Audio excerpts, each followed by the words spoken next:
not one chorus, not a blade of grass.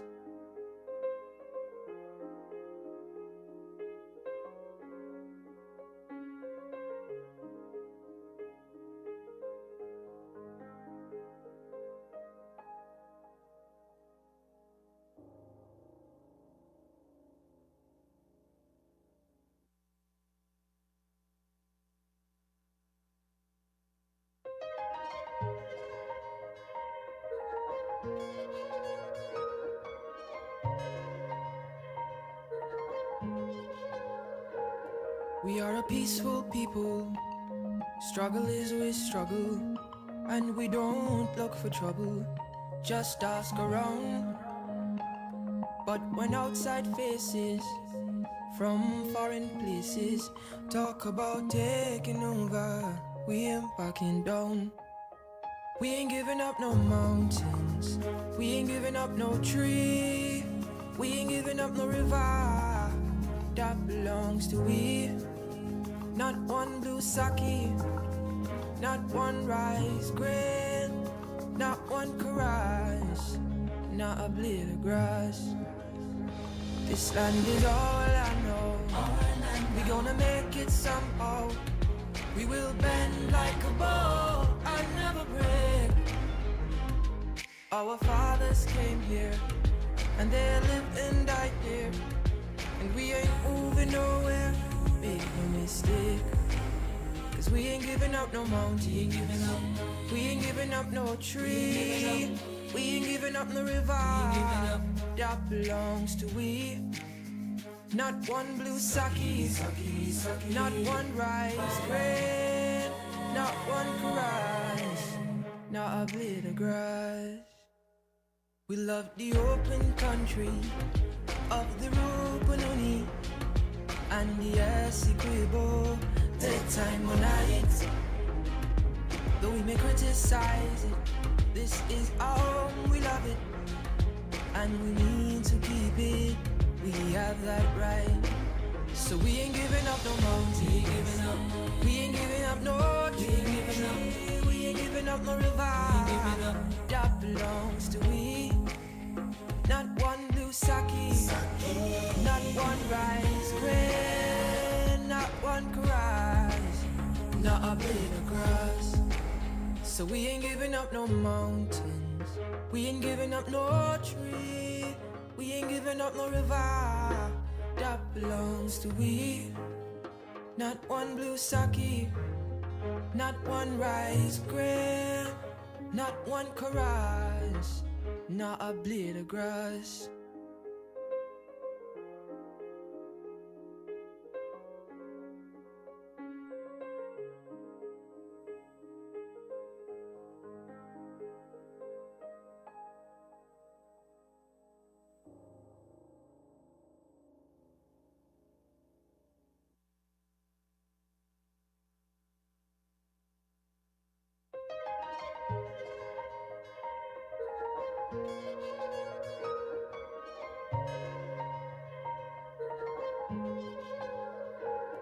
We are a peaceful people, struggle is we struggle, and we don't look for trouble, just ask around. But when outside faces from foreign places talk about taking over, we ain't backing down. We ain't giving up no mountains, we ain't giving up no tree, we ain't giving up no river that belongs to we. Not one blue sake, not one rice grain, not one chorus, not a blade of grass. This land is all I know, we gonna make it somehow. We will bend like a bow and never break. Our fathers came here, and they lived and died here, and we ain't moving nowhere, make no mistake. Cause we ain't giving up no mountain, we ain't giving up no tree, we ain't giving up no river that belongs to we. Not one blue sake, not one rice grain, not one chorus, not a blade of grass. We love the open country of the Rupununi and the Essequibo, daytime or night. Though we may criticize it, this is our home, we love it, and we need to keep it. We have that right.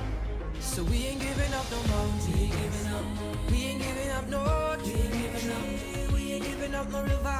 We ain't giving up. That belongs to we. Not one blue sake, not one rice grain, not one karaj, not a blade of grass. So we ain't giving up no mountains. We ain't giving up no tree. We ain't giving up no river. That belongs to we. Not one blue sake, not one rice grain, not one karaj, not a blade of grass.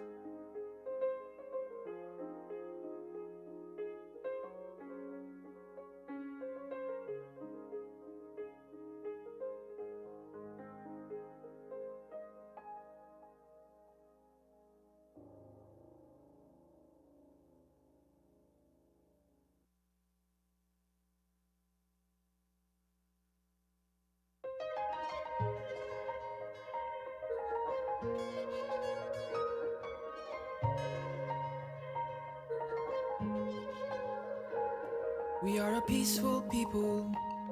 Struggle is always struggle, and we don't look for trouble. Just ask around. But when outside faces from foreign places talk about taking over, we ain't backing down. We ain't giving up no mountains. We ain't giving up no tree. We ain't giving up no river. That belongs to we. Not one blue sake, not one rice grain, not one karaj, not a blade of grass. This land is all I know. We gonna make it somehow. We will bend like a bow and never break.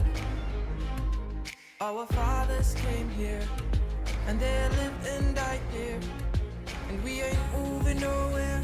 Make no mistake, cause we ain't giving up no mountain. We ain't giving up.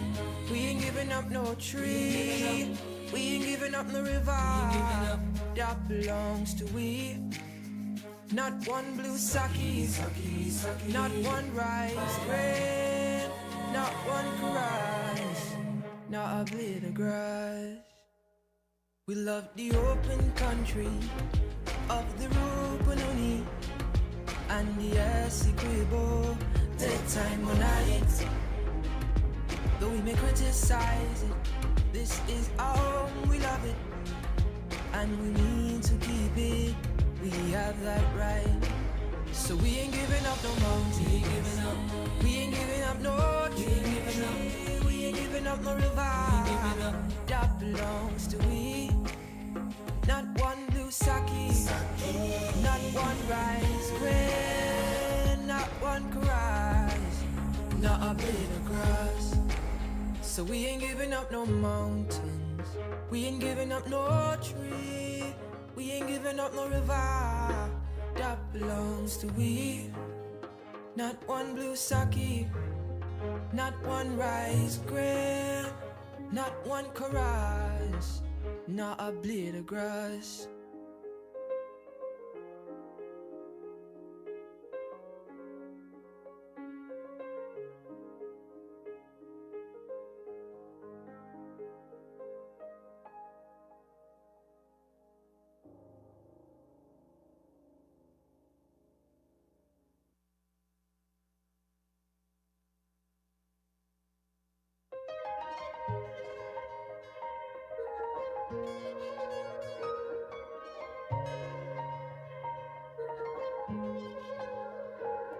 We are a peaceful people.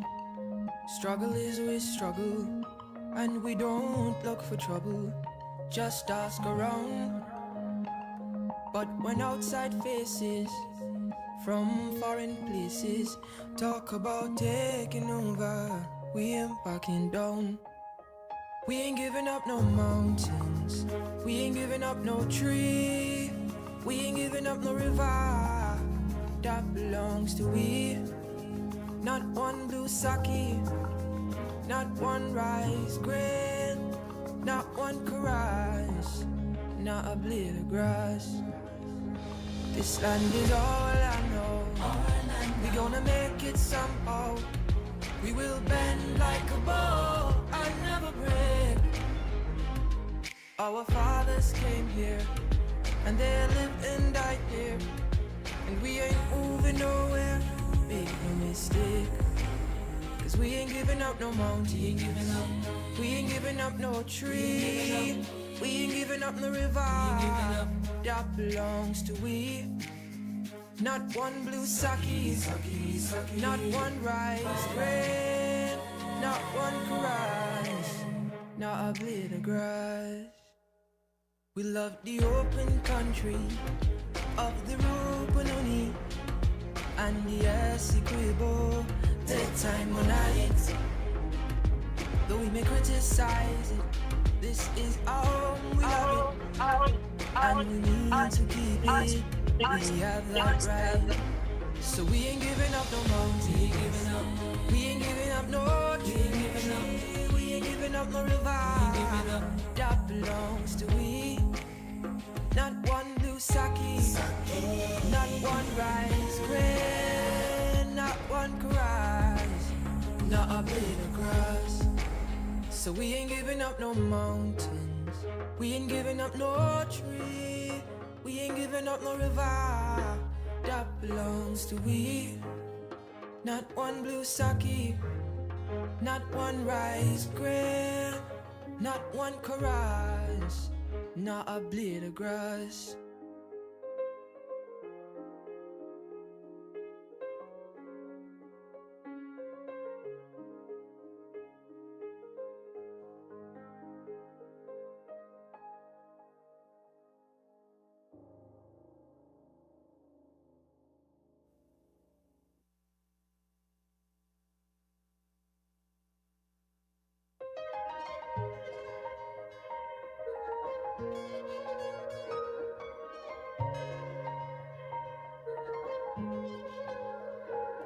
We are a peaceful people, struggle is we struggle, and we don't look for trouble, just ask around.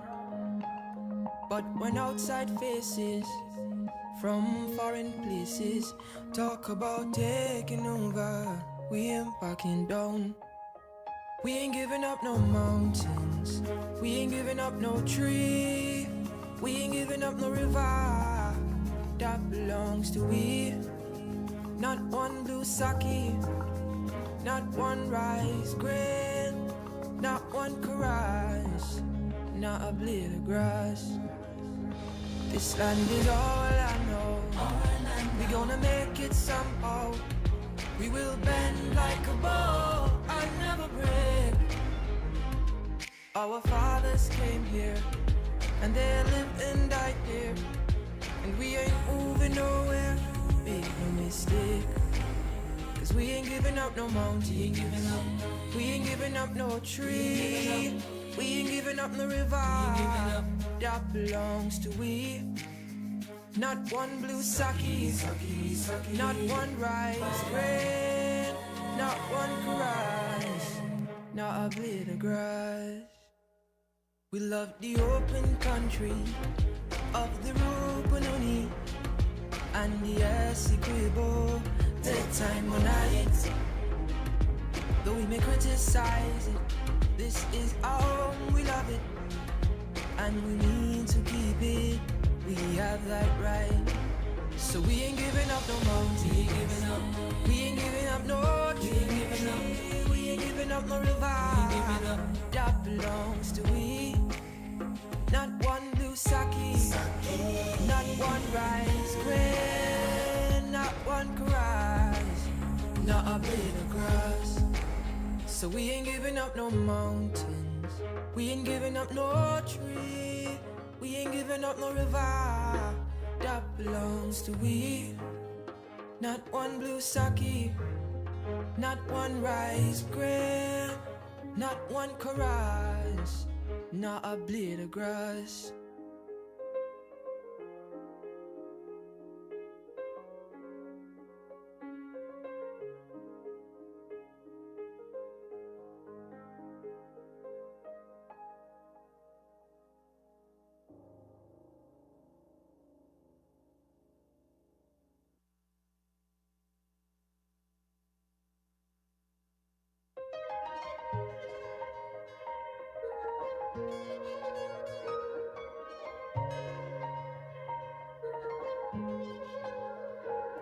We are a peaceful people, struggle is we struggle, and we don't look for trouble, just ask around. But when outside faces from foreign places talk about taking over, we ain't backing down. We ain't giving up no mountains, we ain't giving up no tree, we ain't giving up no river that belongs to we. Not one blue sake, not one rice grain, not one chorus, not a blade of grass. This land is all I know, we gonna make it somehow.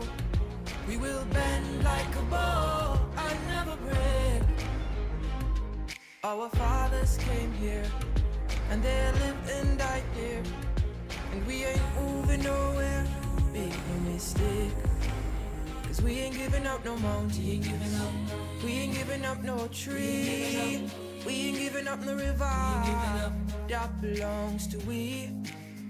Not one blue sake, not one rice grain, not one chorus, not a blade of grass. We love the open country of the Rupununi and the Essequibo, daytime or night. Though we may criticize it, this is our home, we love it, and we need to keep it. We have that right. So we ain't giving up no mountain, we ain't giving up no tree, we ain't giving up no river that belongs to we. Not one blue sake, not one rice grain, not one chorus, not a blade of grass. So we ain't giving up no mountains, we ain't giving up no tree, we ain't giving up no river that belongs to we. Not one blue sake, not one rice grain, not one chorus, not a blade of grass.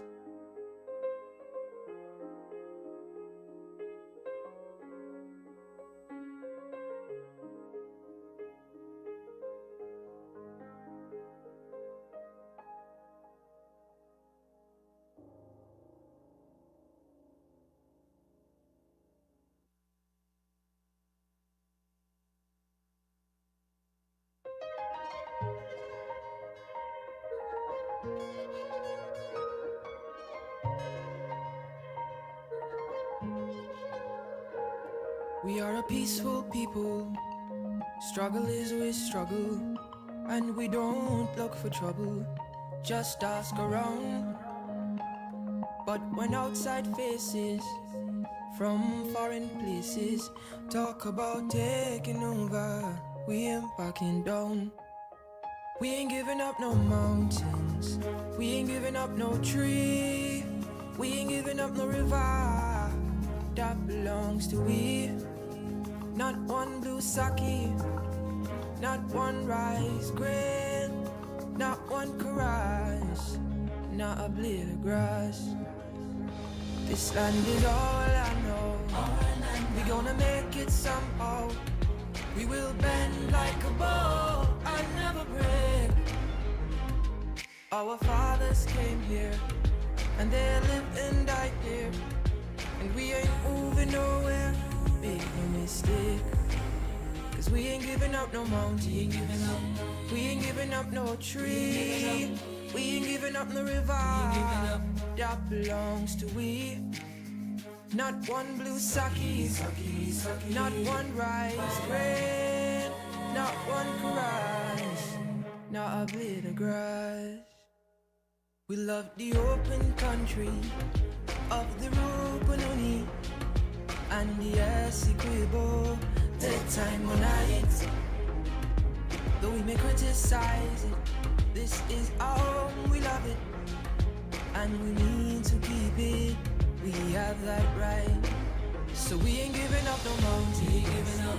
We ain't giving up no tree. We ain't giving up no river. That belongs to we. Not one blue sake, not one rice grain, not one karage, not a blade of grass.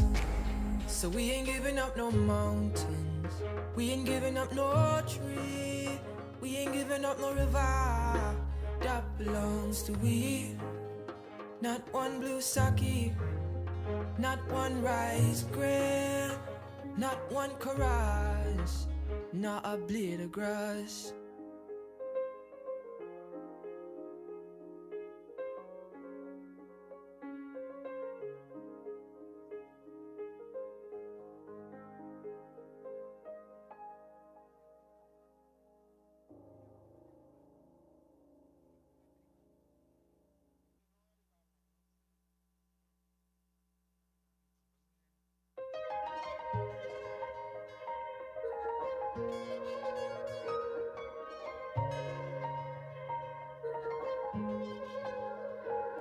We are a peaceful people.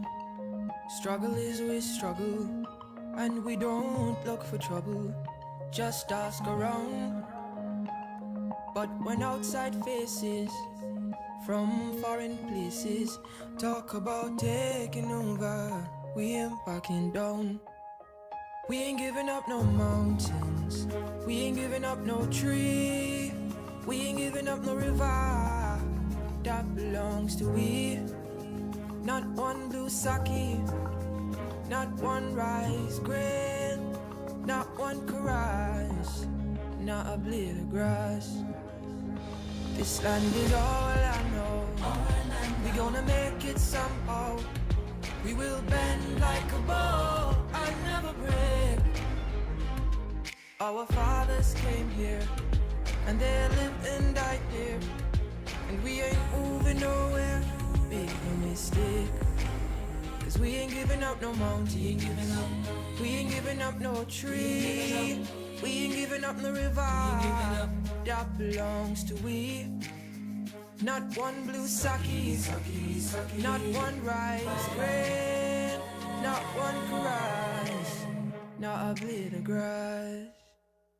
We love the open country of the Rupununi and the Essequibo, the time on night. Though we may criticize it, this is our home, we love it, and we need to keep it. We have that right. So we ain't giving up no mountain. We ain't giving up no tree. We ain't giving up no river. That belongs to we. Not one blue sake, not one rice grain, not one karage, not a blade of grass. So we ain't giving up no mountains. We ain't giving up no tree. We ain't giving up no river. That belongs to we. Not one blue sake, not one rice grain, not one karage, not a blade of grass.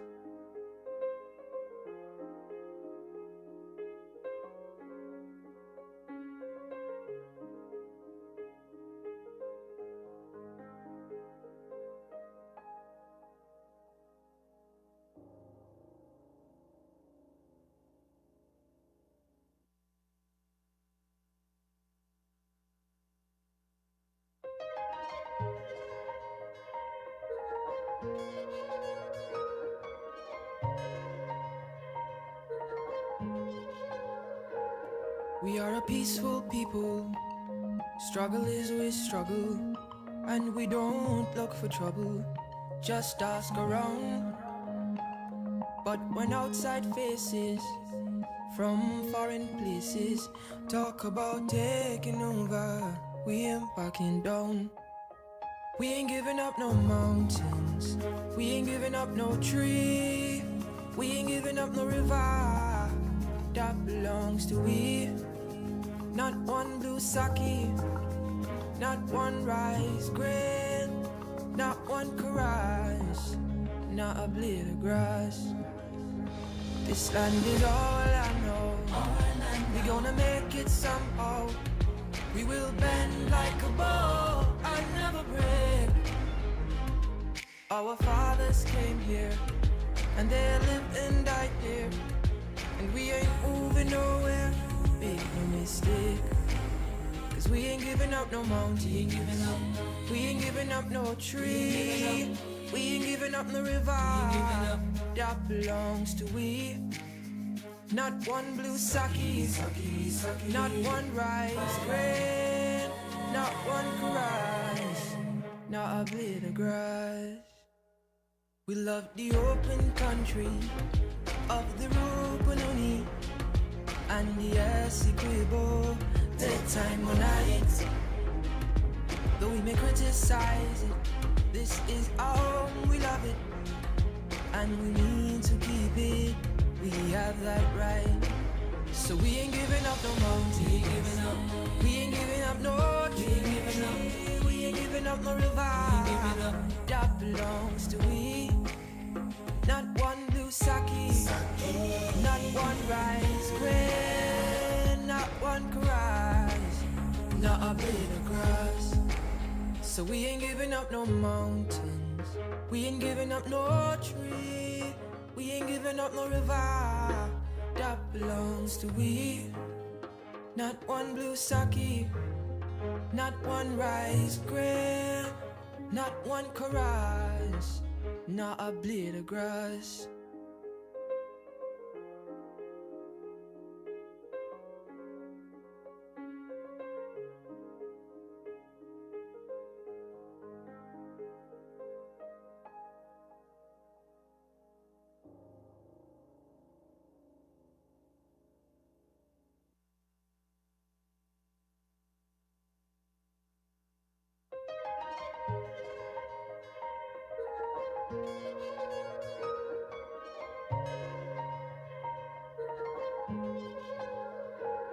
We are a peaceful people.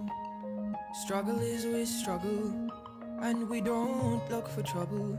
Just ask around.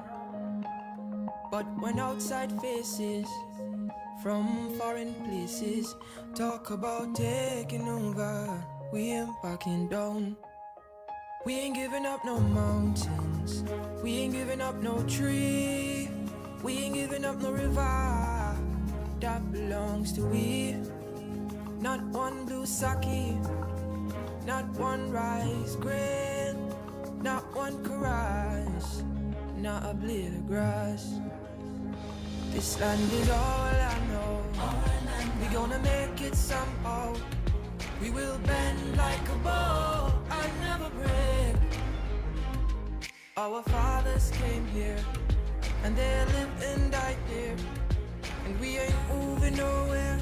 Make no mistake, 'cause we ain't giving up no mountain. We ain't giving up no tree. We ain't giving up no river that belongs to we. Not one blue sake, not one rice grain, not one karage, not a blade of grass. We love the open country of the Rupununi and the Essequibo, the time on night. Though we may criticize it, this is our home, we love it, and we need to keep it. We have that right. So we ain't giving up no mountain. We ain't giving up no tree. We ain't giving up no river that belongs to we. Not one blue sake, not one rice grain, not one karage, not a blade of grass. So we ain't giving up no mountains. We ain't giving up no tree. We ain't giving up no river that belongs to we.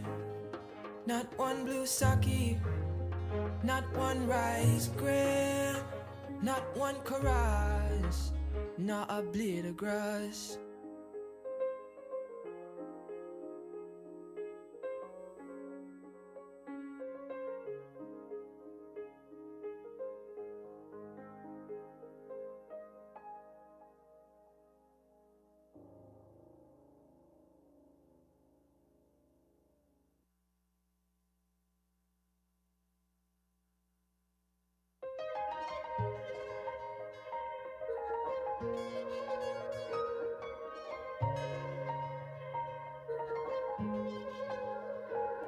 We are a peaceful people, struggle is we struggle, and we don't look for trouble, just ask around.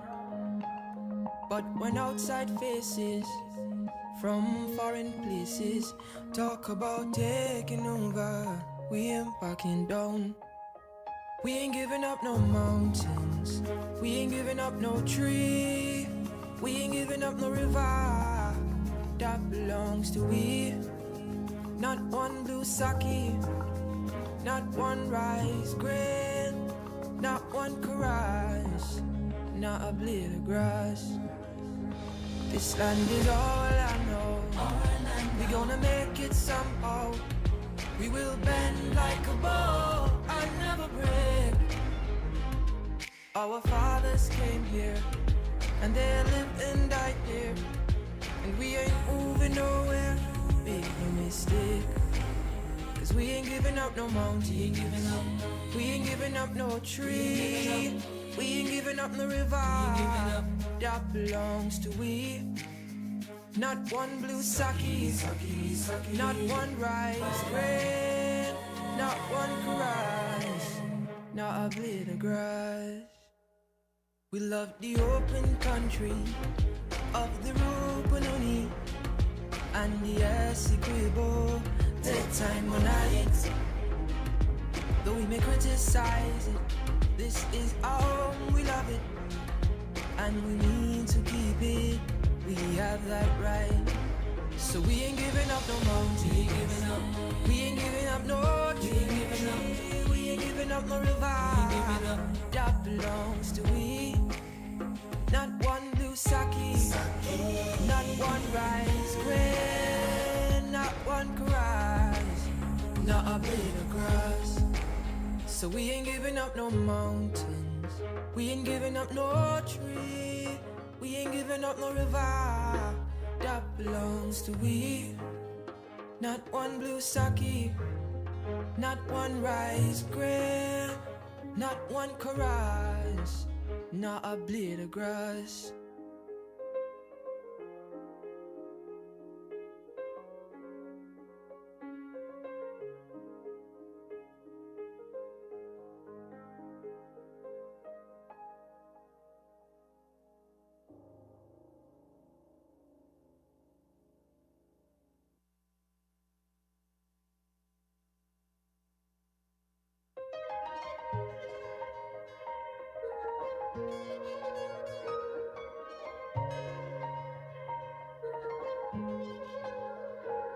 We are a peaceful people, struggle is we struggle, and we don't look for trouble, just ask around.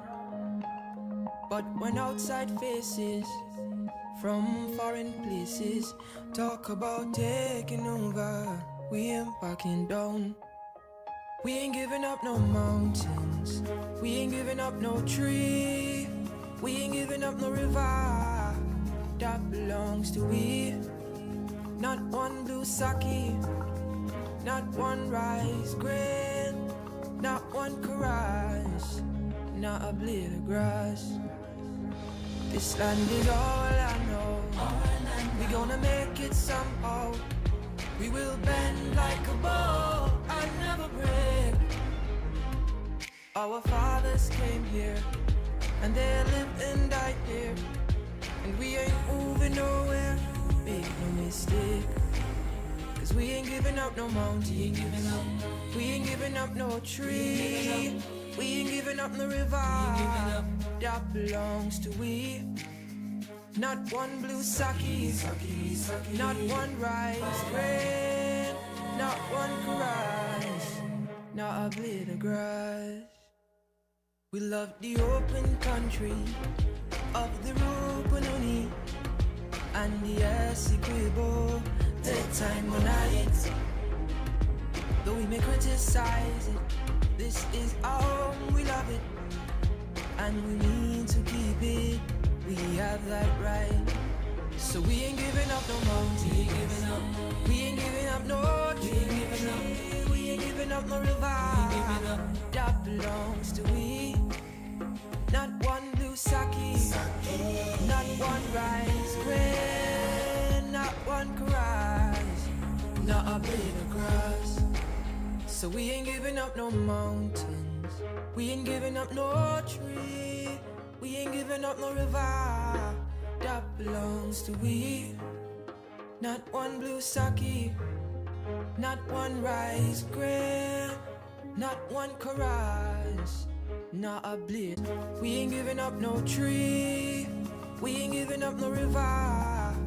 That belongs to we. Not one blue sake. Not one rice grain. Not one karage. Not a blade of grass. This land is all I know. We gonna make it somehow. We will bend like a bow and never break.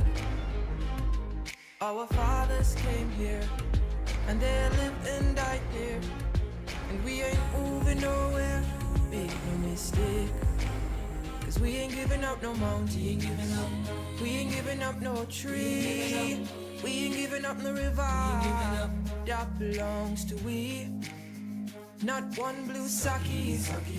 Not one rice grain. Not one karage. Not a blade of grass.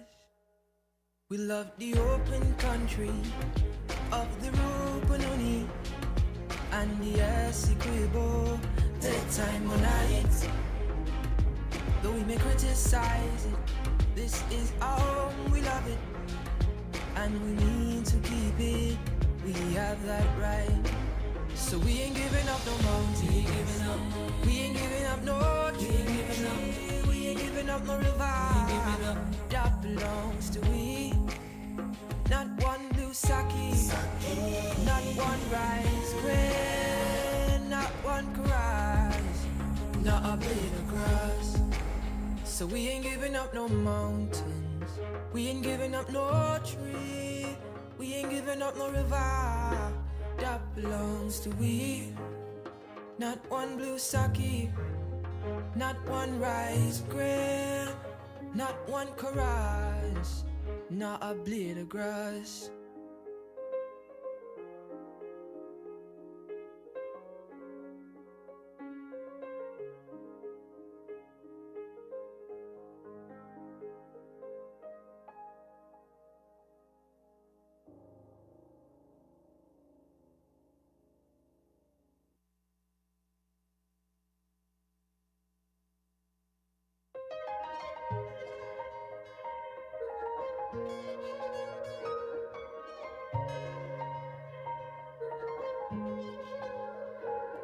We are a peaceful people.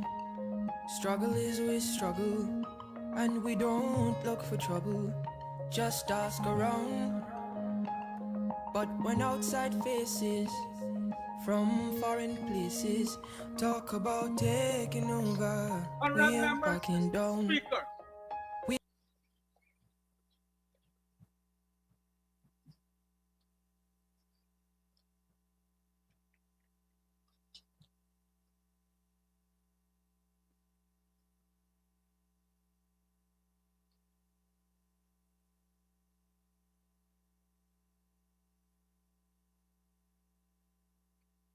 Honorable members, I declare this 59th sitting of the National Assembly of the 12th Parliament of the Cooperative Republic of Guyana to be duly constituted and in session. The clerk will lead us in prayers. Almighty God, we are here gathered together to most humbly beseech thee to guide us in all our consultations, so that we may together build a land where knowledge is free, where the mind is without fear, and the head is held high, and where words come from the depth of truth. Grant us, O God, their aid and guidance, so that we may deal justly with the several causes that come before us, laying aside all private interests, prejudices, and personal preferences, so that the results of our counsels may be to the glory of thy blessed name, the maintenance of true religion, the preservation of justice, the safety, honor, and happiness of the President, and the peace and prosperity of Guyana. Grant us, O God, the vision so to lead, that all the people of this fair land, meant to that state of brotherhood and unity, where the mind is led forward by thee into ever-widening thought and action. Thank you, honorable members. Please be seated. Messages from the President. Announcements by the Speaker. Honorable members,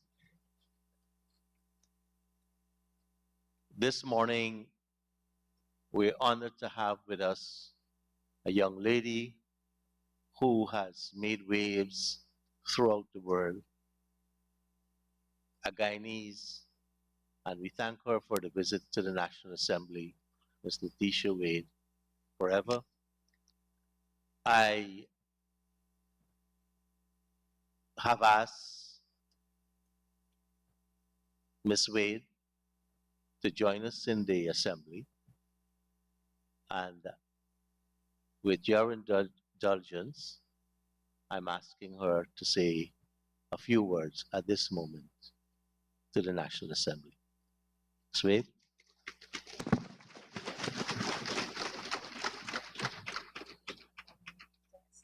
Yes.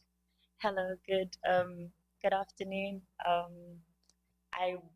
It wasn't expected of me to speak today. I just wanted to visit the different sectors to know the ways in which I could use my platform for good and encouragement, especially for the young people of Guyana, because I am the daughter of the soil of Guyana. So my return means a lot to me. I've not been home for about 20 years now. I left the country when I was just 8 years old, and I was fortunate to have the opportunity in the UK to expand on the talent that God gave to me of acting and travel the world. So it means a lot to come back home. I just want to thank everyone that has invited me to return home. And I just want to just encourage you all, as you know, I don't know the ins and outs of politics, and I'm just I care more about children and the betterment of young people. That's kind of where my ministry is. But as you all come together to make decisions for the country, I encourage you both, from both sides, both parties. I encourage peace. I encourage love. I'm of peace. I'm of love. And I'm just proud of you both and everybody that's working together for the betterment and the empowerment of our country. So God bless you all as you go forth and make our country a better place from both sides. I honor you all. So thank you so much.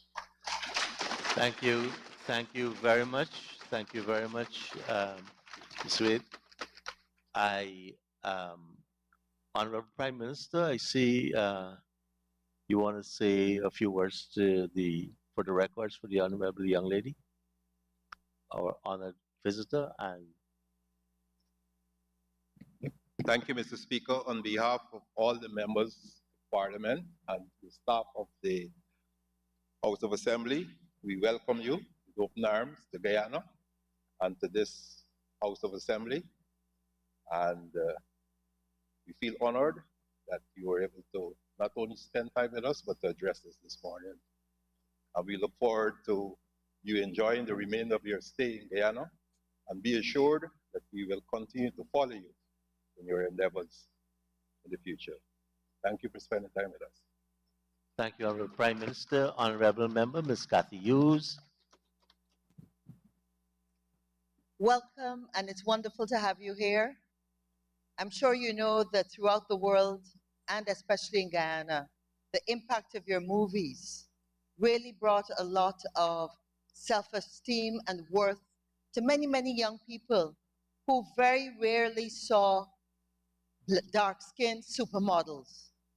And I say to you, the the genius of the movies, the encouragement you have given to all the young people.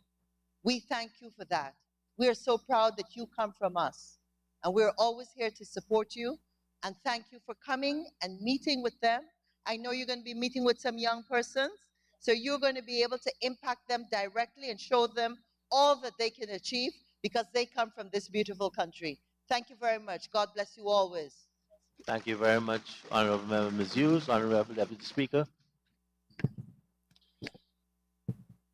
I just want to extend formally and for the record a very heartfelt appreciation for you coming to Guyana and being such a fantastic role model for so many, not only in Guyana, but across the world.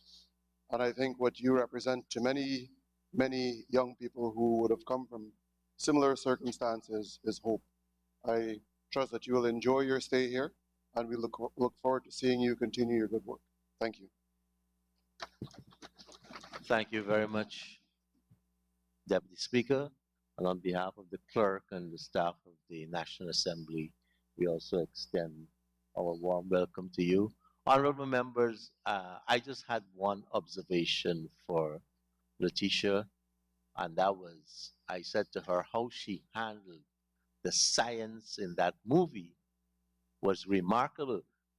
Don't laugh, because 40 odd years ago, 2 Voyager aircrafts went off from Jupiter in opposite direction. They're currently 13.5 billion miles away from us. And every 38 minutes, they communicate with Earth after all this time. And we're finding out so many things. And a lot of the science she spoke about, it wasn't mumbo jumbo. They are the stuff that Einstein and Steve Hawking speak about and Neil deGrasse speak about as the things that control our universe right now. So I was really impressed when I saw the movie, and I'm so pleased that you're with us and proud that you're from us. Thank you very much. Honorable members, we'll take a short suspension. We'll be back shortly.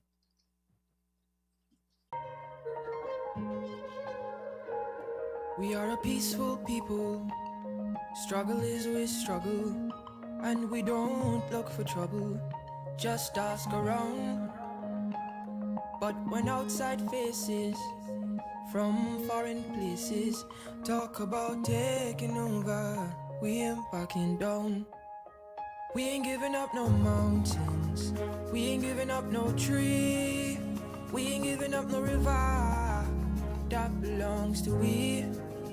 Not one blue sake, not one rice grain, not one karage, not a blade of grass. This land is all I know. We gonna make it somehow. We will bend like a bow and never break.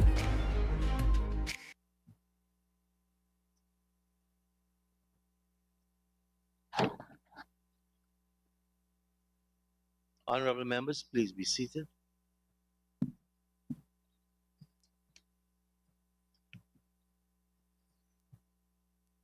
Honorable members, we're still at announcements, and I have a few announcements still. First, my apologies to the young lady for getting the right name wrong.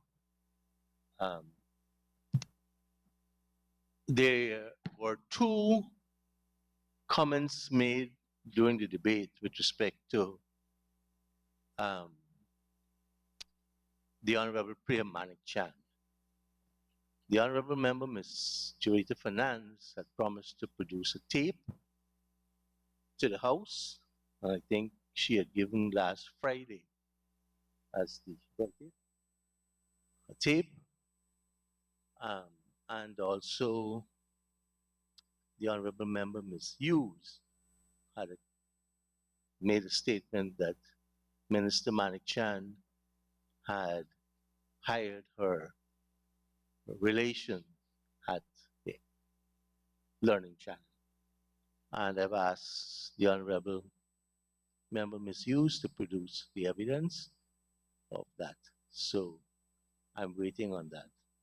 And if we can't produce the evidence, then we need to apologize to Ms. Manichan. Ms. Hughes?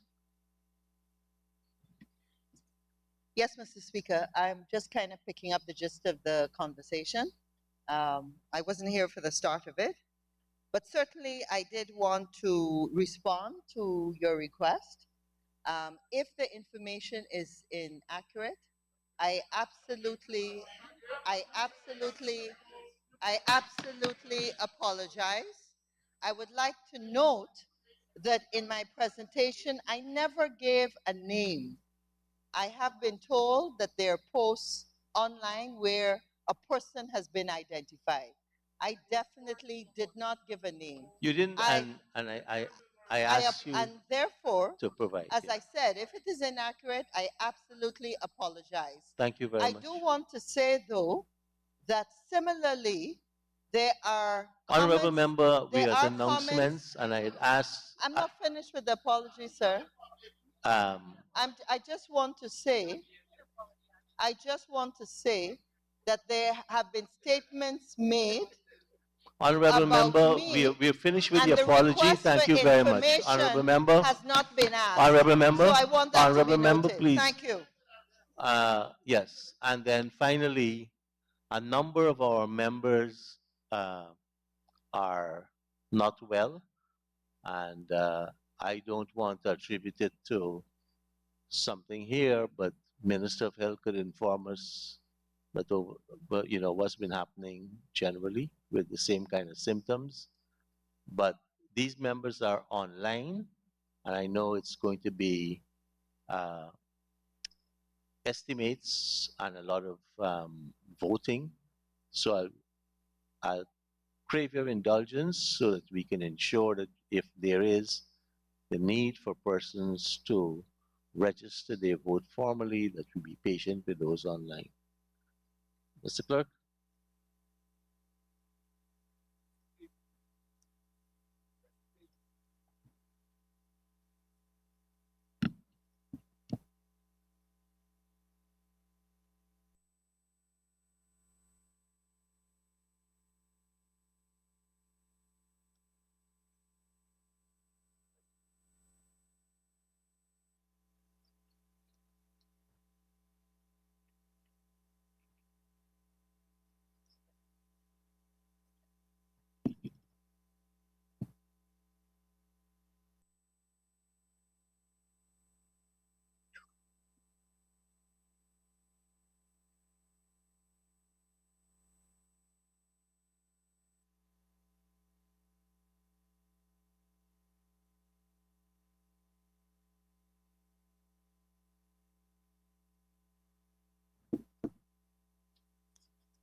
Honorable Minister of Parliamentary Affairs and Governance.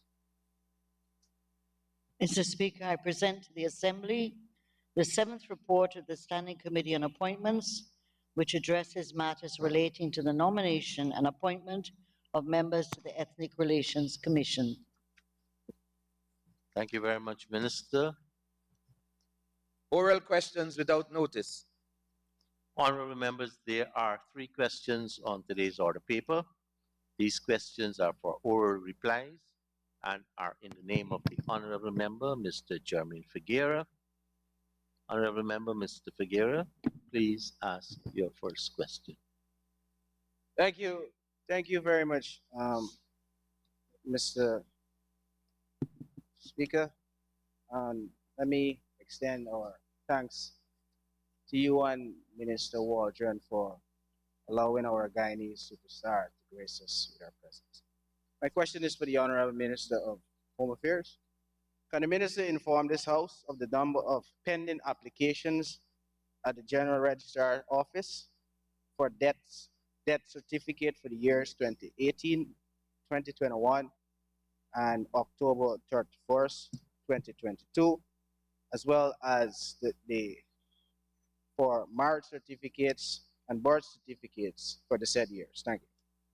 Honorable Minister of Home Affairs, the Honorable Member, Mr. Ben. Thank you, Mr. Speaker.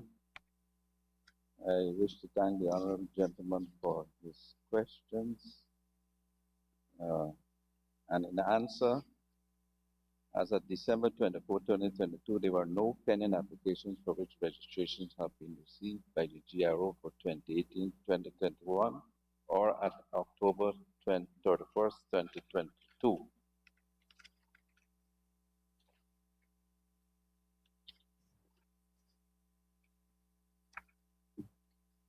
Thank you, Honorable Minister. Honorable Member, Mr. Figueroa. Follow up, Mr. Speaker. Is your response catering for all three of the certificates that I inquired about? Death certificates, marriage certificates, and birth certificates for those years that I would have posed? Honorable Minister. The answer is yes. Thank you. Therefore, can you inform this House what is the waiting time after an application is received by the Ghana Registrar Office for applications for death certificates, marriage certificates, and birth certificates for the very said years, Mr. Minister? Honorable Minister, Ben.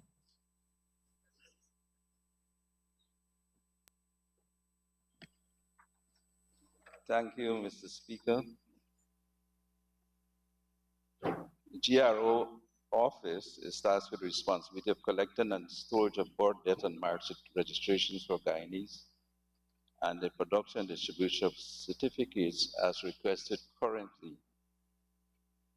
Uses different methods to facilitate the request for certificates. The wait time for the applicant to receive these certificates will depend on the method used to deal with these documents.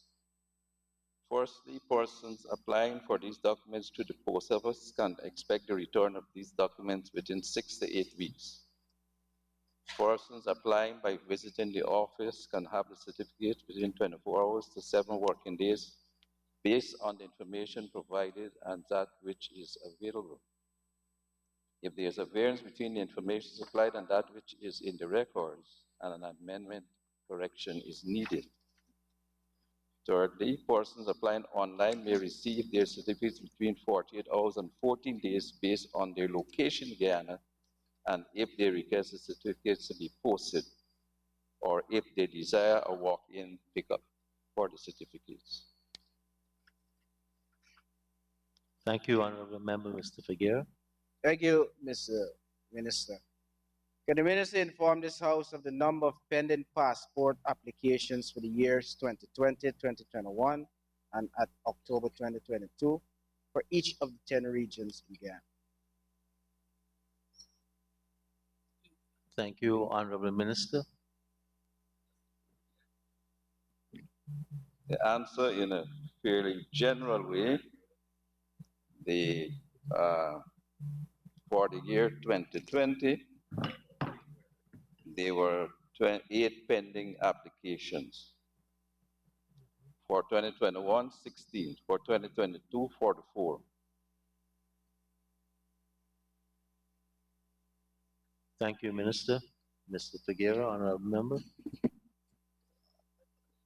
Can the Minister inform this House if all of those pending applications were satisfied? Did those applicants receive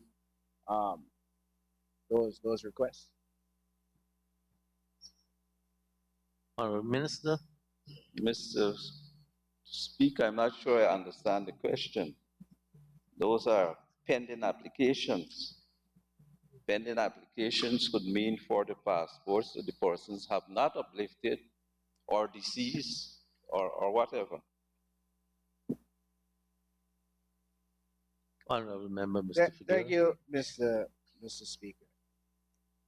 Can the Minister inform this House what is the waiting time to receive a passport after an application is received from Central Intelligence Office of Guyana for the years 2018, 2020, 2021, and now in 2022? Honorable Minister. Mr. Speaker, there is no Central Intelligence Office that I'm aware of. Immigration, sir. So just generally, the waiting period for passport application, Georgetown Region 4, from 2018 to 2022 was 5 working days. The waiting time for May 2022 to October 2022 is 4 working days. And that is simply because of a transition to a new method of producing the passport and the large amount of requests that we've recently had in relation to obtaining passports, because many of the banks and other institutions require a second method of identification. Instead of if you have an ID card, you should have a passport or a driver's license. Thank you. Honorable Member Mr. Figuera. Can the Minister further inform this House what is the waiting time to receive a passport after application is received from the sub-offices in Ghana presently? Honorable Minister.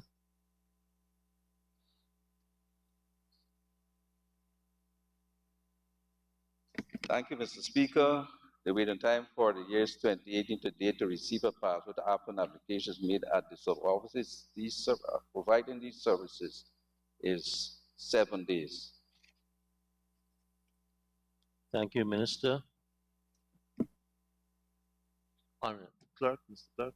Statements by ministers, including policy statements, personal explanations, requests for leave to move the adjournment of the National Assembly on definite matters of urgent public importance, motions relating to the business or sittings of the National Assembly, and moved by a minister, introduction of bills, public business, government's business. Honorable members, the House will now resolve itself into Committee of Supply to consider the estimates of expenditure for financial year 2023. And we're just about an hour and 50 minutes behind the time we started last year. We're now in Committee of Supply. Honorable members, we can turn to pages 90 and 91. Current expenditure. And I allow the Parliament staff to join the Honorable Minister of Parliamentary Affairs and Governance.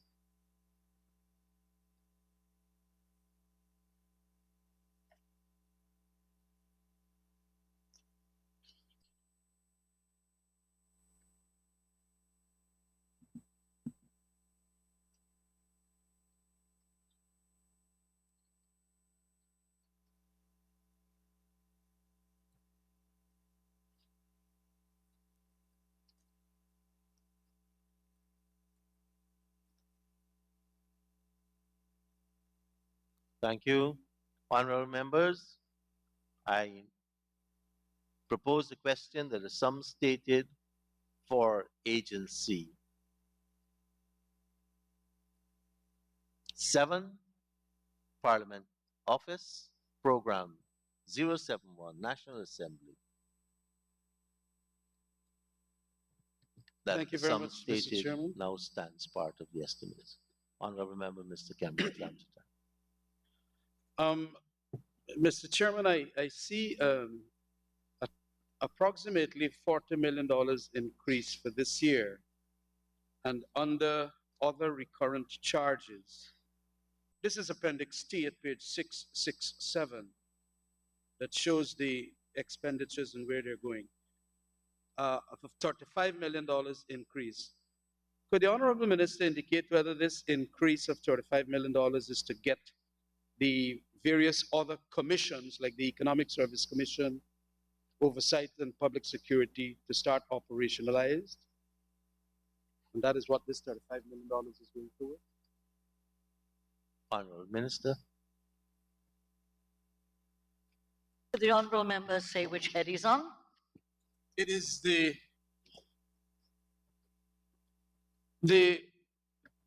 Mr. Speaker, there is a lot of zeros all around the place in relation to that. But what we do have, as you would appreciate, is page 667. Please. And the line item there is recurrent expenditure, other recurrent charges.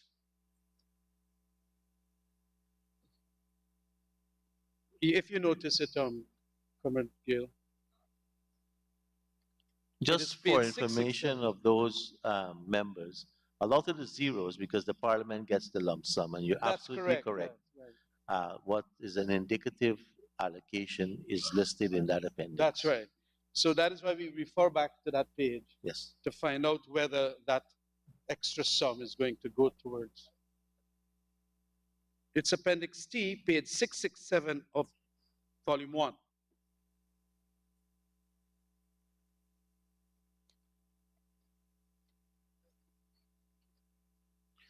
He's correct. The appendix he's citing is accurate. Yes.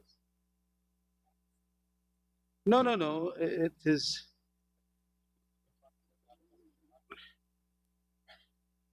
Well, it's because the line items that I'm talking about here are zero at page 9091. What you do is you go back. Please, if that could be explained.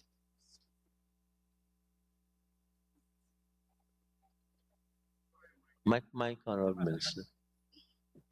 Other recharges on Appendix T refers to all the other charges, which include a number of the activities of the Parliament, such as the rental of this building, such as meals, plus as allowances, etc., plus the Youth Parliament, a number of things that would be under this total, so that the 30-odd million you're quoting would come from, in some cases, increases in prices and or increases in activities by the Parliament. So if you're more specific, I could help in answer that. I'd like to know then, where is the expenditure coming from to get these other commissions and committees operationalized after 2.5 years? Mr. Speaker, the reasons for the committees not functioning has nothing to do with finances. It has to do with the chairman of committees, of which some are on your side, calling the meetings. So there's no financial impediment, as far as I know, Mr. Speaker, to the functioning of the committees. In addition to that, Mr. Speaker, if we look at the areas that the honorable member is referring to, the largest area is rental and maintenance of buildings, where a large increase goes from 82.9 million to 130, which has to do, could you find rental? That this is your big area of increase, as well as maintenance of infrastructure. These are your two big heads that you have had increases. If you look at Appendix T, rental and maintenance. Transport actually has dropped. Utility charges have gone up slightly. Other charges has gone down. So that your main area for increases on the other recurrent has to do with the rental of buildings, which it goes up about almost 40 million. And under that head with rental of buildings, you have maintenance of buildings. Let me deal with that one first. Rental and maintenance of buildings. You have maintenance and repairs. Is that the same thing I have? Right, 6242? Yeah, right. So repairing of the outer walls of the public buildings and repairs and repainting of the western stairways, tiling and repainting of the police barrack room and the outpost, installation of lighting system on the public buildings, repairing of the CAO's office and the passageway, repainting the members of Parliament lounge, removing carpets. What? This is maintenance, it's not capital. It's maintenance. You're not doing new infrastructure as far as I understand. Cleaning and polishing tiles. It goes on to a number of issues, all to do with Parliament buildings, etc. So that's maintenance of buildings. Under 6241, which is rental, you have the rental of official residences for 5 ministers and rental of Arthur Chung Conference Center, on average 53 sittings per annum at $26 million. So I think those two heads alone account for what you're seeing as a $34 million increase. Leader of the opposition. I don't know, are you asking that? You would have to ask me that. Yes, well, I'm saying on the rent, whatever else is the grounds, because these, you started indicating what it is that the rentals are for. I want to know if indeed there's been any increase for Leader of the Opposition. Honourable Minister. Mr. Speaker, I am appalled by the honourable member who's been a member of this House for so long, being uncertain as to where to ask these questions when he should know where the Leader of Opposition money is. But I will answer it, and I hope I can help him, because I know he needs help. The honourable member needs a lot of help. If we go to 6284, which you look at the Parliament documents, as well as T.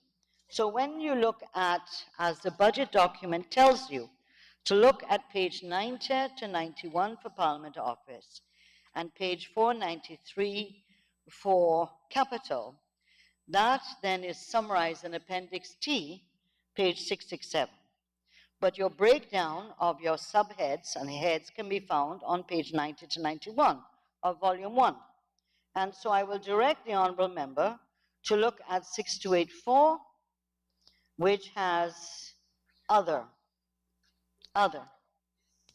And so under 6284 other, please remember, Comrade Minister, Mr. Ramdatan, that the constitutional bodies receive a lump sum and then they allocate it based on the heads and subheads that are required by budgeting. So the leading opposition is under, can I just, sorry, 6321, subsidies and contributions to local organizations, which I think you will see on if you look at 667, subsidies and contributions to local and international organizations comes up to 42,411,000. So that includes two heads, 6321, which is to local organizations, and 6322 to international organizations. This will be the leading opposition at 28,211,000, and international organizations 14,200,000. Right? 28,211,000. That is current and not capital. When we come to capital, you'll see here there's an allocation there for the leading opposition as well. You're welcome.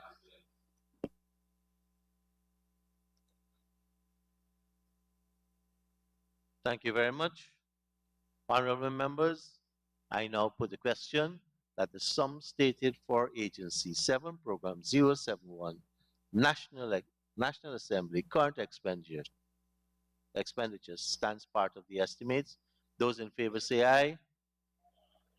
Those against say no. Ayes have it. The sum stated now stands part of the estimates. If we can turn to page 493, capital expenditure. Same program. And I now propose the question that the sum stated for Agency 071, National Assembly capital expenditure, stands part of the estimates. Those in favor say aye. Honourable Member, Ms. Lawrence. Thank you, Mr. Speaker. Mr. Speaker, the Honourable Minister can give us a breakdown in terms of the allocation on this line item, which is 4000100. In the legend, it states that it is for upgrading of facilities, purchase of furniture and equipment. Could you give us the cost for each of the projects? Honorable Minister. Yes, ma'am. Mrs. Lawrence, the total is 50 million for capital, and it's broken down in the following ways. Procurement of 4 electrical gates and walk-through metal detectors, 11 million. Procurement of security cameras, 11 million. Construction of 2 guard huts, 7 million. Procurement of seats for the public gallery of the Parliament Chamber, 3 million. Procurement of one 16-seater bus, 9,357,000. Procurement of furniture and equipment, 3,643,000. And Office of the Leader Opposition, 5 million. Honorable Member, Mr. Ramjatan. Minister, is for the Stabrook office there, not this building. Yeah, the Parliament office, yeah, in public buildings. Thank you very much. Honorable members, I now put a question that the sum stated. Sorry, Honorable Member, Mr. Jones. Thank you very much, Comrade Speaker. Just for clarity, is the Honourable Minister indicated, or has the Honourable Minister indicated $7 million for 2 guard huts? Yes. Yes, sir.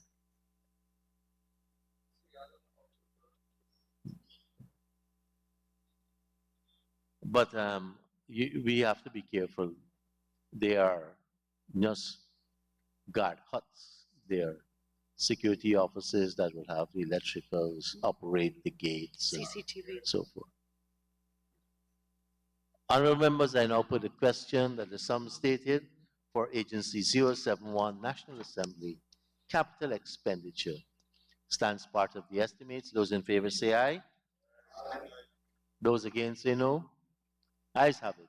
The sum stated now stands part of the estimates. Thank you, Honorable Minister and the staff of the National Assembly.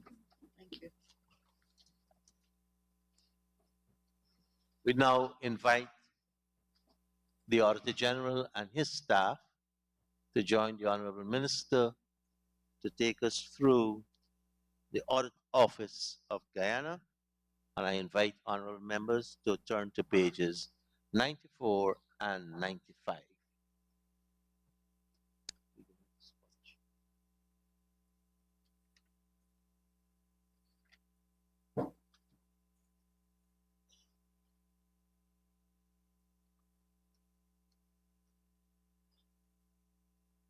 And I now propose the question that the sum stated for Agency 8, Audit Office of Guyana, Program 081, Audit Office, current expenditure, that the sum stated now stands part of the estimates.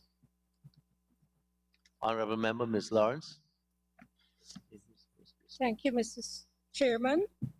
To the Honorable Minister. Minister, I turn to Appendix T on 668. I'm looking at employment cost.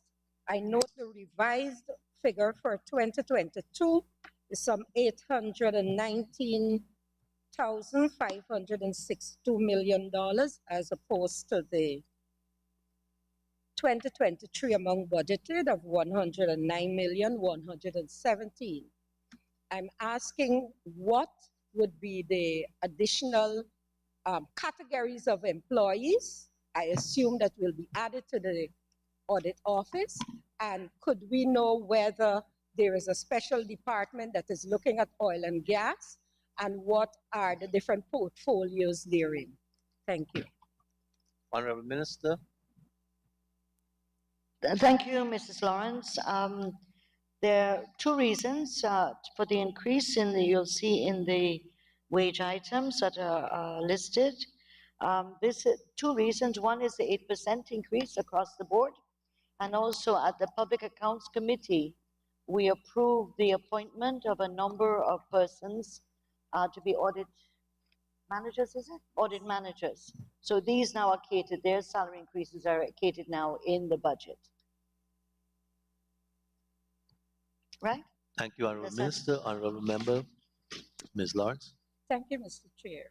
Minister, could you kindly indicate whether the audit office has within department that deals specifically with oil and gas? And if they do, what are the nature 5 persons? Sorry, madam, could you repeat as I was trying to get an answer for you for something, the earlier question? So could you repeat, please? Honourable Member. Thank you, Mr. Chair. Madam Minister, I'm asking whether the audit department has an oil and gas section. And if they do, what are the designation of the top 5 persons? Honourable Minister. Yes, there is a section that's part of the performance audit section. It's new and it has 8 persons working in it. I'll ask the Auditor General to provide me with the top 5 positions if you have them. Oh, sorry. According to the Auditor General, it's now being set up. It has not been set up as yet, but they made provision for it. Thank you. Honourable members, I now propose a question that the sum stated for Agency 8, Program 081, current expenditure stands part of the estimates. Those in favor say aye. Those against say no. Ayes have it. The sum stated for this agency now stands part of the estimates. Honourable members, we can turn to page 494, sorry.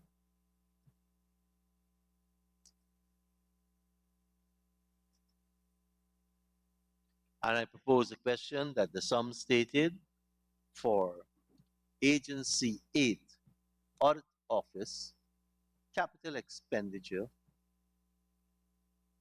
that the sum stated stands part of the estimates. Honourable Member, Ms. Lawrence.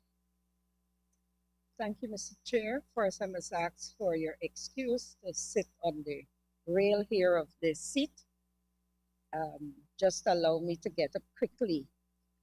My question to the Honorable Minister is, what does the $25 million entail? Is it for the head office or is it for the offices in the regions? We're talking about furniture. I see here furniture and equipment. Honourable Minister. Yes, thank you very much. The 25 million focuses a lot on furniture, equipment, software, etc. And it's all focused on the head office at the Auditor General's, not in the outlying offices. Thank you very much, Minister.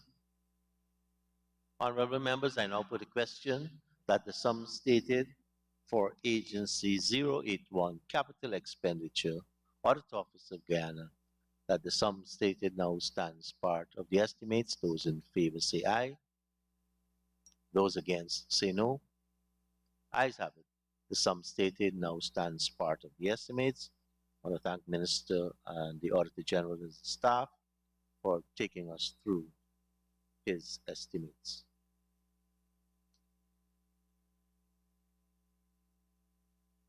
Honourable members, let's turn to pages 98 and 99.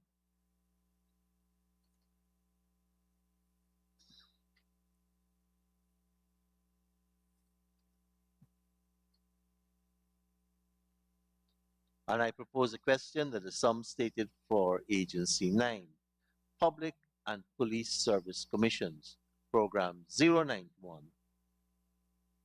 current expenditure, the sum stated now stands part of the estimates.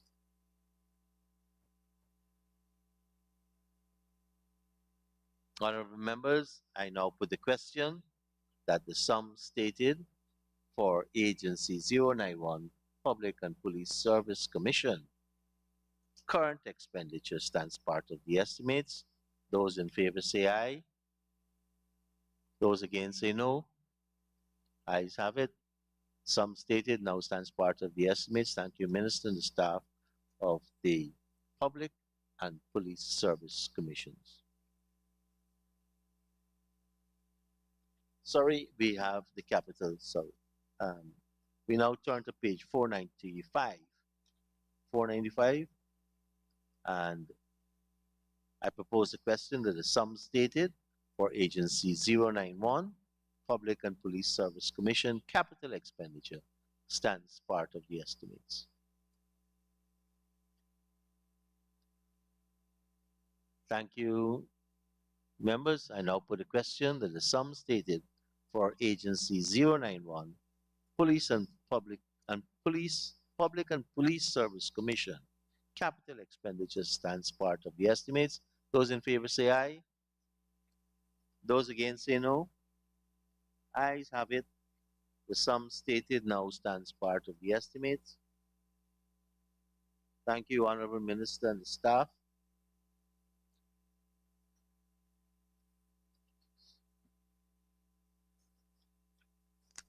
Honorable members, let us turn to pages 102 and 103. Agency 10, Teaching Service Commission.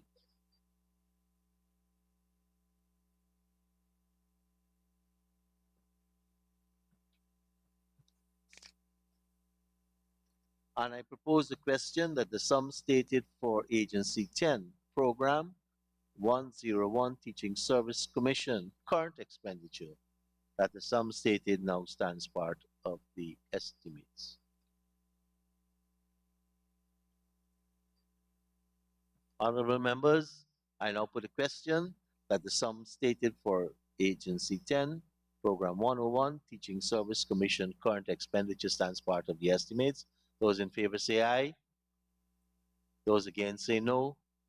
Ayes have it. The sum stated now stands part of the estimates. Program 496. Sorry, page 496, same program.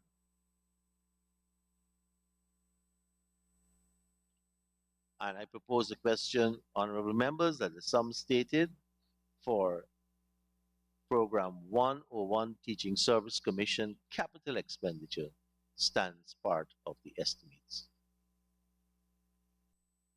Honorable members, I now propose a question that the sum stated for Program 101, Teaching Service Commission, capital expenditure stands part of the estimates. Those in favor say aye.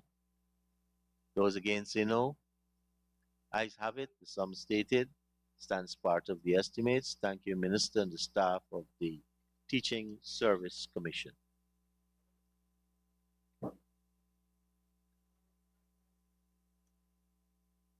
Honorable members, let us turn to pages 106 and 107.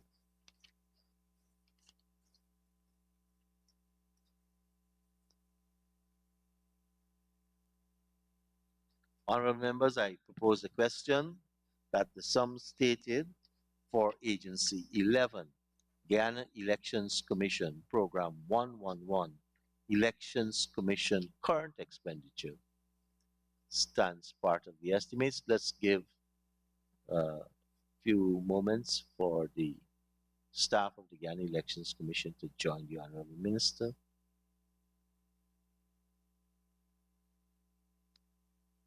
Yes, go ahead, honorable members. I propose a question that the sum stated stands part.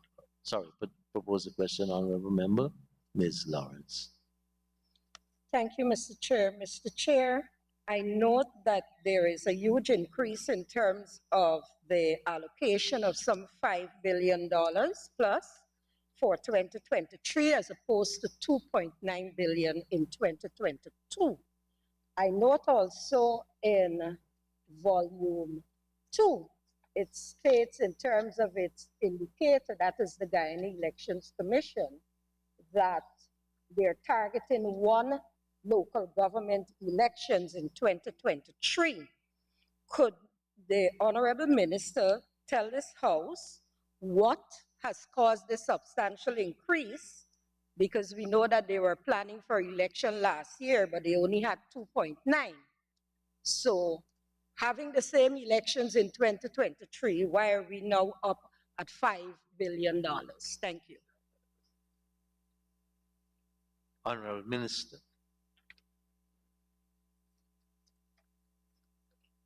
The allocation of an additional $1 billion is to facilitate local government elections. In fact, in the budget for GCOM, they have, if you go through all the lines, the heads, they have 1,328,372 put aside for specifically local government elections in anticipation of that.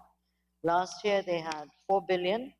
However, I think money was returned because there was no local government election. So it wasn't that they have the money available. There were a number of things that didn't go forward and therefore led to money being returned. So that it is expected that the 5 billion this time will be able to cover and to allow for the local government elections to go forward. So a number of heads and subheads are planned in that way with the increases. Thank you, Minister. Honorable Member, Ms. Lawrence. No. Thank you very much. Honorable Member, Mr. Ramjitan. Just to ask the question on that other operating expenses, I think there is a $800 million increase. Could we be a little more specific in the other expenses there? Yes.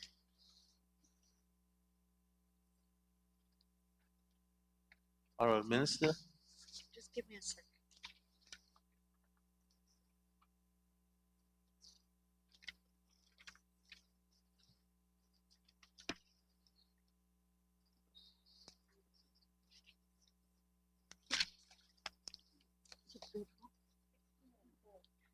This would be other operating expenses. 62 would be heading 6294, where the increase is to do with the conduct of the claims and objection exercises and local government elections. So these costs include costs associated with the hire of 14,500 temporary staff to facilitate the local government elections. And because they're not permanent staff, they're temporary or on limited contract, they would be under 6294 or other operating expenses. Thank you. Honorable Member, Ms. Lawrence. Thank you, Mr. Chair. Mr. Chair, to the Minister. I note that the budgeted amount for 2023 for rental and maintenance of building is $155+ million. Could you disaggregate that for us so we'll know what would be the cost for the rental of buildings, etc., for the holding of local government elections, apart from the normal rental that is being done by GCOM in their day-to-day activities? Thank you. Honorable Minister. Breakdown.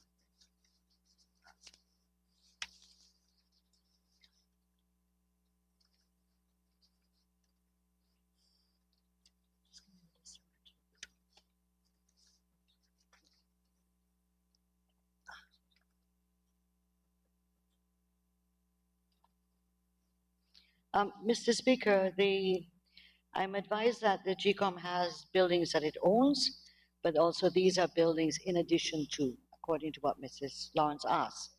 So there are 12 buildings that they're renting, that are rented by the Guyana Elections Commission as per norm.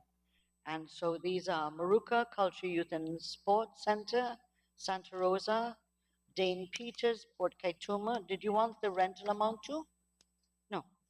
Munir Khan, 38 Section F Lagrange, Suez Dyke, Hoostkoeverden, Block M, Suez Dyke, Anand Sanasi, 31 Fort and Barrack Streets, Anand Sanasi, Lot 9, Fort Street, Kingston, J. Jaikaran and Sons, 8 Church Street and Sandal Place, Krishna Lal Prasad, Area M, Diamond, Nandini Narayan Sankar, Better Hope, Keith and Janice Griffith, Sheriff Street and William Street, Rupnarayan Prasad Kroll Street, and Church of the Transfiguration, Mandela Avenue.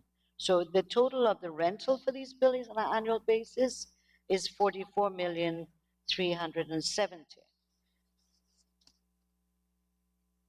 In addition to the other buildings.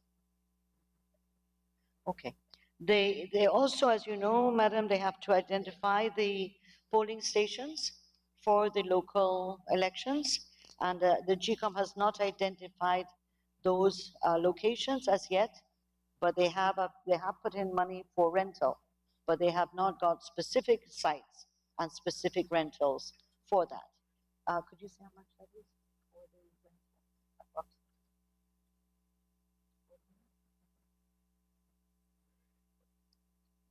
Yeah, I'm advised that this would normally take about upper 40 million. So that heading has about 93 million for rental buildings by the GCOM. And as I said, GCOM also has buildings that it owns itself in different parts of the country, which it is doing repairs on as well. Thank you, Honorable Minister. Honorable Member, Ms. Lawrence.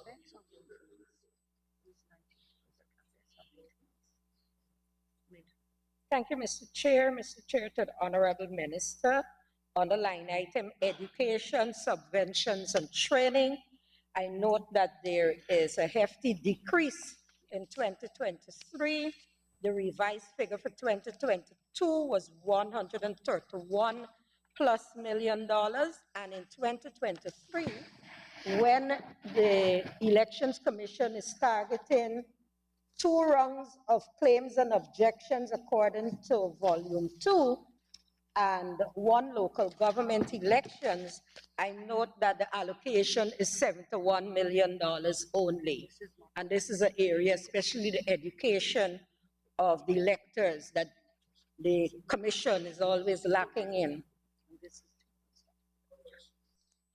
Honorable Minister. Thank you, Madam Lawrence. The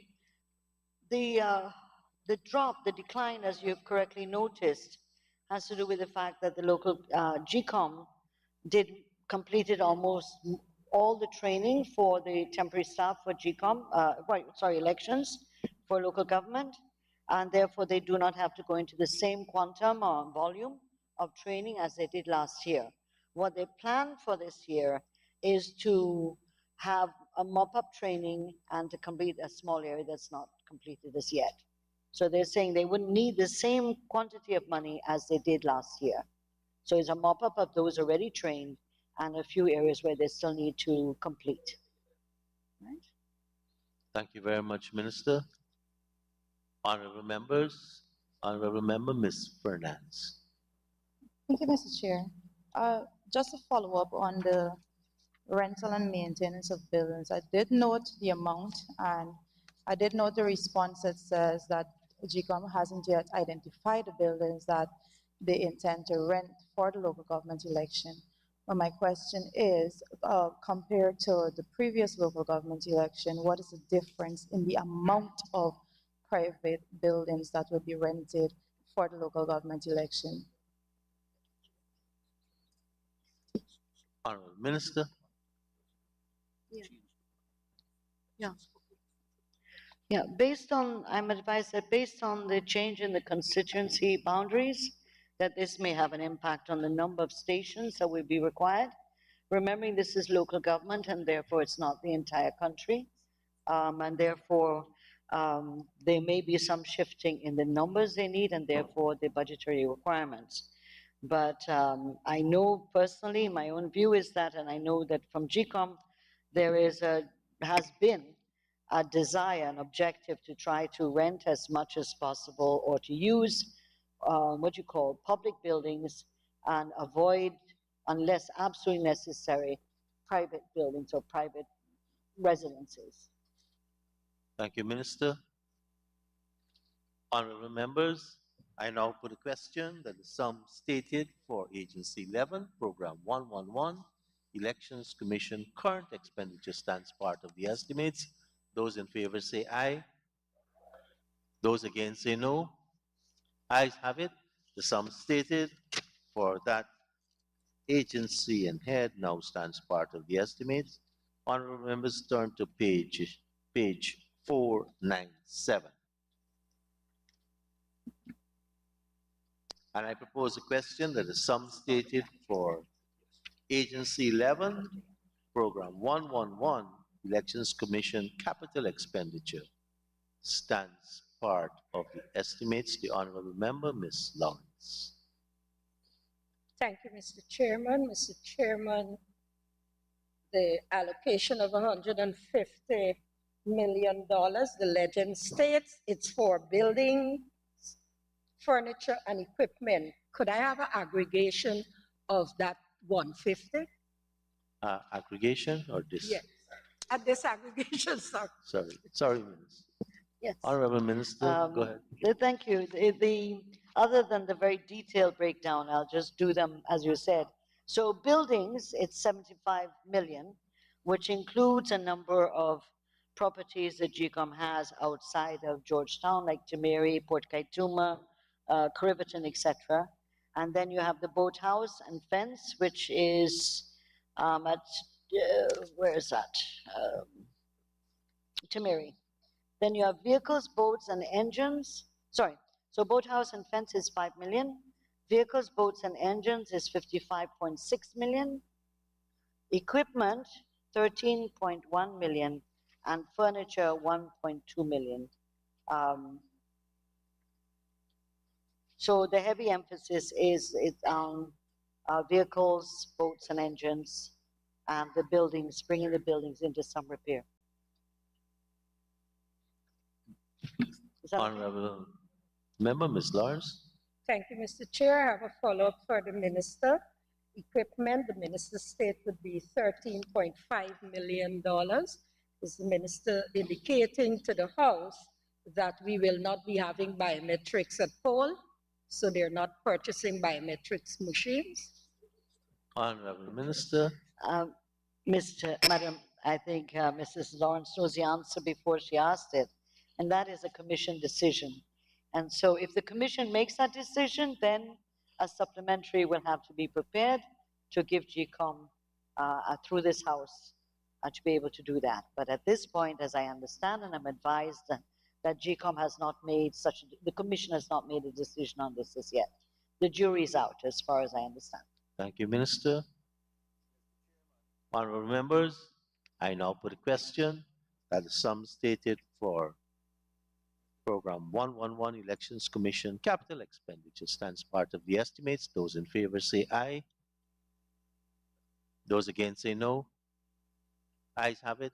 The sum stated now stands part of the estimates. Thank you, Minister. Thank you, staff of the Guyana Elections Commission. Honorable members, we can turn to pages 290 and 291.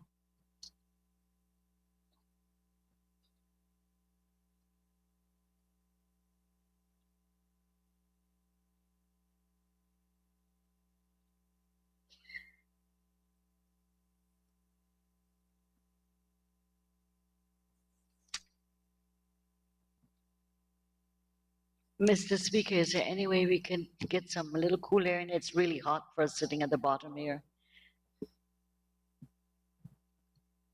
Yes, we can shortly. Honorable members, pages 290 and 291. The agency is 55, Supreme Court, the staff is in place. And I propose a question that the sum stated for program 551, Supreme Court of Judicature, current expenditure, that the sum stated stands part of the estimates. The Honorable Member, Mr. Ramjatan. Madam, Chairman, I see employment costs going up by about $100 and something million. Is this for the new set of judges that we understand are an increase in the recruitment of judges, both for the Court of Appeal and the High Court this year? Honorable Minister. It's under employment costs. Speaker and the Honorable Member, the increase in the amounts reflect the 8% increase has been given to all the members of the Supreme Court. If there are any addition of judges, etc., that will be through a supplementary coming back to the House. Thank you, Honorable Member Mr. Ramchadan. No. Honorable members, I now propose the question that the sum stated for Program 551, Supreme Court of the Judicature, current expenditure, stands part of the estimates. Those in favor say aye. Those against say no. Ayes have it. The sum stated now stands part of the estimates. Honorable members, turn to page 524.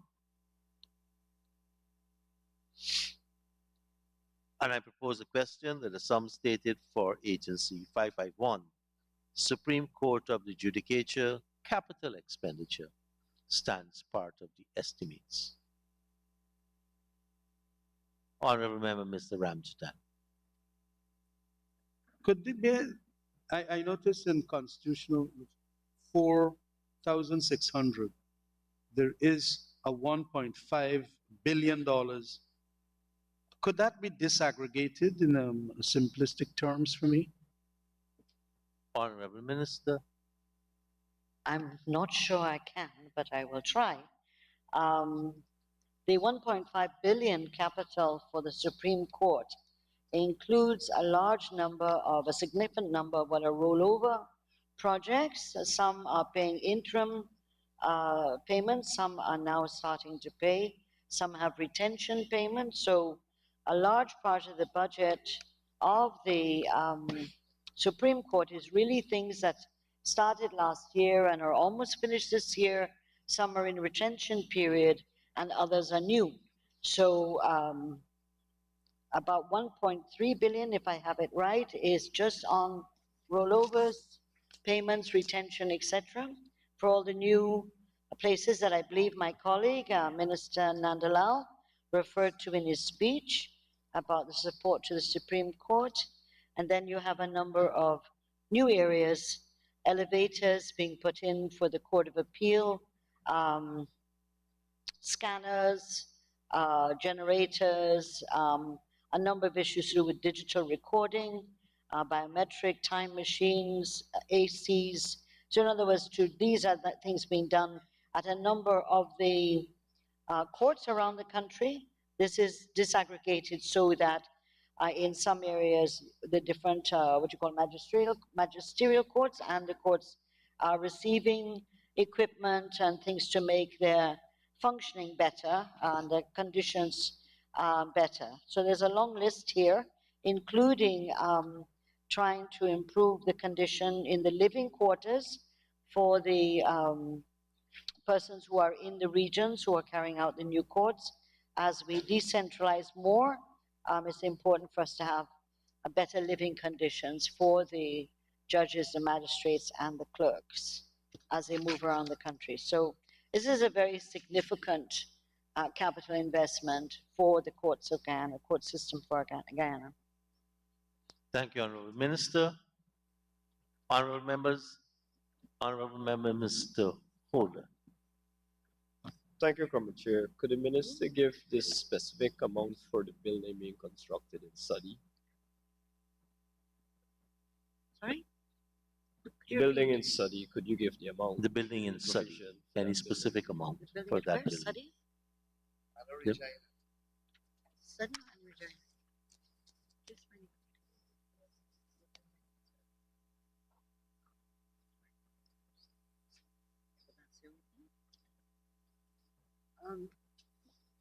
Are you talking about the construction or the rewiring of the Supreme Court registry at Sadi? Hold on a second. I think they're two. Yeah. Okay. Yeah. So the one you're asking about, Mr. Holder, is to do with the registry. The Supreme Court registry, it's rewiring at 2.2 million. The question you're asking about is I think what you mean is the deeds registry?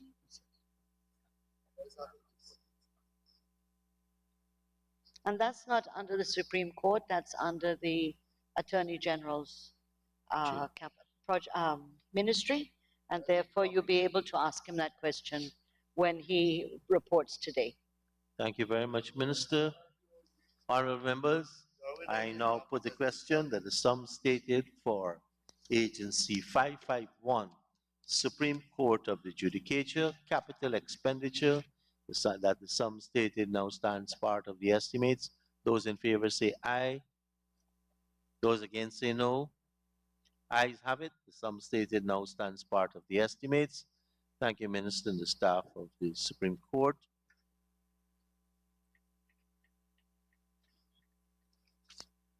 Honorable members, we can turn our attention to pages 294 and 295, the public prosecutions.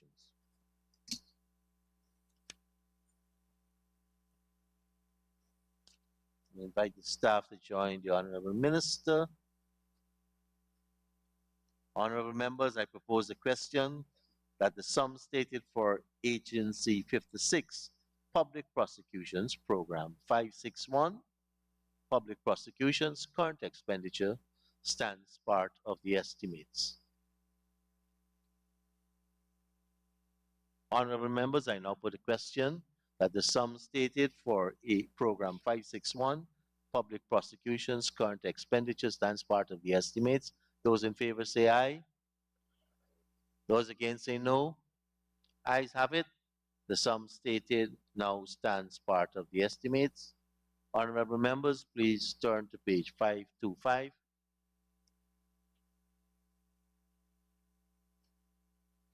And I propose the question that the sum stated for Agency 561, Public Prosecutions, Capital Expenditure, stands part of the estimates. Honorable Member, Mr. Ramstan. Could there be a disaggregation of that almost $64 million, sir? Honorable Minister. The honorable member will remember that there was a fire that did consume a lot of equipment and areas that belong to the office of the DPP. So that what they've done last year and this year is to try to recoup, and therefore a lot of their capital is investing in equipment, webcams for computers, their iPads, software, routers, cabinets, a number of things that have been damaged or destroyed during the fire, as well as normal kind of things that exist, such as paper shredders and chairs, business chairs, refrigerators, those kind of things, a vacuum cleaner, installation of grills, fire alarm and smoke detector, that is also listed there. Construction of a perimeter fence for the DPP's office, construction of a concrete drain and main bridge, and construction of modern security hut. So approximately, Mr. Ramjitan, it's in terms of physical works, it looks as if there is about 40 odd million in physical works. That is the grills, the perimeter fence, the concrete drain, and the security hut with washroom. Those are 24 million, 9 million, and 9 million, right? So those are, the rest is all equipment, furniture, filing cabinets, chairs, things to replace and to accommodate staff that the DPP has at this point. Thank you, Honorable Minister.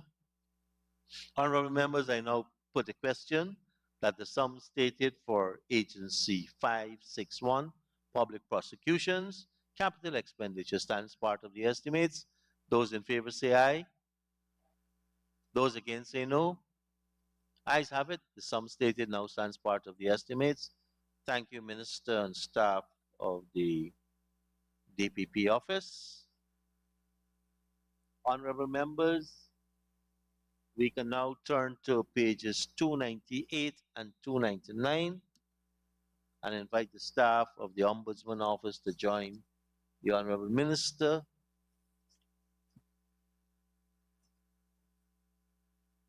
Honorable members, I now propose a question that the sum stated for Agency 57, Ombudsman, Office of the Ombudsman, Program 571, Ombudsman, current expenditure, stands part of the estimates. The Honorable Member, Ms. Lawrence. Thank you, Mr. Chairman. Could the minister kindly inform the House whether we have an ombudsman? And if so, who is that person? And if we do not have one at this time, what is being done to have someone fill that vacancy? Honorable Minister.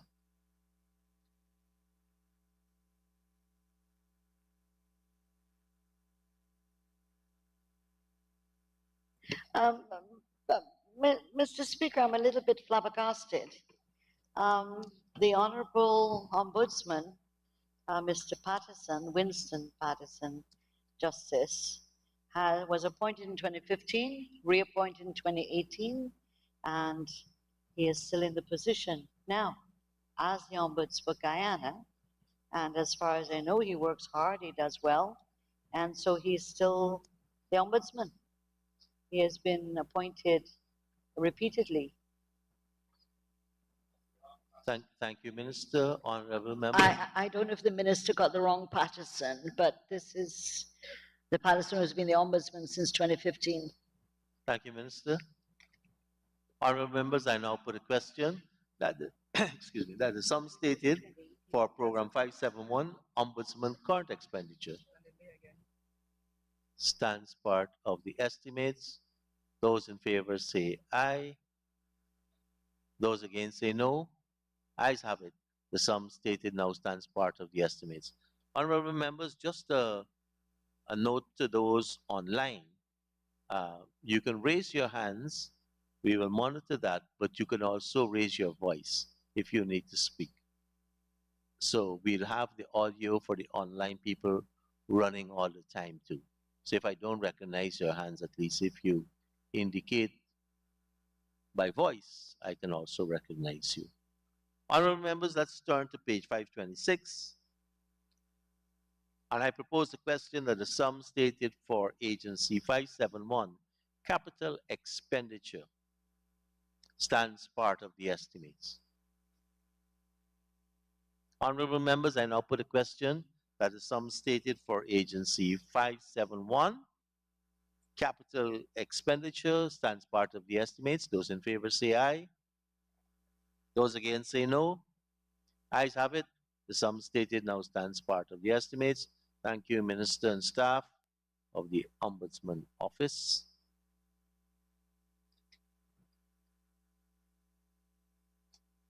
Honorable members, please turn to pages 302 and 303 as we invite the staff of the Public Service Appellate Tribunal to join the Honorable Minister.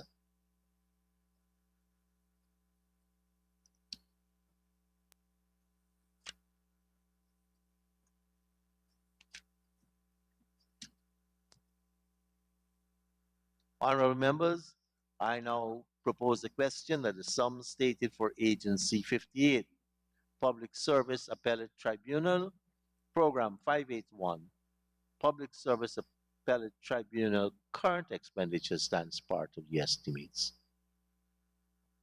Honorable Member, Mr. Ramsden.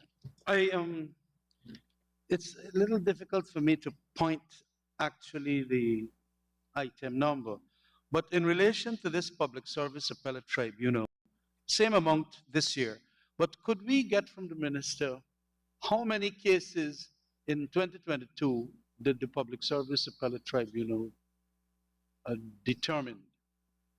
Is there? No. I just want to know, you're spending six. Oh, order. Where do I get Honorable Minister.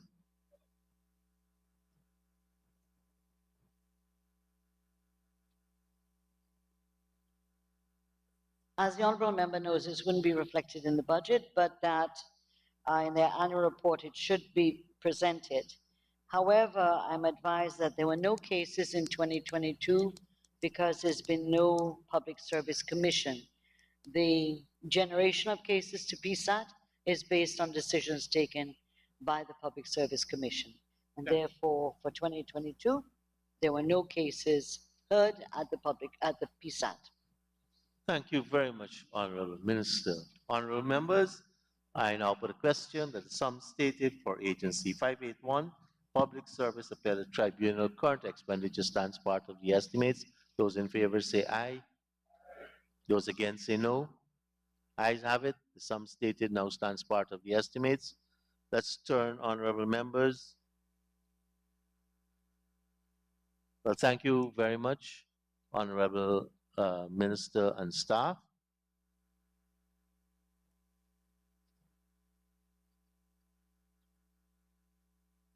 Honorable members, let us turn to pages 306 and 307 and invite the Ethnic Relations Commission to join the minister, the staff.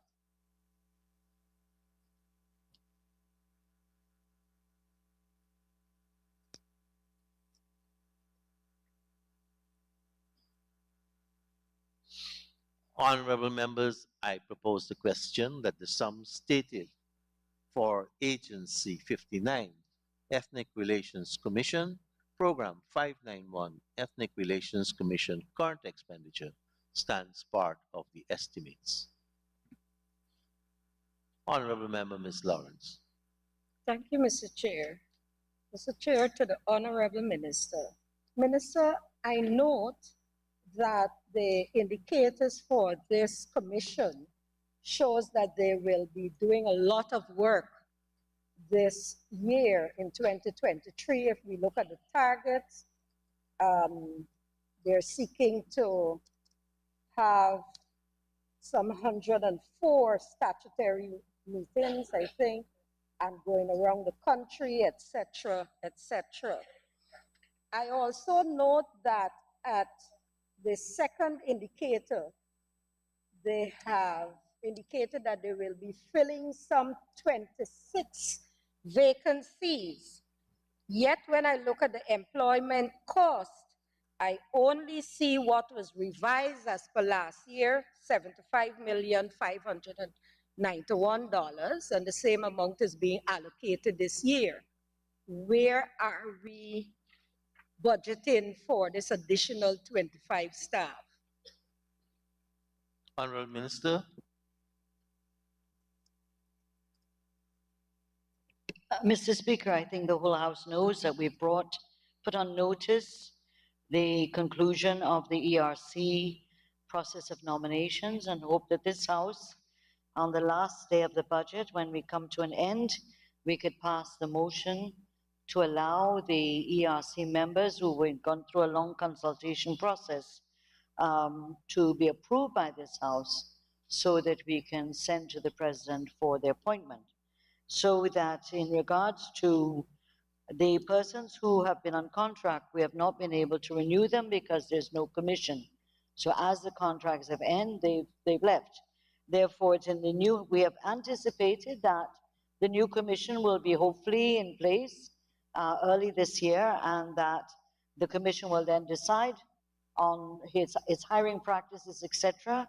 But we have made provision for the similar staffing as of 2022, because it includes the 8% as well. But that the new commission would have a right, and as you know, the money in the commissions are lump sums. They can decide to move the money around to pay for more staff or for other things, but if required, they can apply for a supplementary. Thank you, Minister.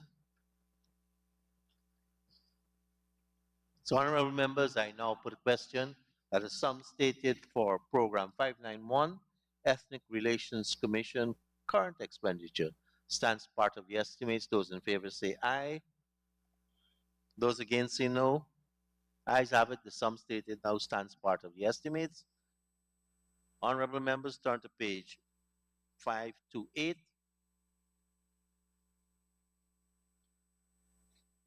I propose a question that the sum stated for Agency 591, Ethnic Relations Commission, capital expenditure stands part of the estimates.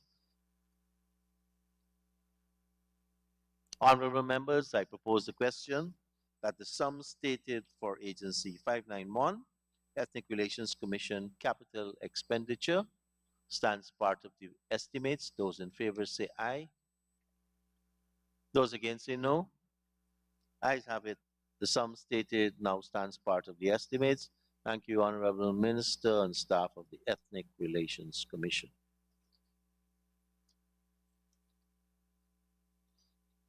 Honorable members, let us now invite the staff of the Judicial Service Commission to join the Honorable Minister. And let's turn to pages 3, 10, and 11.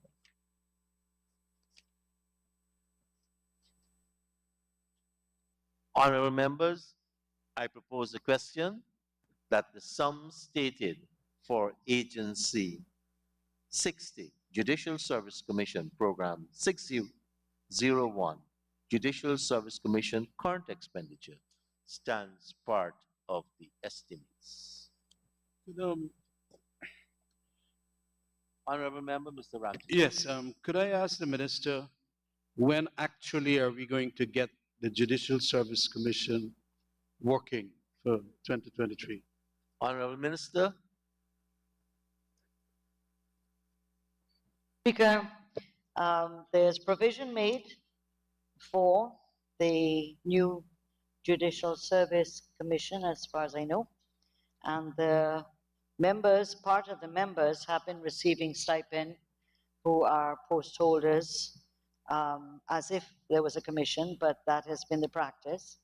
But to say this, that in April 2022, the Leader Opposition was written suggesting the name of the President's appointee and seeking his support, and the Parliament had decided on who its nominee was, unanimously agreed to. Regrettably, the response to that by correspondence has not been to address the issue of the President's nominee, or the President's looking for support from the Leader Opposition for his nominee, as required by the Constitution, but instead has focused on the appointment of the Chancellor and the Chief Justice. So there are letters there hanging in the air, and that regrettably we have not been able to move on this, but I believe that we shall see movement on this issue in the near future. But both gentlemen who have been appointed, one by Parliament and one who has been around for a long time in the judicial system, are worthy of our support in the Judicial Service Commission. As you know too, the chairman of the Public Service Commission, we're waiting on that issue to complete at the Committee of Appointment, and then for the President's nominees to be sent to the Leader Opposition, and hopefully he will be supportive of those names or have other names that are worthy of consideration so that we can move forward the Public Service Commission as well. As you know, the chairman of that sits on the Judicial Service Commission. Thank you, Minister. Honorable members, I now put a question that the sum stated for Agency 601, Judicial Service Commission current expenditure stands part of the estimates. Those in favor say aye.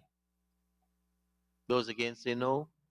Ayes have it. The sum stated now stands part of the estimates. Thank you, Minister and staff of the Judicial Service Commission.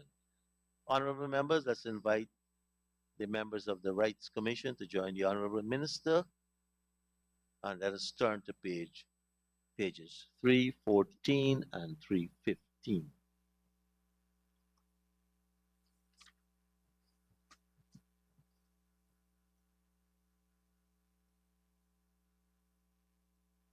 Mr. Speaker, you may wish to advise the honorable members that this includes the Women and Gender Equality Commission, Rights of the Child Commission, and the IPC, Indigenous Peoples Commission, as well as the Human Rights Commission. So this covers those bodies. So one may want to look at that. These are different heading, different pages in the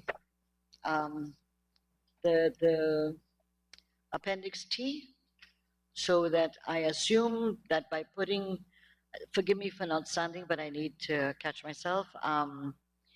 The rights commissions should normally, I think, are disaggregated, but in this case they're put together, but there are different pages in the Appendix T. So I don't know if it's an omission or we made a mistake, which we probably all did, or that it is pages 710, 711, 709, and 712. Those are the different commissions. So I just wanted to get guidance on how we'll deal with that. Thank you very much, Honorable Minister. Thank you, honorable members. As Minister said, it has been aggregated in this heading, this program on the one, but it covers the Rights Commission that we have in existence now. I think they share a common secretariat, if I'm not mistaken. Yes. So, honorable members, I propose the question that the sum stated for Agency 611, Rights Commission of Guyana, current expenditure stands part of the estimates. The honorable member, Ms. Lawrence. Thank you, Mr. Chair. I am looking at Appendix T, page 711, Women and Gender Equality Commission. I'm looking at the employment cost, and I would like to ask the minister 2 questions so she doesn't have to get up all the time. One is whether this increase of $11.348 million, whether that caters for the 8% increase, and whether that amount also catered for the increase which was given in 2021, which the commissioners did not receive. Honorable Minister. As far as I know, the commissioners do not receive salary increases because they're not employed. They're appointed. The staff of the commissions receive the salary increases, but not the commissioners. So commissioners receive the stipend, they're not employed, they're appointed, and they receive their stipends, but they do not receive the same increases as everyone else does. In this case, the women and gender, as far as I understand, it caters for the 8% that were given to staff, and I would believe I haven't heard that there's any problem that they weren't given the 7% in the rollover between 2021 and 2022. Thank you very much, Minister. Honorable Member, Ms. Lawrence. Thank you, Mr. Chairman. Honorable Minister, could you kindly state the complement of staff which the Women and Gender Equality Commission have to assist them with their work? Because I'm looking at their targets for 2023, and in some cases it has gone up over 100%, some of the things that they're planning to do. So I would like to know what is the complement of staff they have to assist them in achieving these targets. Thank you, Honorable Minister. I'm advised, Madam Chair, that they have a Chief Executive Officer and an administrative assistant. They are planning to hire 2 additional staff, driver and research planning officer, and therefore I believe they have catered for that as well as the normal gratuity and other direct labor costs. Thank you very much, Minister. Honorable members, I now put a question that the sum stated for Program 611, Rights Commission, Honorable Member, Ms. Hastings.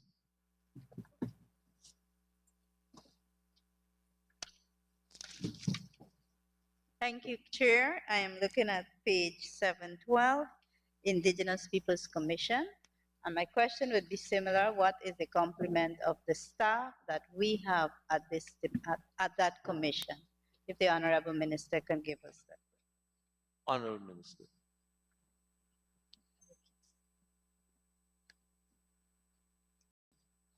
Mr. Speaker, in addition to the commissioners, they have Together, two Mike. full-time staffs, a chief executive officer and administrative assistant. And just to remind MPs that the Human Rights Commission, which is the secretariat, provides the accounting and other core areas that are needed by Women and Gender Equality Commission, Rights of the Child, and Indigenous people. In terms of a number of what you call admin core services, so that each commission doesn't have to have that right now. Thank you very much, Minister. Honorable members, I now put a question that the sum stated for program 611, Rights Commissions of Guyana. Current expenditure stands part of the estimates. Those in favor say aye. Those against say no. Ayes have it. The sum stated stands part of the estimates. Honorable members, turn to page 529. We haven't passed Rights of the Child yet. Did we do Rights of the Child? Oh, okay. All right. 529, program 611, Rights Commissions of Guyana. Yes. Capital expenditure. And I propose the question that the sum stated stands part of the estimates. Thank you. Honorable members, I now put a question that the sum stated for program 611, Rights Commissions of Guyana Capital Expenditure, stands part of the estimates. Those in favor say aye. Those against say no. Ayes have it. The sum stated now stands part of the estimates. Thank you, Minister and staff of the Rights Commissions of Guyana.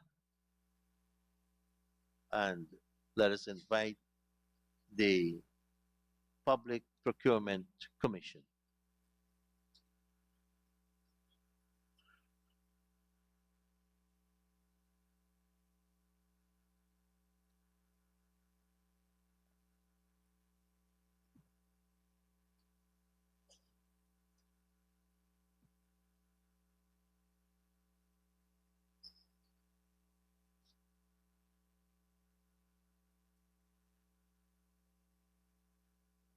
Thank you very much. Honorable members, let us turn to pages 318 and 319.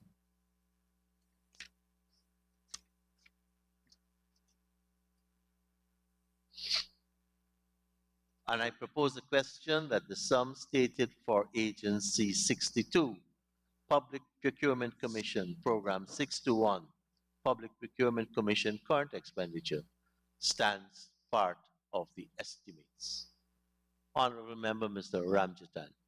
Yes, could there be an explanation? Statutory wages and salaries have been increased by about $28 million here, from 35 to 61.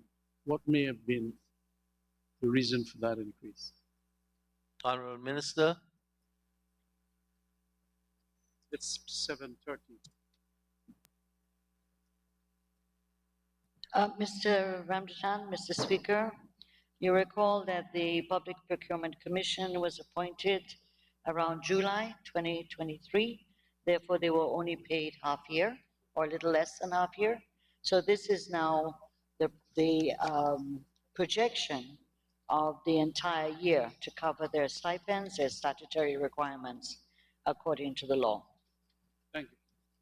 Thank you very much, Minister. Honorable members, I now put a question that the sum stated for program 621, Public Procurement Commission current expenditure, stands part of the estimates. Those in favor say aye. Those against say no. Ayes have it. The sum stated now stands part of the estimates. Honorable members, let's turn to page 530.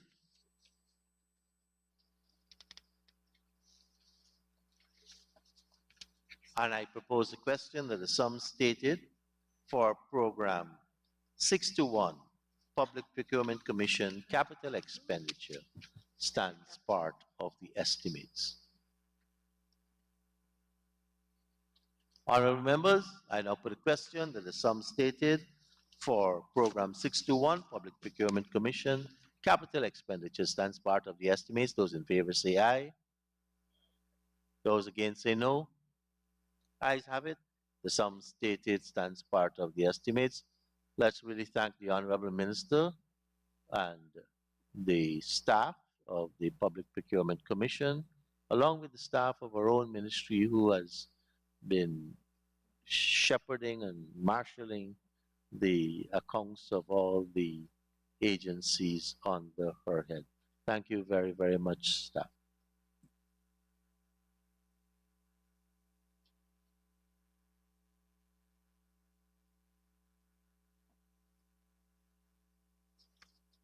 Honorable members, that concludes the sections for the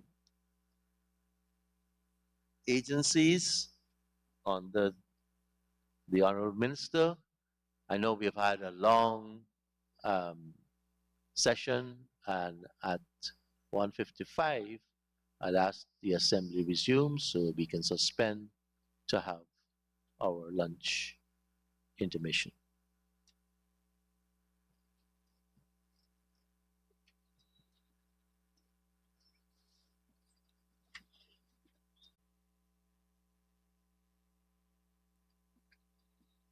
Honorable members, Mr. Speaker.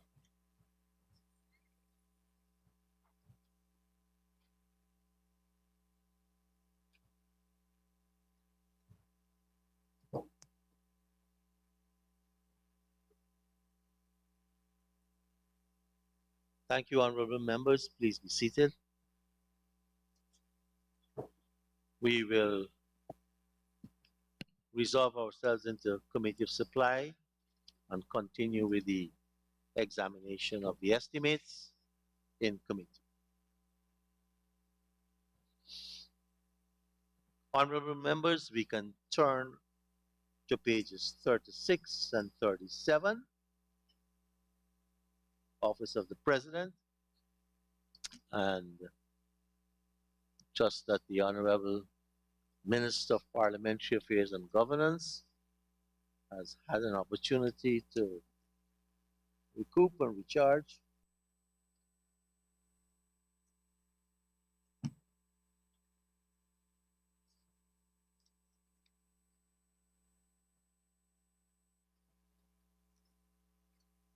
Being joined by the staff of Office of the President.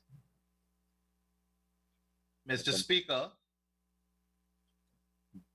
Mr. Speaker. Please identify the name because I'm not too familiar with the voice. Ganesh Mahipal. Miss the Honorable Member. Thank you, sir. I'm just confirming that you're hearing me. We are all hearing you. Thank you. Thank you.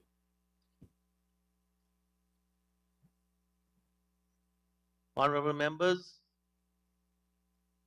I propose the question that the sum stated for Agency 1, Office of the President, Program 011, Administration, current expenditure stands part of the estimates.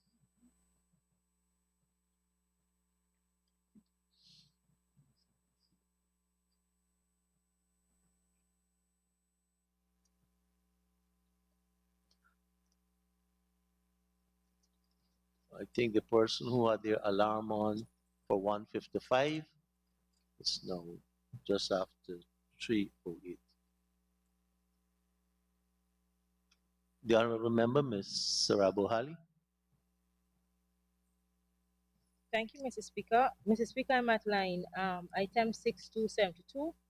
It was budgeted and utilized in $50 million, and now there is a significant increase of $249 million. Can the minister state why this enormous increase? Thank you, Honorable Minister.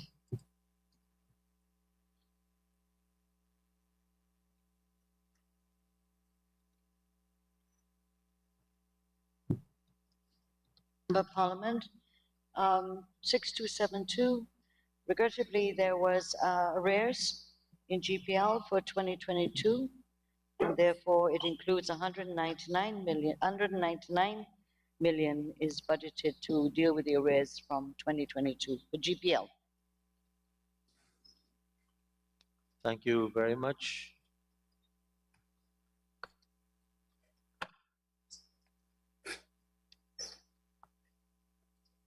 Honorable members, I now put a question that the sum stated for program 011, administration, current expenditure stands part of the estimates. Those in favor say aye. Those against say no. Ayes have it. The sum stated for that program now stands part of the estimates. We can turn to page 485.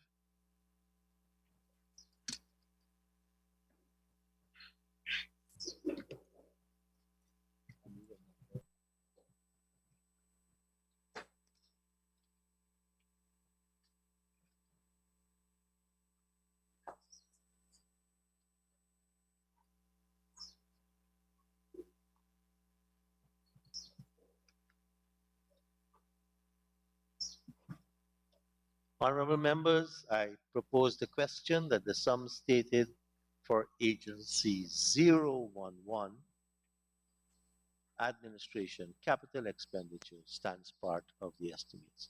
The Honorable Member, Ms. Halley. Thank you, Mr. Speaker. Mr. Speaker, I'm at 2405200 land transport.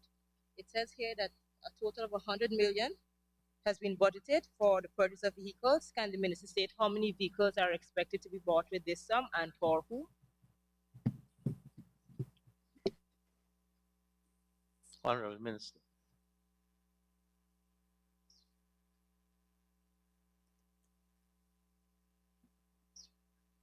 There are a number of vehicles, and there are 11 vehicles for on the list, including 2 SUV, presidential guard, 1 sedan, 2 buses, 15-seater, 2 pickup, presidential guard, and 4 vehicles for the ministry. That is the Office of the President, which is trying to update some old vehicles that they have.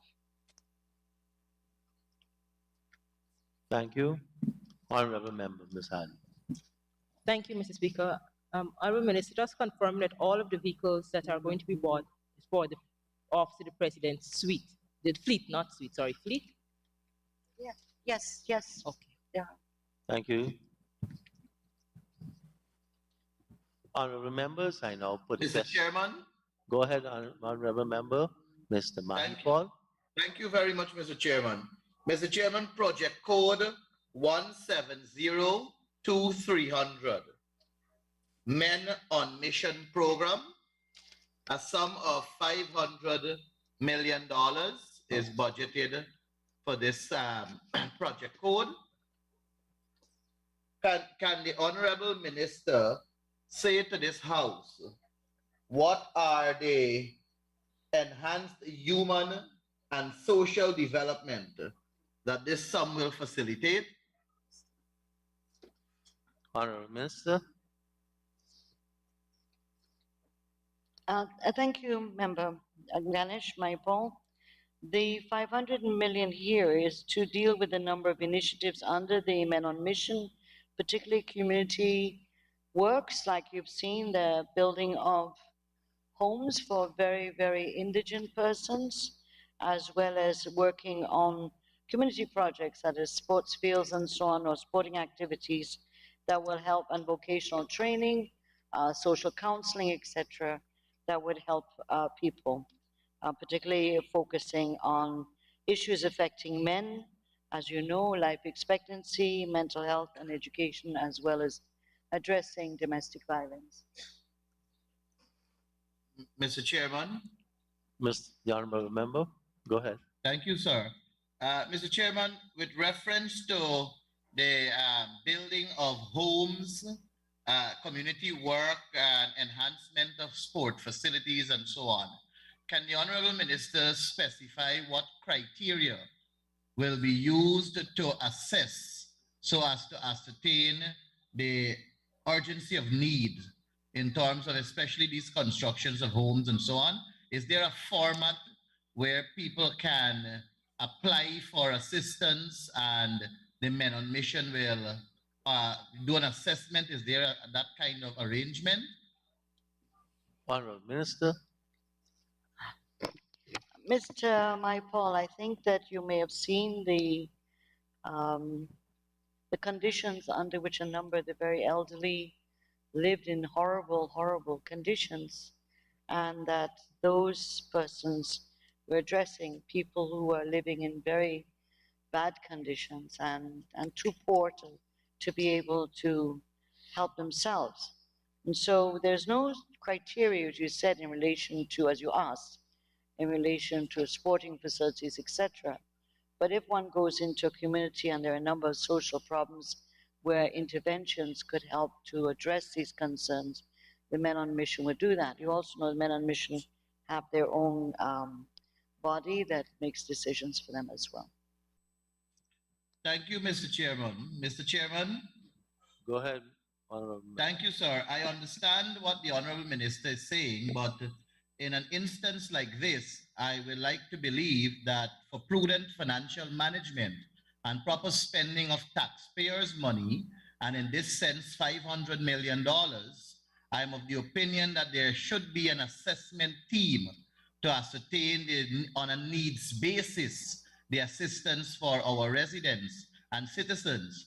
Mr. Chairman, I don't disagree that there are elderly people that need assistance, but similarly, there should be some assessment, prudent financial management, and proper spending of the taxpayers' money to assist the people who are in need.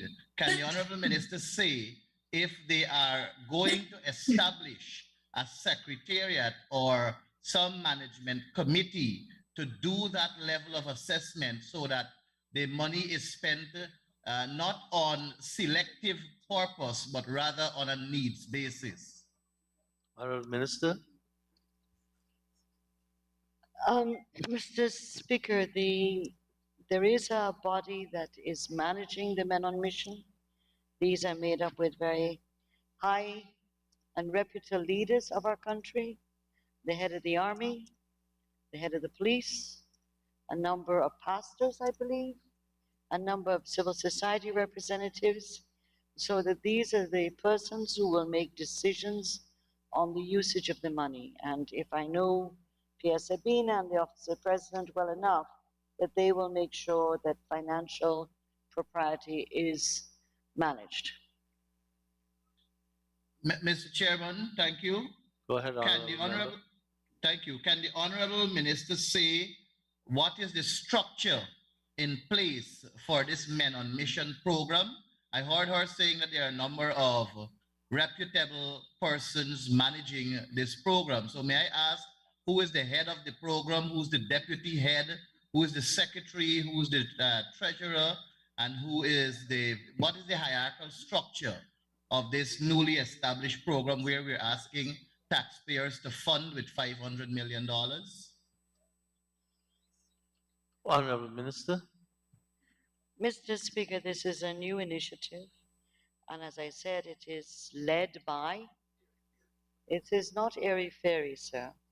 This is a men on mission. You know, maybe you're too young, but there have been many attempts over the years to get men involved in advocacy on domestic violence, sexual violence, which my colleague on the other side, Mrs. Lawrence, would be familiar with, for example. And many of these have been fleeting and not held their ground for long. This is the first time we have a very powerful organization, and not to use it as a formal organization, but a coming together of men in our country, over 1,000 men in each region, who are involved in responsible parenthood, responsible lifestyles, being opposed to domestic violence and sexual violence, and recognizing their role in the community to play a more active role in terms of caring and reaching out to people who are less fortunate. So it is a new initiative.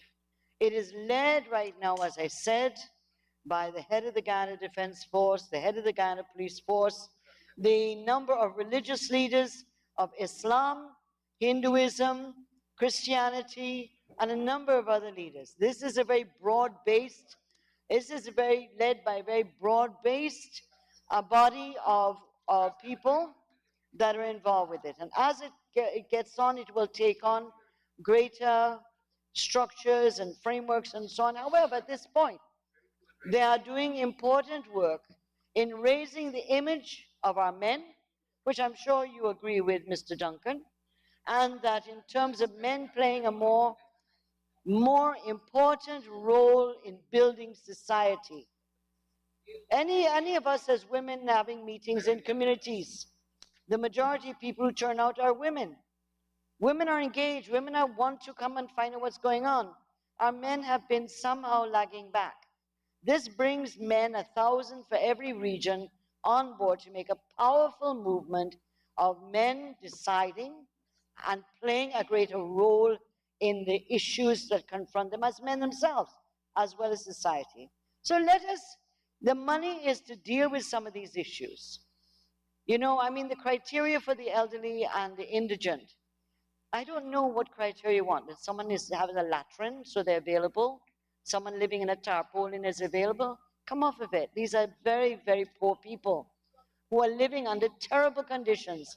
We must have a humanitarian view instead of trying to clock everything by criteria. If you find a woman living in terrible conditions, abandoned, don't we want to lift her up? Don't we want to lift an old man up? Or are we losing our humanity? So I believe that the men on mission with $500,000 can bring in a number of programs that can make people's lives better, and including their own. We want our men to be able to deal with their health issues. We want our men to be able to deal with improving their education. We want our men to not pummel women, to not be beating women as we have in our society. And this is part of the objective of Men on Mission.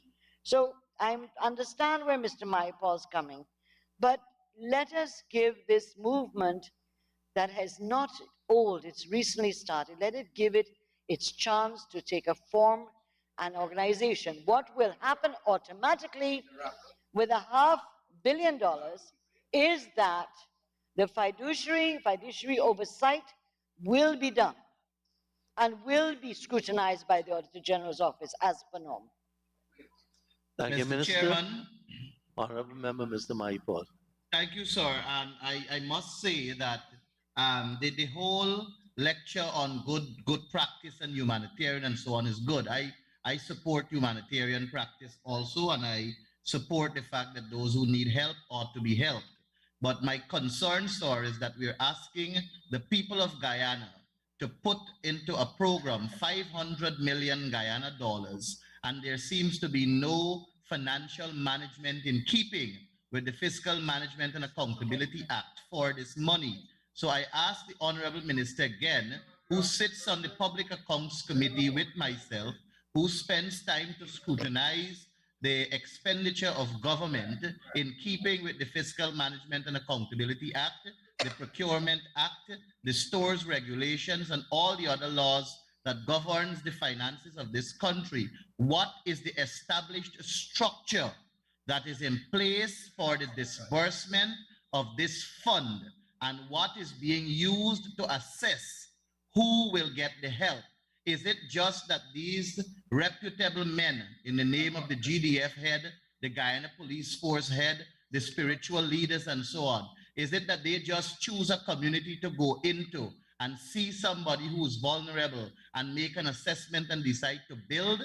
Or is it that they're going to give the opportunity of doing a proper assessment of areas in different regions? Will this, and another question to follow up on that, sir, this $500 million, is there a cap where they will say 100 million for region 1, 100 million for region 2, or is it just isolated to one region? All those are concerns, sir, because all across this country, there are poor people who need assistance. So what system do we have to cater for the poor and vulnerable, as opposed to this ad hoc manner? Mr. Honorable Minister, would you mind if I sit down more? just before you answer, yes, you can sit and answer the question. We have had a good speech there by the Honorable Minister to ask two questions. And I would ask the persons asking questions to be very succinct with their question rather than making speech. In fact, Mr. Maipa went into some speculation too. So, Honorable Minister, you may sit and attempt to and answer the two questions which were asked.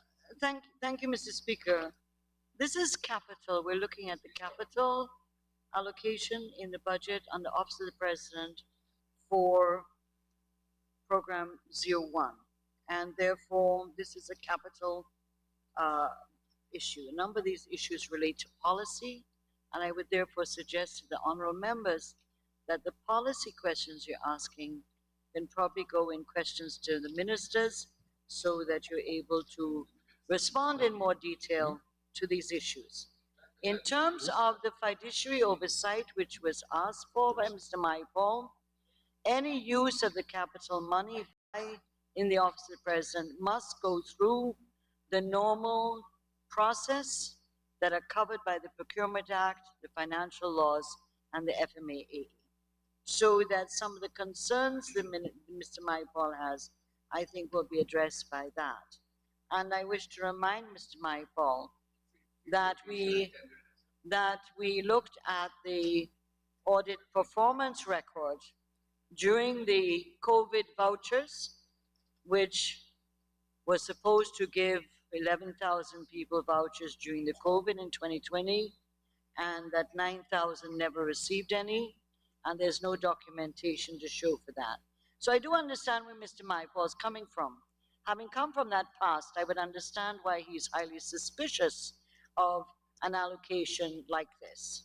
But I wish to assure Mr. Maipol that we are not the same as you are. Now, I don't mean that you personally, Mr. Maipol. You know exactly what I'm talking about.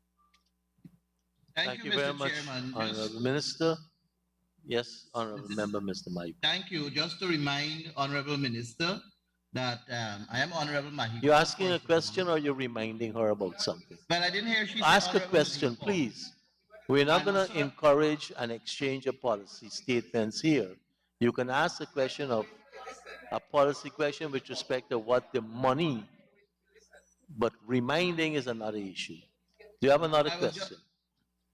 Thank you, sir. I was just saying to her that I'm Honorable Mahipol. I didn't hear her saying Honorable. My deepest apologies, Mr. Maipol. My And deepest secondly, sir, apologies. is You there are what- most honorable. Sir, may I ask the minister what caused her or her ministry or her government to come to this cap of $500 million? What caused that? What factor was used or what? Thank you very much, Honorable Minister. Can she pull down the mic, please, sir? I wasn't hearing her clearly. Oh, just now. sorry. Yeah, Mr. Thank you. Speaker, the figure I understand that came up was by the, remember this is covering several regions of Guyana, that this was an projection of the kind of work that could be done in the year of 2023 by a number of the projections. So these are projections. Obviously, if the money is not used, it will be returned to the Consol Fund. If the money is used, we can then assess how well it has been used for the benefit of our people. Thank you, Honorable Mr. Minister. Chairman. My final question, Mr. Chairman. Honorable Member, Mr. Maipol. Thank you. Can the minister say how much from this sum will be allocated to regions 4, 7, and 10, respectively? Honorable Minister. I'm afraid, most honorable member, I have no such information to share with you. Thank you very much, Honorable. Sir, a follow-up. Can the honorable minister say whether monies from this 500 million will be spent in regions 4, 7, and 10? I assume that the male members of this House who are from 4, 7, and 10 are also involved with Men on Mission, and therefore they can have a great influence on what happens in regions 4, 7, and 10. I would sincerely hope that the honorable men of this House, particularly on the other side, see it as their duty and responsibility as leaders, male leaders of our country, to join Men on Mission, so that we can have the male leaders of our country be very active and to have a say in how some of this money is being used in your respective communities. Thank you, Minister. Thank you, Mr. Speaker. Honorable Member, Ms. Finance. Thank you. I know I told you. Thank you, Mr. You're Chair. quite right. Following up on men on a mission, sir. The Honorable Minister, given that men on a mission, it's not a constitutional agency, it is not, this allocation is not given under subsidies to local organization. When we are doing capital budgeting, is the Honorable Minister saying that when budgeting for men on a mission, they use a different system as against these are the things we want to do in 2023, and now you're just saying, oh, we're just going to put this money here, and whatever comes up, that's how we're going to be spending it, because it's a capital expenditure, and of such, every detail should have been accounted for to arrive at $500 million. Honorable Minister. Mr. Speaker, this is a program which has a work program which was developed by the leaders of it and which has come up with an estimate and a projection for $500 million. The capital works, most of this is capital works. In terms of the areas of, as I said, housing, the housing for the indigent programs, etc. So that this is allowing the body to have access to funds and obviously will be accountable. There's a work program looking at region by region, what are the interventions that are needed. Some may be soft, and I cannot answer if there's a choice of putting $500 million under local, because it's not an organization like civil society bodies or other state bodies. This is a program that has been started as an initiative. So it does not have does not fulfill the same criteria as when you give subventions to organizations. Therefore, the only place to put it was under capital. And therefore, there's a work program that looks at it, and the money will be accessed in keeping with the financial laws and regulations of our country. Thank you, Minister. But if there are other questions you have on policy, you're welcome to put questions to the minister after the budget. Honorable Member, Ms. Finance. Thank you, sir. Men on a mission, because I'm noticing the minister's response as saying why it's not listed on the subsidies to local organization and so forth. So my question is this registered? Is this a registered body? And if so, where is it registered? Under what program? I think, Mr. Speaker, I made it very clear, this is a program, not an organization. It's an initiative, it's a program to try in the first instance to bring people together, in particular men together, to get them to play a more meaningful role and leadership role in our society, particularly the community levels. So it may turn in, Honorable Member Finance, into an organization. It may, but at this point it is a program with a particular objective, which is emerging as it develops. The main thing was to get 1,000 men involved in every region across the political divide, hopefully across the religious divide, across the gender divide, across the ethnic divide, and that it has succeeded in bringing to the fore. I'm sure there are other steps and stages will take place, but this is where we are now. So it is not an organization, it's not a registered organization, it is a program. Just one follow-up. Honorable Member. Thank you. The Honorable Minister said in her response prior that the majority of this money is for capital expenditure. What portion of this is for capital expenditure and what portion is not for capital expenditure? Honorable Minister. I'm advised that all is for capital. Thank you, honorable members. Honorable members, I now put a question that the sum stated for Agency 11,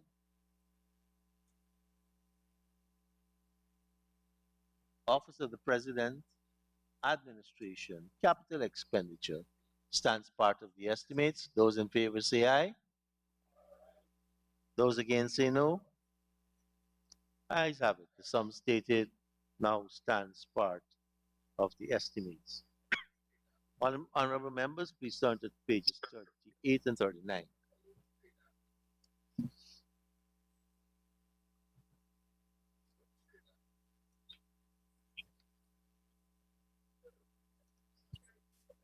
Honorable members, I propose a question that the sum stated for Agency 1, Office of the President, Program 012, Policy Development and Presidential Advisory Services, current expenditure stands part of the estimates. Honorable Member Ms. Han. Thank you, Mr. Speaker. Mr. Speaker, I'm at line item 6321, but I'd like for some clarification from the minister. Can you say whether the institute that is spoken of on page 16 of volume 2 on the indicators is the Institute of Applied Sciences and Technology, because it just says institute? I just want to clarify that. Honorable Minister. Thank you, Mr. Speaker. Mr. Speaker, Go ahead, Honorable. volume 1 on page 470 shows that the IASC received 255 million in 2022 and is budgeted to receive 270 million this year. After looking at the IAST website and news agencies, there's nothing that shows what they were doing over the last 3 years almost. So can the minister state whether whether IAST has started any new project or intends to start any new project that would require them to be awarded even an increase in this subvention this year? Honorable Minister.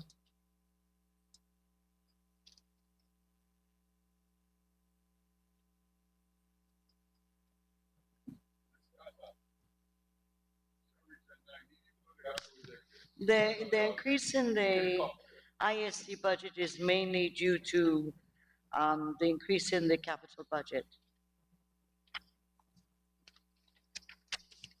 Yeah, and that, sir, the main cost, the largest cost in that figure for budget in the capital of 47,900,000 is 34,365,000 for analytical lab system at the UG campus, Turkine.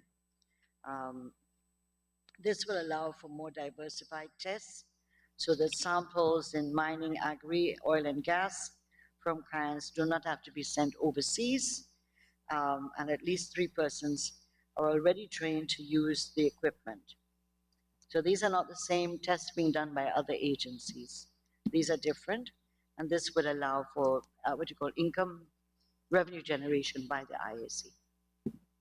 So out of the 47.9 million, 34.3 is basically the lab system, analytical lab system. Thank you, Minister. I don't know if that helps. Honorable members, Honorable Member Ms. Lawrence.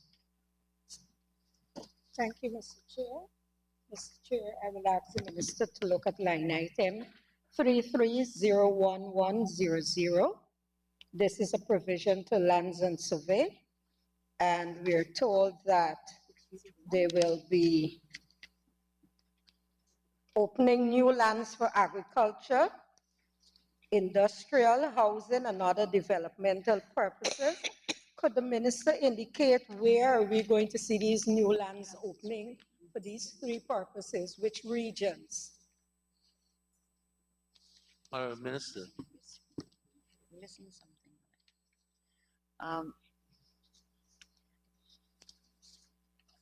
Mr. Speaker, my understanding is that the lands that they are being addressed here have to do with what registration of lands that have been waiting for quite a while. These are in Region 1, Region 7, Bush, and so on. So it is a very specific area working with land court to be able to rectify, regularize these lands. These are not, as far as I'm told, these are not lands dealing with housing or anything like that. These are people who have private land, have been occupying it for a long time, and have been waiting between the land court and the lands and surveys to regularize and complete the process. So this has nothing to do with housing or anything like that. This is all private land. Mr. Chairman, Honorable Member, Ms. if I Lawrence. may, Yes. just to guide the minister to the legend, there are two things that they're going to do. One is the land regularization, which you just spoke of. And the first one says opening of new lands for agriculture, industrial, housing, and other developmental purposes. Am I to believe that that is incorrect? No, sir. No, madam. No. I believe that both from the budget they put forward, these relate to also new opening of lands that might be used for agriculture, etc. So there are two aspects of the lands and surveys, as far as I'm aware. This does not include Amerindian land titling. It does not, that's dealt with in a different way. It does not deal with, it's not dealing with state land, but they are dealing, for example, Montchoisy and Willemstad, these are lands that have been identified for this process in this period. Thank you, Minister. Mr. Chairman. Mr. Maipor, Honorable Member. Thank you, sir. I turn the minister's attention to line item 6116, contracted employees. I see there's an increase there of about 38 million plus. Would the honorable minister please be kind to share with this house the top 3 designation for contracted employees and their total remuneration package, please? Honorable Member, the 6116 contracted employees was 95 last year, 95 this 2023, and therefore there hasn't been an increase in the number of staff under 6116. And the top 3, so there's been no increase, but there have been increases with the 8%. The top 3 would be the director of the Guyana Technical Training College, the Commissioner CEO of Guyana Lands and Surveys Commission, and the National Security Advisor, and the Deputy Commissioner, Deputy CEO, Guyana Lands and Surveys Commission. Can we have the total remuneration package, please, Mr. Chairman? You mean what they receive every month, or you're talking about yes, annual? Every month. The director, GTTC Inc., 1,360,800. Commissioner, CO, Lands and Surveys, 1,155,600. National Security Advisor, 808,920. And the Deputy Commissioner, Deputy CO, Lands and Surveys, 808,920. Thank you, Minister. Thank you, Mr. Chairman. Honorable members, I now put a question that the sum stated for Program 012 National Policy Development and Presidential Advisory Services. Current expenditure stands part of the estimates. Those in favor say aye. Those against say no. Ayes have it. The sum stated now stands part of the estimates. Honorable members, page 485.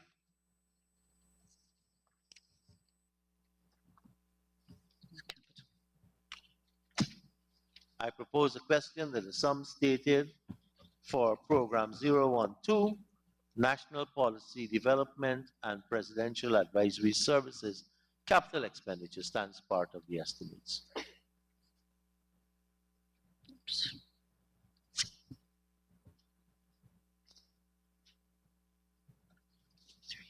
Honorable members, I now put the question that the sum stated for Agency 012 National Policy Development and Presidential Advisory Services capital expenditure stands part of the estimates. Those in favor say aye.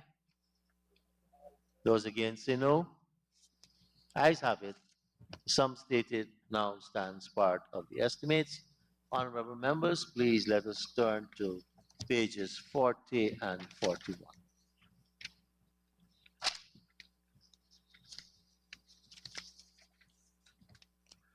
Honorable members, I propose a question that the sum stated for Agency 1, Office of the President, Program 013, Defense and Security, current expenditure stands part of the estimates.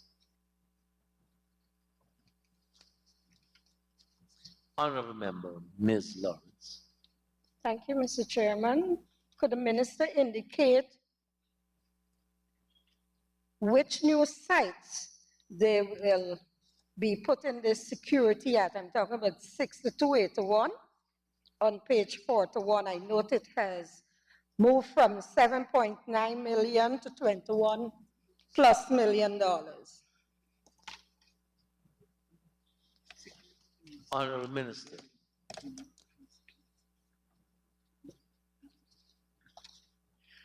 Mr. Speaker, Madam Lawrence, this figure 6281 deals with security for the NISA building itself, with having proper security there, armed security.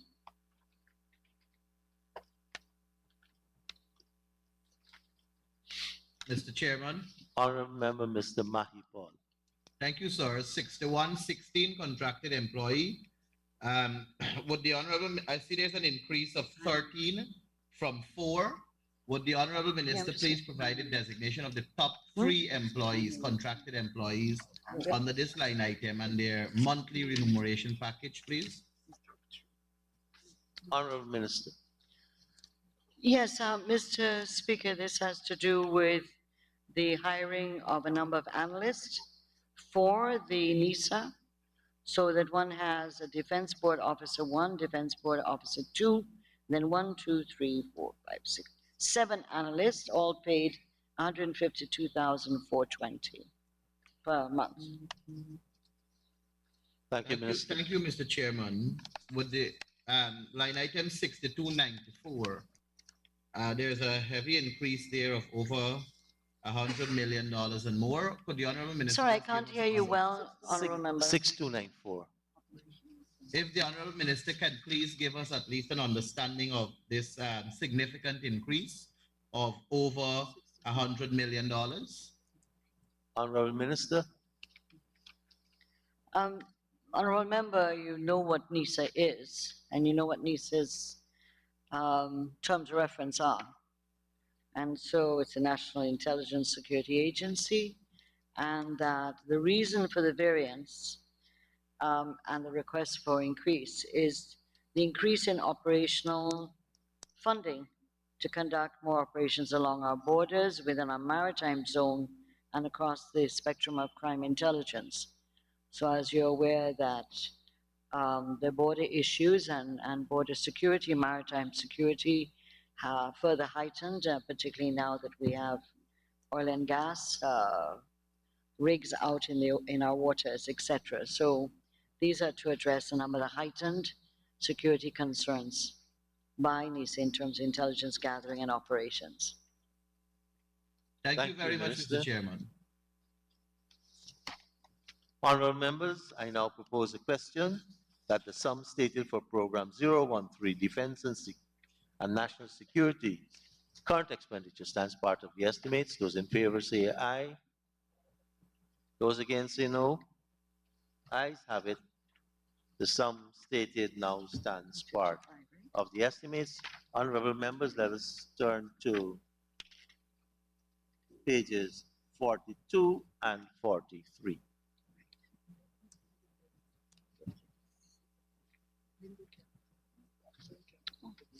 Sorry. Yeah, I'm just realizing. Sorry, I missed the capital. Turn to page 485. Yeah, it's the line items as reflected in the document before us.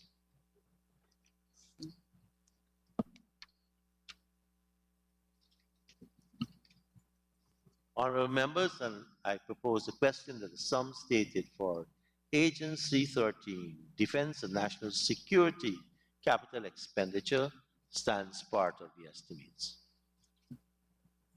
Honorable Member Ms. Lawrence. Thank you, Mr. Chair. Honorable Minister, I'm looking at line item 2507900, and I note a substantial increase from 25 million to 120 million provided for furniture and equipment. Could you lay over a breakdown of the furniture and equipment in the National Assembly? Honorable members are laying over requests. Well, I can easily read them out. They're not that long. But a number of the equipment has to do with analyzing based on their responsibilities as the intelligence agency, but the majority of issues are basic office equipment, cubicles, air conditioner, cameras, file cabinets, fire extinguishers, etc. But there are some pieces of equipment that I believe would not be in the best Understood. interest to Understood, I Minister. don't mind sharing it with Ms. Lawrence, but I would ask that, Understood. I would prefer No, that that not be circulated, which is a problem because every MP has a right to see when there's a request. Thank you, So Minister. I need your guidance on that. Honorable Member Ms. Lawrence, there's some sensitive pieces of Yes, equipment I do which you understand, will have. Mr. Chair. Thank you very I much. do. So I will withdraw from the laying over, but I would want to ask specifically whether any of this equipment is going to help us with our cyber crimes. I believe that we're trying to improve our capability, but I don't think we have some capability, but we need to strengthen our capability in this area. Some of this may help as well, yes. Thank you, Honorable Minister. Honorable members, I now put a question that the sum stated for Agency 13, Defense and National Security Capital Expenditure, stands part of the estimates. Those in favor say aye. Those against say no. Ayes have it. The sum stated now stands part of the estimates.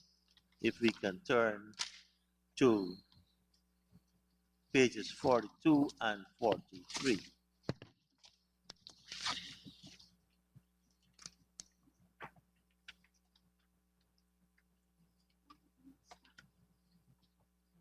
Honorable members, I propose a question that the sum stated for Agency 1, Office of the President, Program 014, Public Policy and Planning, current expenditure stands part of the estimates.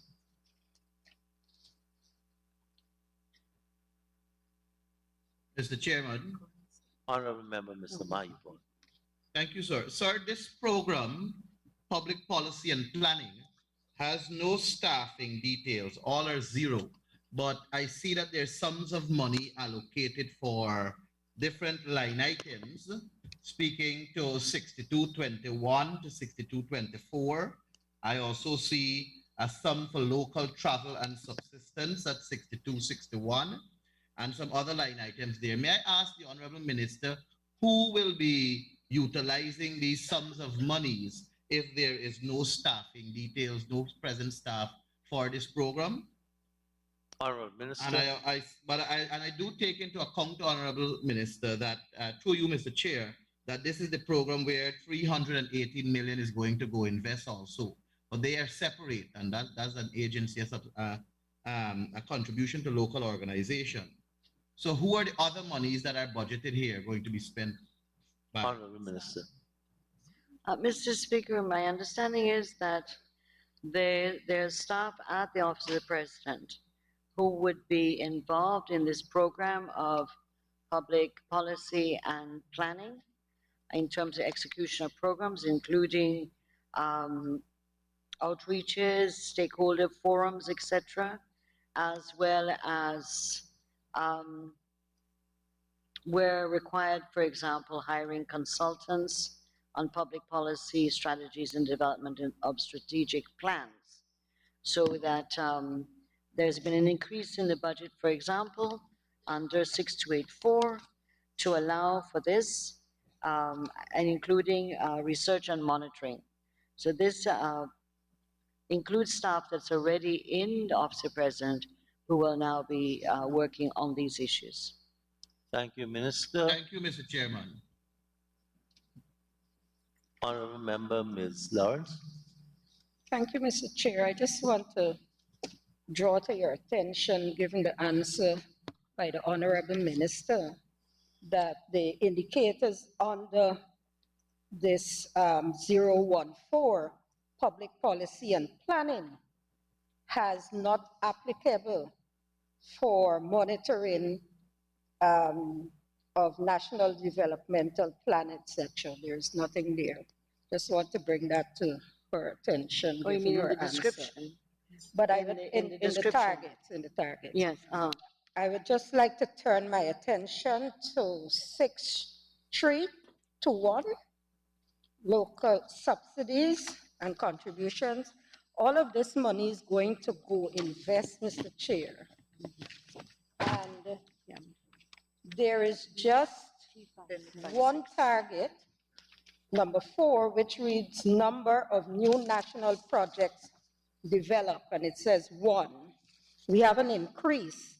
I don't know whether in the budget presented, what Go Invest would have said to the Honorable Minister that they would have been given this money. What is it we're going to see? What we can see jumping out at us in 2023 from Go Invest?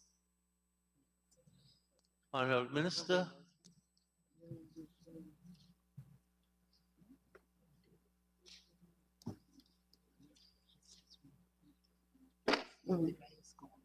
If they're not here, the minister can lay over something. No, for I us. just give me a minute. Yeah, sorry.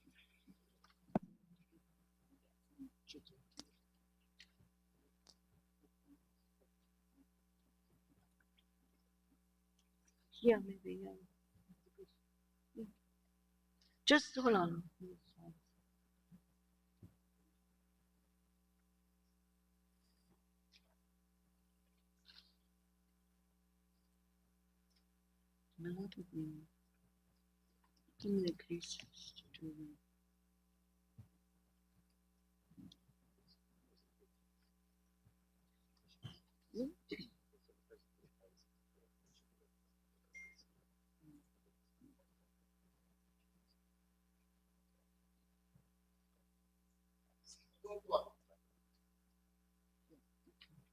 Yes, thank you for waiting, Honorable Member. I'm advised that based on the several delegations that came to visit Guyana interested in investment last year, for example, Jamaica, Saudi Arabia, and what was the other one? Dubai, that now this year there'll be follow-up in terms of bringing these expressions of interest into greater organizational form with Go Invest. Follow up, for example, with the offers and the interest, particularly in the oil and gas sector. So these three countries in particular will be focused on based on last year's discussions and delegations that came down. Thank you, Minister. Honorable members, I now put a question that the Excuse me, Mr. Speaker. I Honorable, sorry. Go ahead, Ms. Ali. Thank you, Mr. Speaker. Mr. Speaker, I am looking at the same indicators that were just spoken about. Number 4, which says number of new national projects developed. Mr. Speaker, for the target for 2023 is 1. 2022, 0 new national projects were developed, and I took the opportunity to look for 2021 and 2020, and all said that 0 new national projects were developed.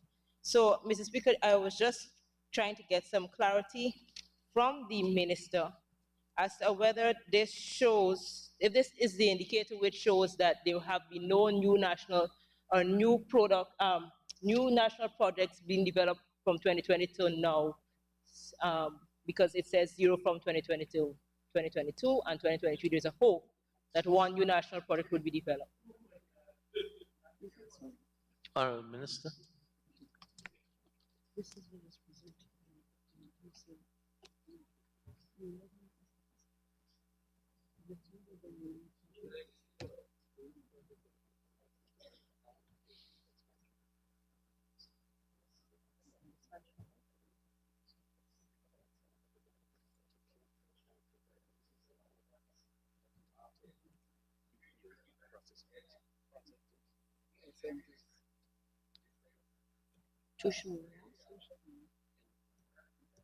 These are only two new projects in 2022 and now. Yeah, I'm advised that there are two projects that have been, they're working on between 2022 and now, and those are the call centers for Tushin and Enmore.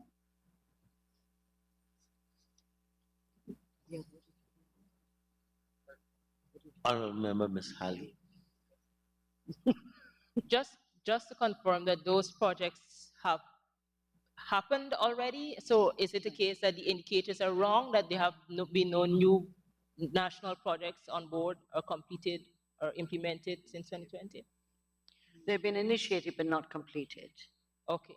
So just for clarity also, these national projects being developed would be, this is not just for the president, office of the president, but this is nationwide, right? Yes, Just to it's confirm. Go Invest, yeah. Okay, thank you. Go Invest is responsible for the whole country, yes. In terms of opportunities for investment and development, yes. Thank you very much, Minister.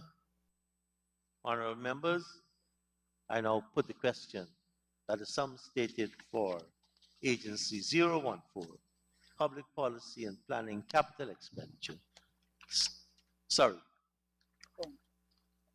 current expenditure stands part of the estimates. Those in favor say aye. Those against say no. Ayes have it. The sum stated now stands part of the estimates. Honorable members, to page 485.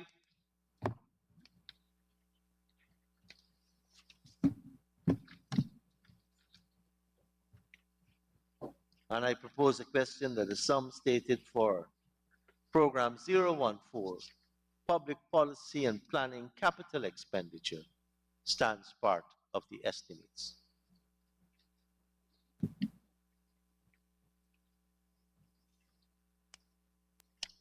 Honorable members, Honorable Member Ms. Hadi. Thank you, Mr. Speaker. I'm at 250-7900, purchase of furniture and equipment. Mr. Speaker, as was stated by the Honorable Minister, there and from the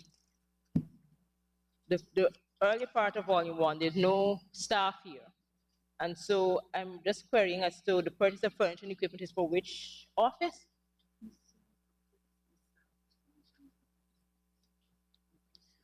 This is OP staff that is functioning under this program of public policy and planning.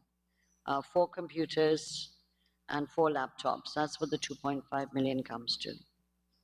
And this is the same amount that was budgeted in 2022. For furniture and equipment, that is. Honorable Member Ms. Ali.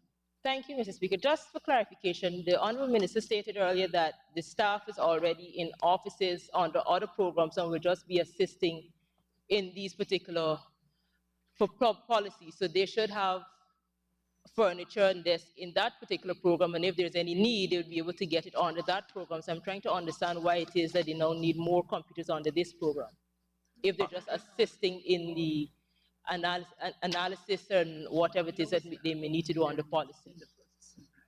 Honorable Minister. I mean, I did say at some point, maybe I wasn't clear enough, that they are also looking to hire persons and consultancies. If one looks at 6284, there's an increase in the budget from 26 to 30 million. And I did say this would be involved with hiring consultants to inform on public policy strategies and development of strategic plans. This would also involve things like advertisements, broadcasts, etc. So there is provision for the additional persons to work in the field as researchers or as consultants.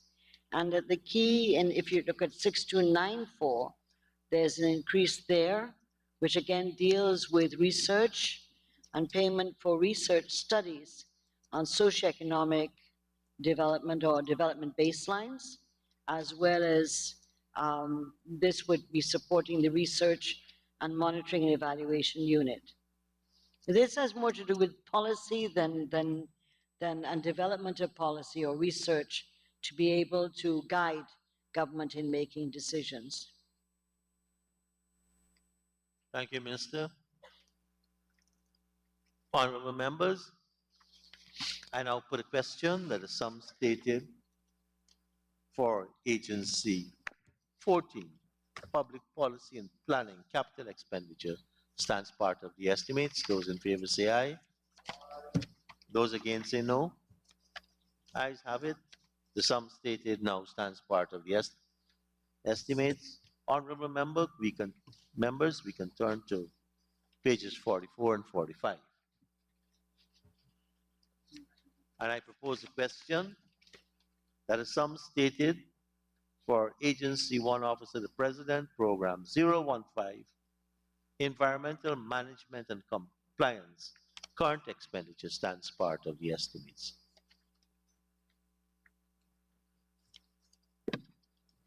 Honorable Member, Mr. Ramsey. Under the international subsidies to local organizations, I see the page 470, the identical sum last year for the Environmental Protection Agency, 668, 676. In view of the need for strengthening at that institution, in view of all the oil and gas and so on, wasn't there need for some extra monies for people here and the expertise to come into the EPA?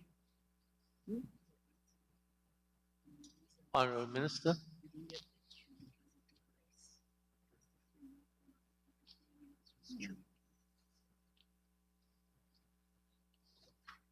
A number of the issues raised by the honorable member,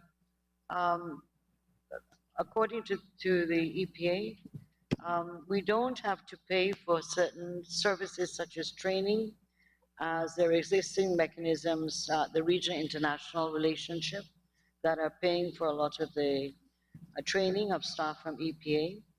And in addition to that, the EIAs are paid for by the developers and not by the EPA. So there are two cost centers that are not catered, do not need to be catered in the budget by the EPA. The figures that they had last year has decreased, but part of this was because of there were a number of issues that related to flaring taxes, as you know. So the money, the revenue that came in, as you will see, under the revenue, $1.8 billion came in as revenue last year, and that this is the money the EPA got from the flaring tax that was introduced.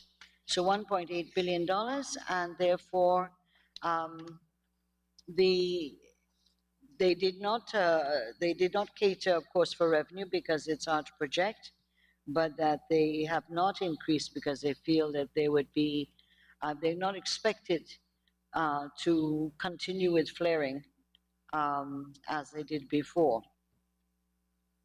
Understand then that in addition, sorry, Mr. Chairman, that in addition to this 676 million that EPA will have as a budgetary allocation from us in this National Assembly, their expenditures for the year would include that additional $1.8 billion. So it's 1.8 plus 676 million. Honorable Minister. Yes, sir. The monies that you referred to, the 1.8 billion, will be accessible through the trust fund. so that they've also projected an fines, fees that they will be able to access. So my understanding is this money will be available to the EPA. Thank you, Minister. Honorable Member, Mr. Ramsden. Honorable members, I now put the honorable members, Dr. Cummings, and go ahead, Dr. Cummings. You're not, that was an accident? Okay. Honorable member, please. Thank you, Mr. Speaker. Under the contracted employees, I see you have 6 contracted employees. Can the Honorable Minister say what are these contracted employees for? What specific? Honorable Minister. Yeah, can we go back to, you're talking about 6116? Yes? Just give me a sec. These, just a second. Yeah, I've got it here. Just a second, yeah. This one, yeah, right? Yeah. Yeah. The 6, these are Renewable Energy Liaison Officer, 353,899. Climate Change Officer, 259, 659. Driver, 120,831. Project Manager, PMO, 599,541. Science and Technology Officer, 440,345.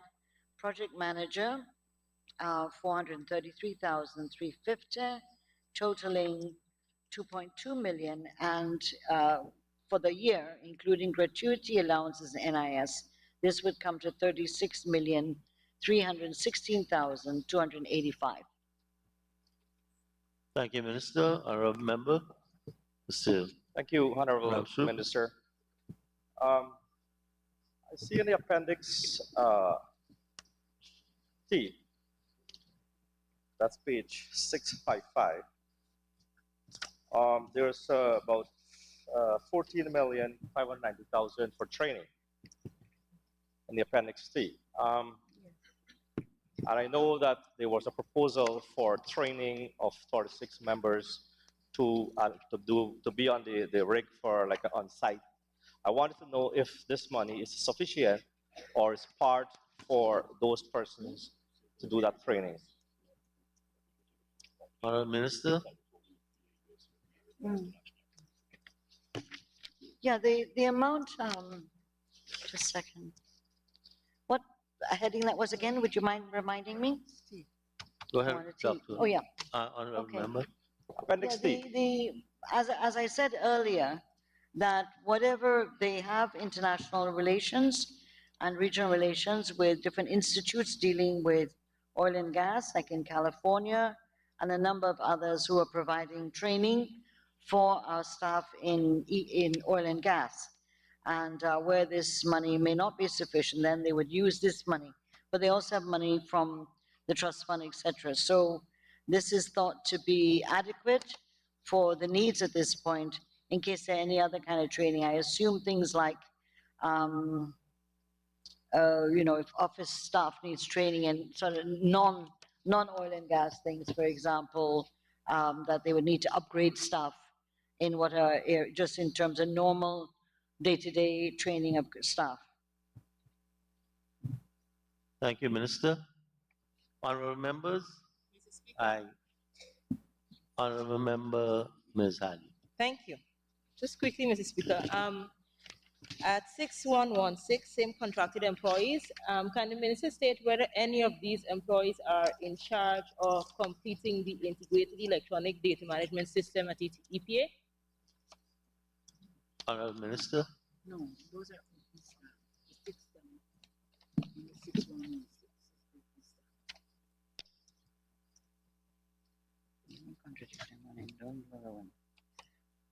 no, I'm advised not. Mr. Speaker, Honorable members, Hali, go ahead. thank you, Mr. Speaker. Mr. Speaker, according to volume 2 of the budget, it states that the percentage completion of that system is at 20% and has been there for number of years. I'm just wondering whether any money was budgeted so that that could be completed, because it has a target of 100% again for this year. Honorable Minister.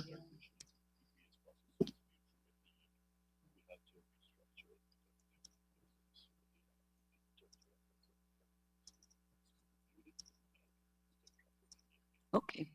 I'm advised that NDMA, all the data management issues are dealt with EPA and the NDMA. There was a previous contract and a review of the terms of reference, etc. And this contract has now been revised, rewritten with a new contract with NDMA in order to digitalize all the records. Thank you, Honorable Member Ms. Halley. Final question, Mr. Speaker. Is there a date or a deadline as to when this is now going to be completed? Do you expect this to be done by the end of this year? It should be, I'm advised, by the third quarter of 2023, it should be finished. Yeah. Thank you, Minister. Honorable members, I now put the question that the sum stated for Agency 015, Environmental Management and Compliance, current expenditure stands part of the estimates.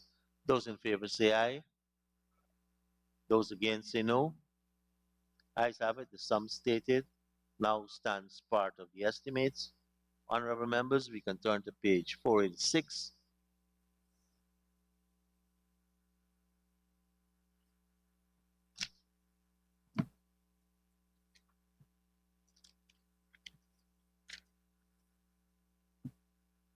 And I propose a question that the sum stated for Agency 015, Environmental Management and Compliance, capital expenditure stands part of the estimates.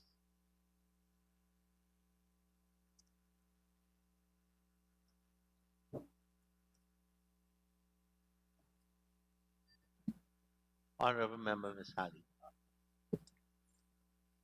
Thank you, Mr. Speaker. Mr. Speaker, I'm at 440-3600, Guyana Protected Area Systems, where $350 million is budgeted. And it says here in the legend, provision for management of selected protected areas.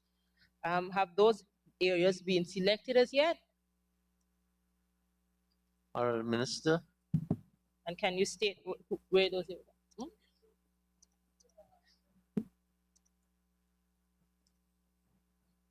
Microphone, Minister. This is German funded program. Where do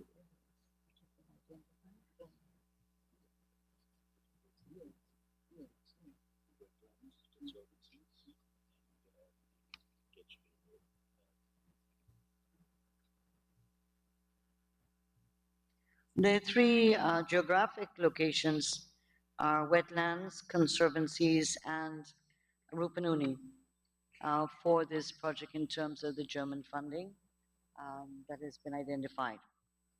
Is this a new project? Thank you, Minister. Honorable Member, Mr. Ramjitan. Yeah, has there been a concept? These are new projects, I understand. Yes, right, yeah, I understand. But has there been a concept document that we in National Assembly could be assisted with as to what it is that this 350 is going towards? Or an executive summary? Yeah, those can be laid over if you wish. Thanks. This is the concept document for the German funded project, yes? Thank you, Honorable Minister. Arrange that to give it to me. Honorable members, I now put a question that the sum stated for Agency 15, Environmental Management and Compliance, capital expenditure, stands part of the estimates. Those in favor say aye. Those against say no. Ayes have it. The sum stated now stands part of the estimates. Honorable members, let's turn to pages 46 and 47. Police Complaint Authority.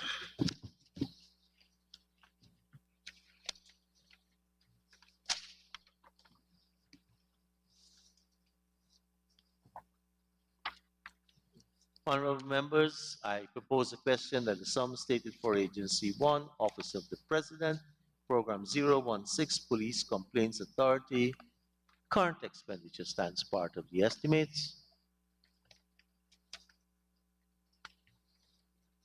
Honorable members, Honorable Member Ms. Lawrence? No? Honorable members, I now put a question that the sum stated for Program 016, Police Complaints Authority, current expenditure stands part of the estimates. Those in favor say aye. Those against say no. Ayes have it. The sum stated now stands part of the estimates. Honorable members, we can turn to page 486.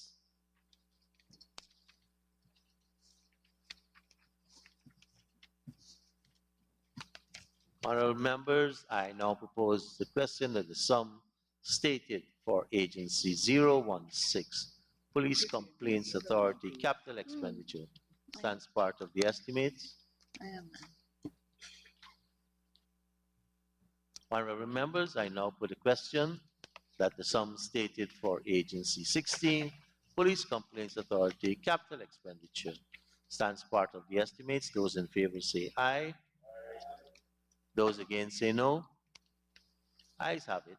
The sum stated now stands part of the estimates. Honorable members, let me thank the Honorable Minister and all the staff of the Office of the President and the agencies thereunder for taking us through those estimates. At this time, let us invite the Guyana Defense Force to join the Honorable Minister of Parliamentary Affairs and Governance and invite you to turn to pages 286 and 287.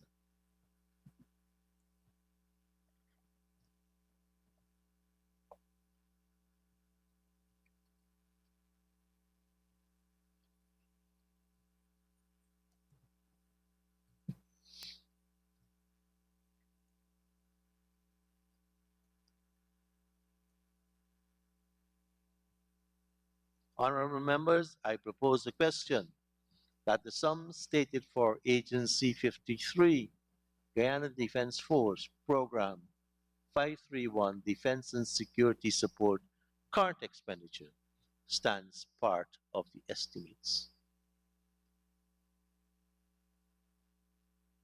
Honorable members, I now put a question that the sum stated for Agency for Program 531, Defense and Security Support, current expenditure stands part of the estimates. Those in favor say aye.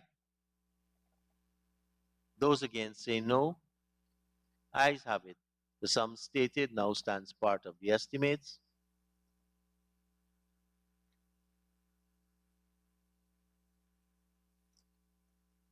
Honorable members, we can turn to page 583. Sorry, 523. And I propose the question that the sum stated for Program 531, Defense and Security Support, capital expenditure stands part of the estimates. Mr. Chairman. Go ahead, Honorable Member, Mr. Maipol. Thank you, Comrade Chairman. Chairman, project code 240-4600, air, land, and water transport. Can the Honorable Minister say what is the final payment for the offshore patrol vessel and aircraft? And can the Honorable Minister give some details pertaining to the other vehicles that are listed under this project code?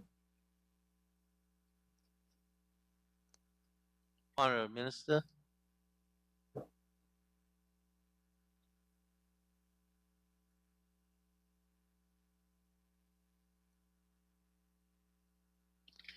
Thank you, Honourable Member. On the Metal Shark OPV, this is multi-year.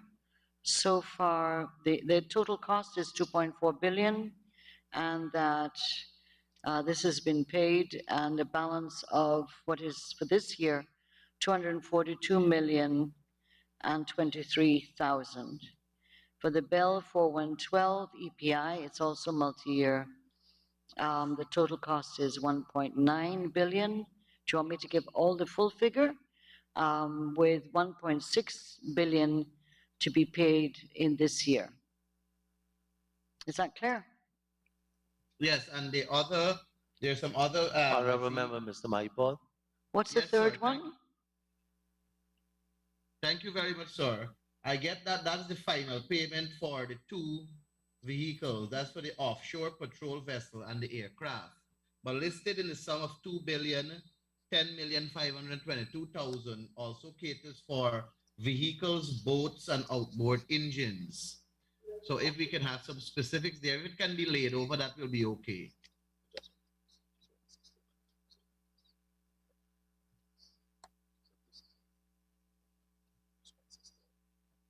Yeah, but he's not asking about that. Are you asking for the balance on the 2 billion, or you're asking for the specifics on the vehicles that have been acquired? I'm not clear. No, Comrade Chairman, I'm saying that from this 2 billion, 10,522,000, there is an amount of 1.6 billion that is for retention, for final payment, sorry. And there's also an amount of 242 million for final payment for the aircraft and for the offshore patrol vessel. The remainder of that sum, when you minus it to the remainder caters for vehicles, boats, and outboard engines, which is separate from the final payment of those two equipment. So I'm asking for some specifics on the other equipment that falls under the line item. And that's what I thought you were asking.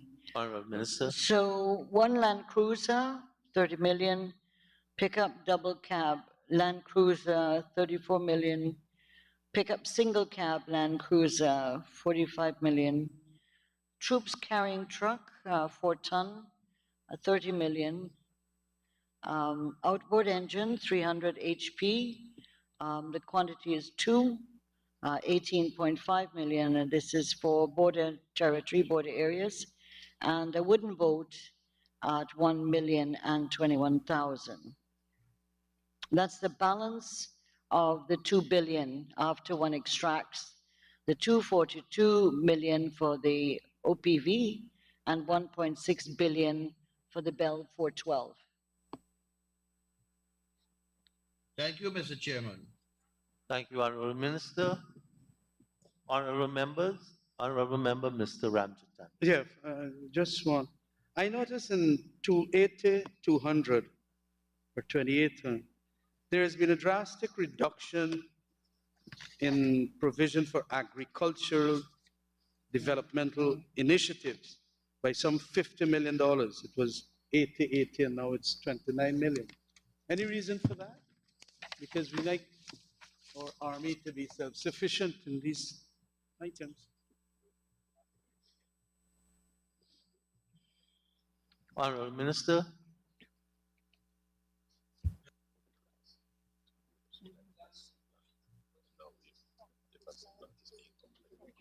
Yeah, remember, Honorable Member, that the last 2 years we were developing the processing plant, which would have caused an increase, as you would have seen in 2021 and 2022. But the plant is now finished and ready to operate. And therefore now the issue, we don't have to now address the issue of developing the agro-processing plant. What we have right now in the budget is construction of housing for small ruminants, pasture development for sheep and goats, development of 40 by 40 poultry pens and shade houses and farm projects coming up to the 29.5. So there's no diminution of agricultural, the focus on agriculture. Now they're at a stage where they can actually do agro-processing, which they couldn't have done before. Thank you, Honorable Minister. Honorable Members, I now put a question. One of the shade houses, by the way, the member might be interested, is at PK Secondary School, the dorm school. Honorable members, I now put a question that some stated for Program 531, Defense and Security Support Capital Expenditure, stands part of the estimates. Those in favor say aye. Those against say no. Ayes have it. The sum stated now stands part of the estimates. Let us all thank the Honorable Minister and the staff of the Guyana Defense Force for taking us through that here. Come on up, guys. Finally, my ministry. Honorable members, we can turn to pages 82 and 83.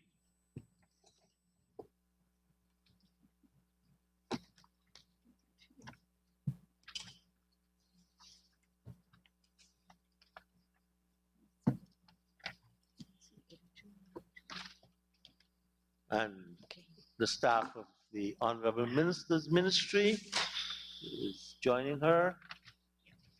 While we wait, I now propose the question that the sum stated for Agency 6, Ministry of Parliamentary Affairs and Governance, Program 061, Policy Development and Administration, current expenditure stands part of the estimates. Honorable Member, Mr. Jones. Thank you, Comrade Chairman. Comrade Chairman, line item 6284 orders.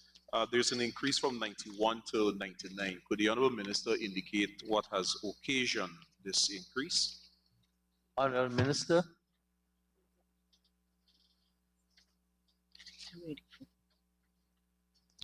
We're talking about Program 1, right? Yes. Yes. Just a minute.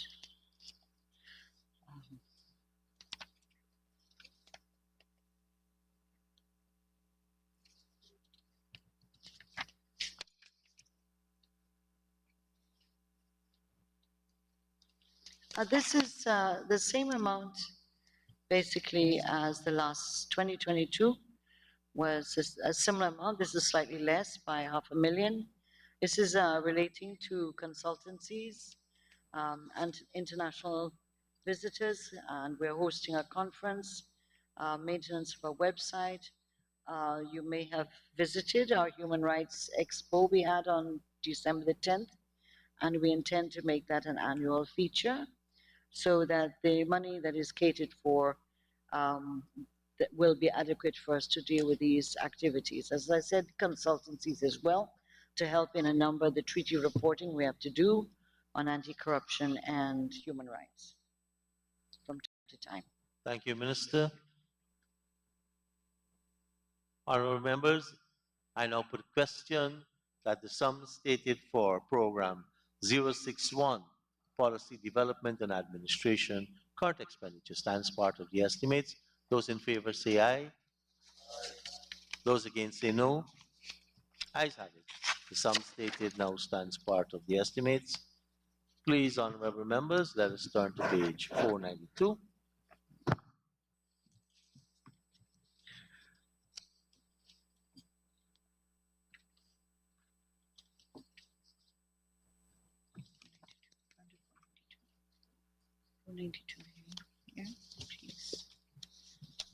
And we are at Program 061, Policy Development and Administration, Capital Expenditure.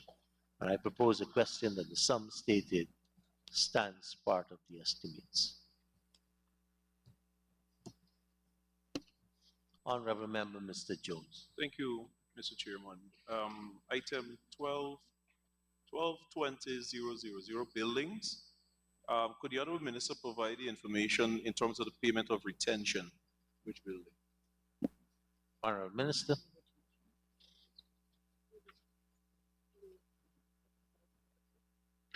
Oh, yeah.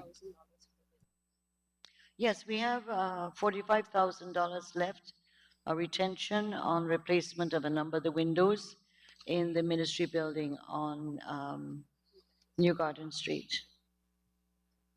That's the only rollover that we have. Thank you, Honorable Minister. Honorable members, I now put a question that the sum stated for Program 061, Policy Development and Administration. Capital Expenditure stands part of the estimates. Those in favor say aye. Those against say no. Ayes have it. The sum stated stands part of the estimates. Honorable members, pages 84 and 85.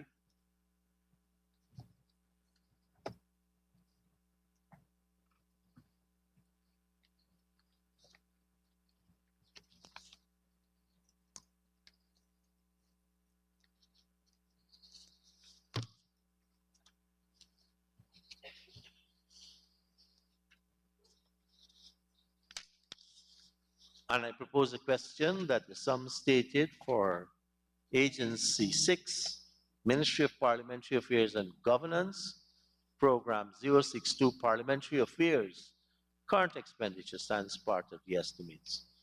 Honorable Member, Mr. Jones. Thank you, Mr. Chairman. Mr. Chairman, line item 6284 order. It noted here that a sum of 1.5 million was allocated. In the revised sum, it indicates only 48 was utilized. We see now a request again for 1.5. Could the minister explain? Honorable Minister. Mr. Chairman, it's correct.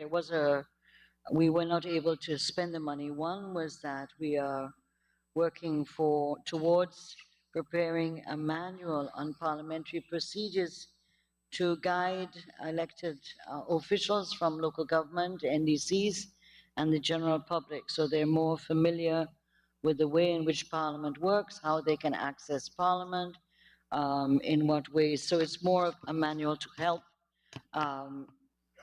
persons who, particularly at the local government level, are more familiar with the procedures and in what way there is a connection between Parliament and what they do.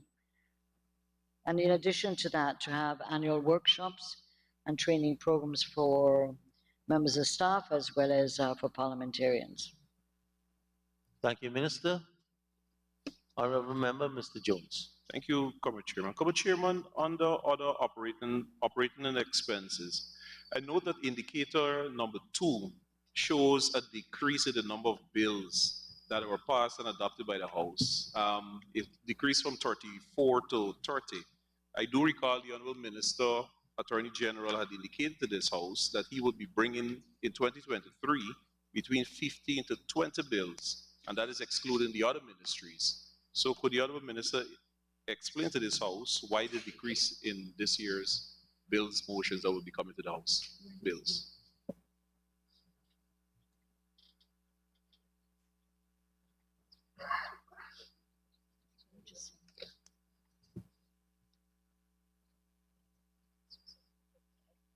These were, as far as I know, targets. The targets that were surpassed. We put targets for 2023. So that when you refer to that page 56, we put in the number of bills passed and committee recommendations. We put in the number of bills presented and the number of reports. They did not have in here distinctly which bills were enacted, because there are a number of bills right now in committee right now that have to be concluded. And so the fact that we made 72% of our own projection in terms of the matters before the House, these projections in 2023 are not very much different. The one area that is different is the number of reports submitted to the National Assembly by statutory bodies.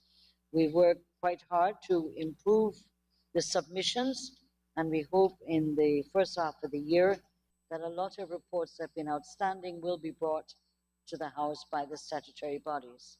But the number of bills, including, as you know, that all the bills have to go through the Attorney General's office, it doesn't matter which agency, all bills. And so while the Attorney General may quote the bills, they're not all his in that sense. They all go through him because they must go through him as Attorney General, and of course go through Cabinet.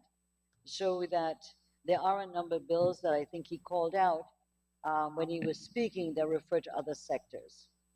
And there are others that still have to come in. So we would project that whilst there are probably about another 20 bills to come in this year, and maybe more depending on what bills we have to amend. There are a number of bills that have to be amended as well, which are not new bills like a number of those we had last year. So there are a number of areas we've found that there are amendments to be made. For example, just to mention one, the Allied Health Facilities, Allied Health Workers or Professional Act, which is under review, for example.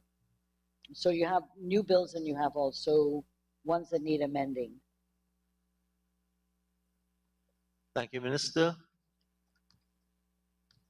And I would just add that a number of these bills must go before different consultations with civil society or what you call special interests, if they're private sector more than trade union or vice versa, as well as with areas of civil society. Thank you, Minister. Honorable members, I now put a question that the sum stated for Agency 62, Parliamentary Affairs, current expenditure stands part of the estimates. In favor say aye. Those against say no. Ayes have it. The sum stated now stands part of the estimates. Page 492, honorable members.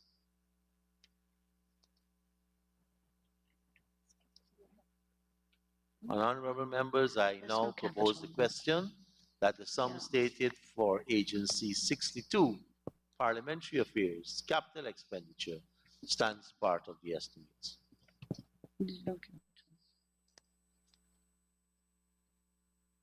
Honorable members, I now put a question that the sum stated for Agency 62, Parliamentary Affairs, Capital Expenditure, stands part of the estimates. Those in favor say aye. Those against say no. Ayes have it. Sum stated now stands part of the estimates. Honorable members, pages 86 and 87.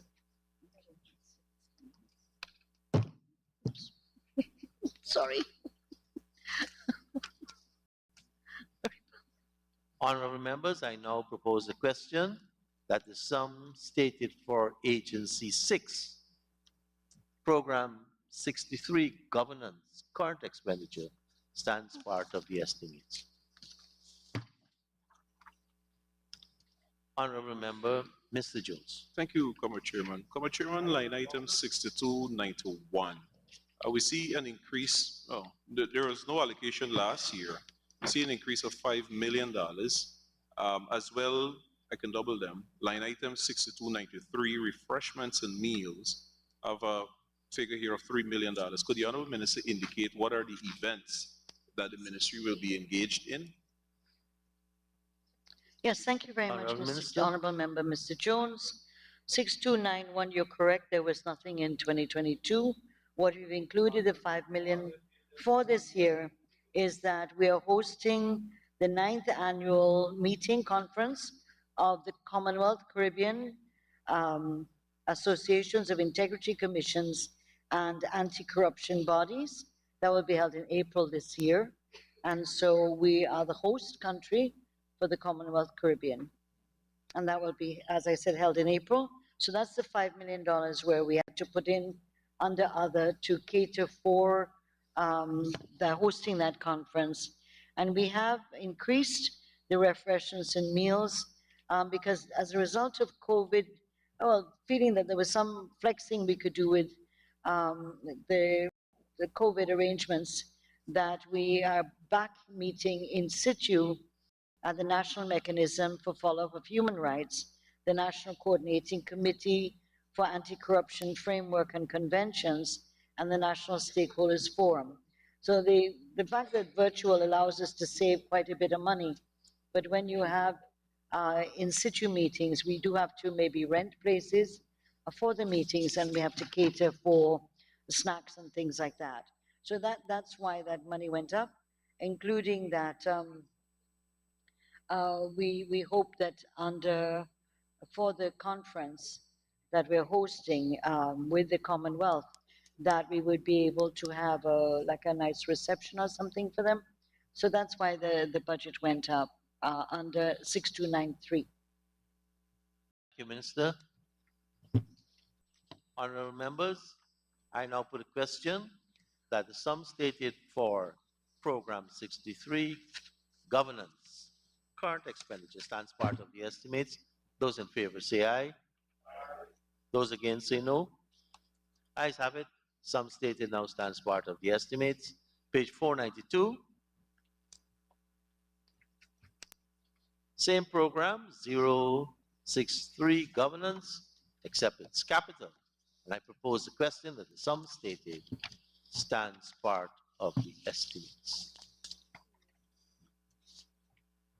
Honorable members, I now put the question that the sum stated for Program 63 Governance, Capital Expenditure, that the sum stated now stands part of the estimates. Those in favor say aye. Those against say no. Ayes have it. The sum stated now stands part of the estimates. Thank you very much, Honorable Minister and your staff, PS and the staff of the Ministry of Governance. Thank you very much for taking us through your agency. And we want to thank the Honorable Minister, in spite of the fact that she was one of the victims of what happened over the weekend. She was able to make it and take us through all the agencies in such an expeditious, efficient manner. Thank you.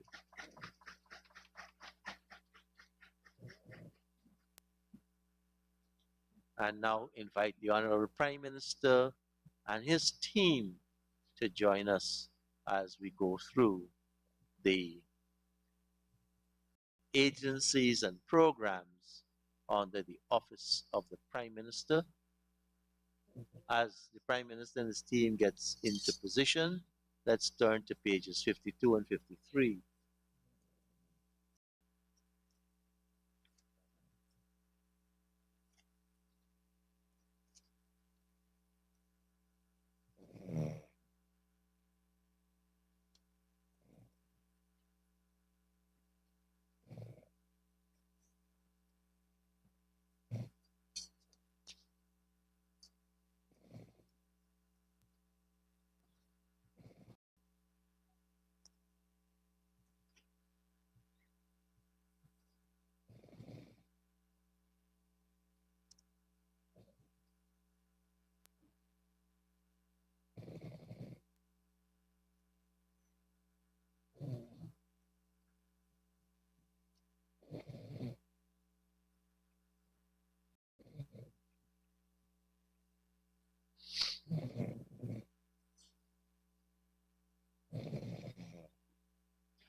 Honorable members, we are at pages 52 and 53.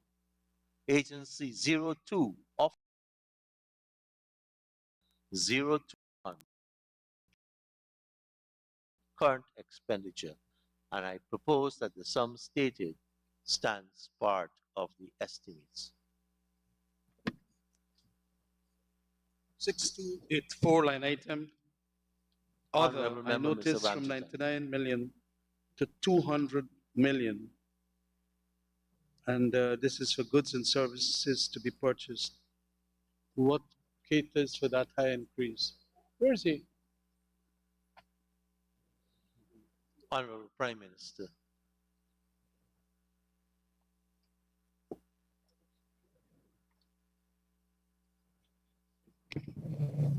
Thank you, Mr. Speaker. The figure mentioned is the increase is related to consultancies related to the gas to shore project that has spiked that subhead. Allocation caters to the hire of a consultant for Honorable Prime Minister, annual subscriptions, HRMS for OPM, payment for advisor consultant to the Office of the Prime Minister, purchase items, and the provision of support, again, consultant as mentioned earlier, to the gas to power plant and other facilities.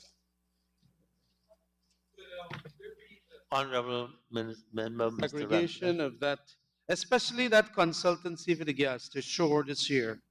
What will that be costing us? Honorable Prime Minister.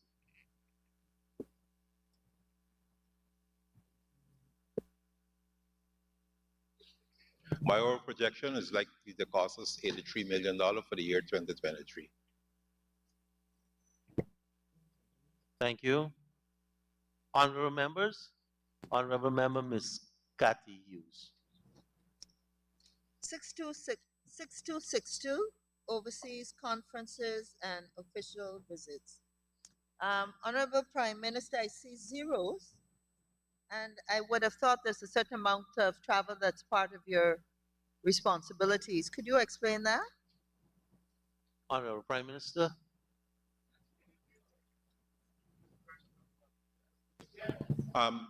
All overseas travel related to the Office of the Prime Minister is paid for by the Ministry of Finance, and that's why you see zeros there. Okay. And again, honorable members, if there is a zero, we can't ask a question because you have to ask. Apparently, we got about 15 speakers in the House. I defer to anyone who would want to answer. Honorable member, yes. So if there is no money allocated, there is no question. Anything by zero is zero. Honorable member, Ms. Hughes. 6302, training. We see a fairly large increase. If you could explain what areas of training you refer to here and who are the recipients. Honorable Prime Minister.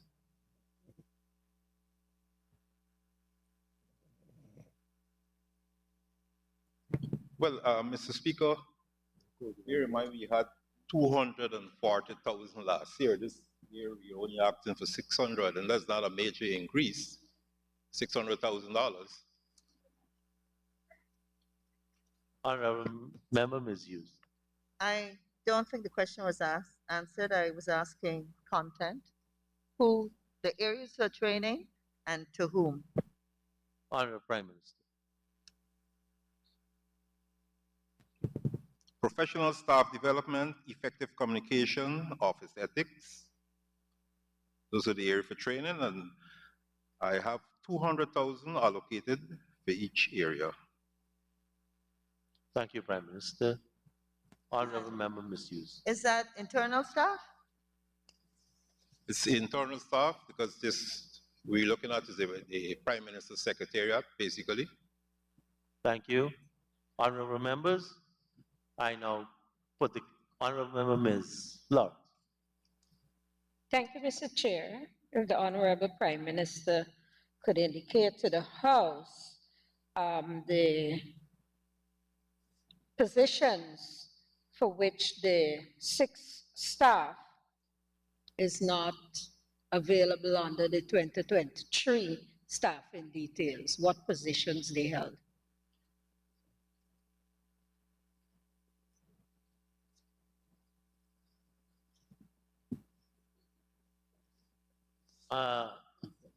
Honorable member, I'm just trying to sort of this staffing detail decreased by 6, right? So you want to know what was eliminated? No, the positions held. The positions held. But again, you know. Well, Mr. Chair, it relates to 611 right through to 6117. So it's how I ask the question.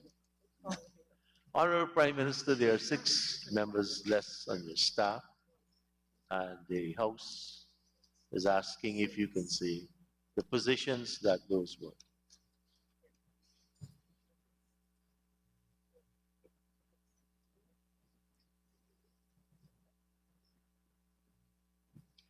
Other technical class, skill 1.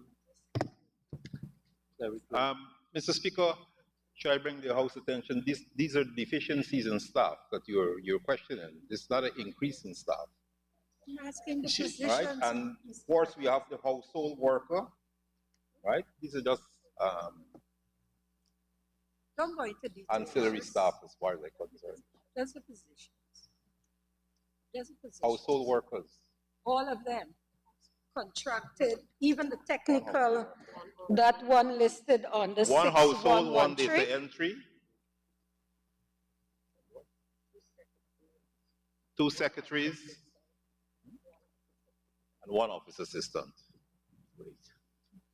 Thank you, Prime Minister. Seems you've got more efficient. Thank you, Mr. Chair. Mr. Chair, could the Honorable Prime Minister indicate whether they will be filling these vacancies? Because I don't see a decrease in the total wages and salaries. And the amount here, I know take into account the 8%, but still, it does not reflect a decrease for those 6 persons. Honorable Prime Minister.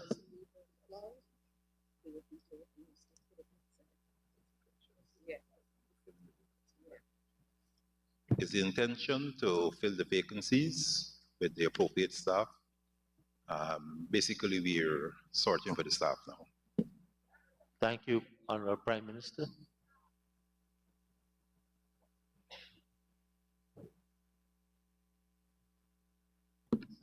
I was just asking the Prime Minister, you know, a lot of people send us applications believing that because we are in Parliament, we can help. Should I forward them to your office, sir? No harm meant, Mr. Speaker. The honorable member could forward all the applications, and of course, we Thank will go you, through the Honorable process. Prime Minister. Thank you, Prime Minister. Honorable members, I now put the question that the sum stated for program 021, Prime Minister's Secretariat current expenditure, stands part of the estimates. Those in favor say aye. Those against say no. Ayes have it. The sum stated stands part of the estimates. If we can turn to page 487.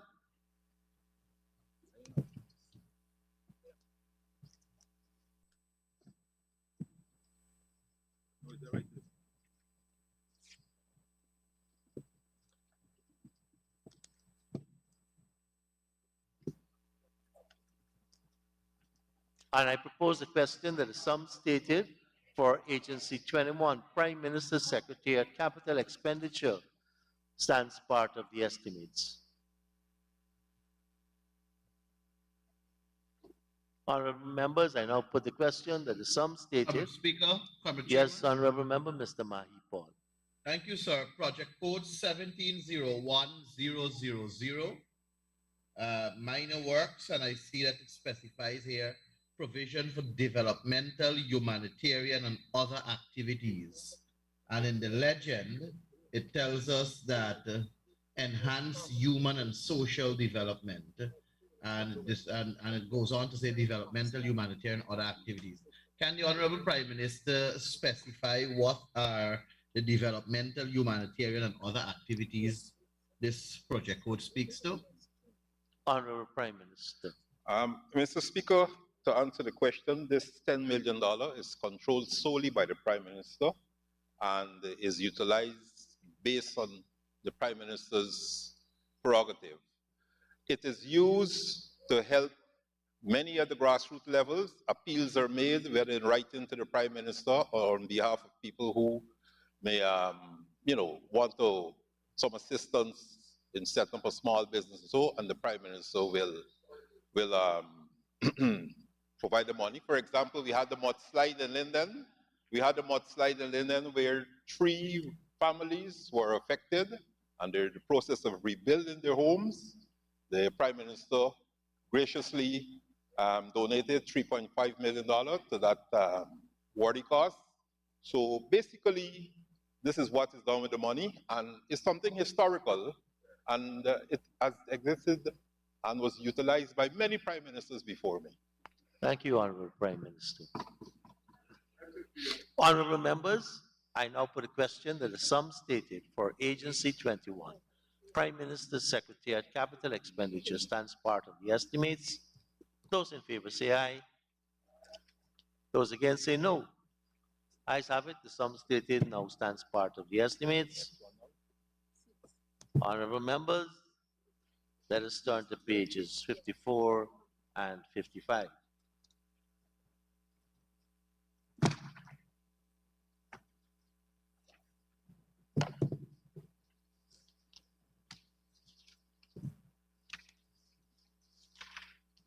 invite the staff to join Prime Minister.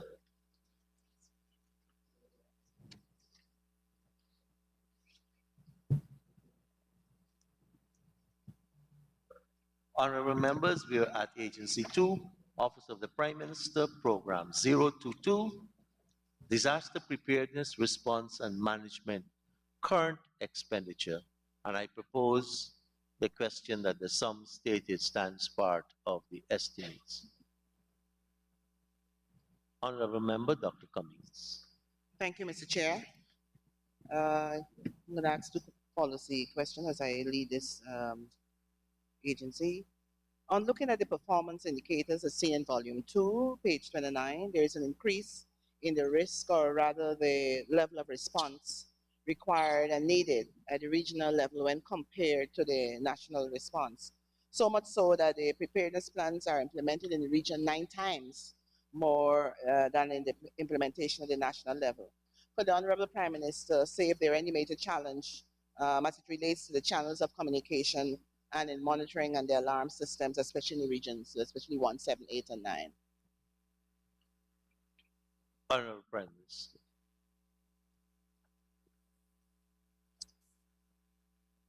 Mr. Speaker, if I to understand, honorable member, you're asking if there are any communication challenges between the headquarters CDC and the regional Yes.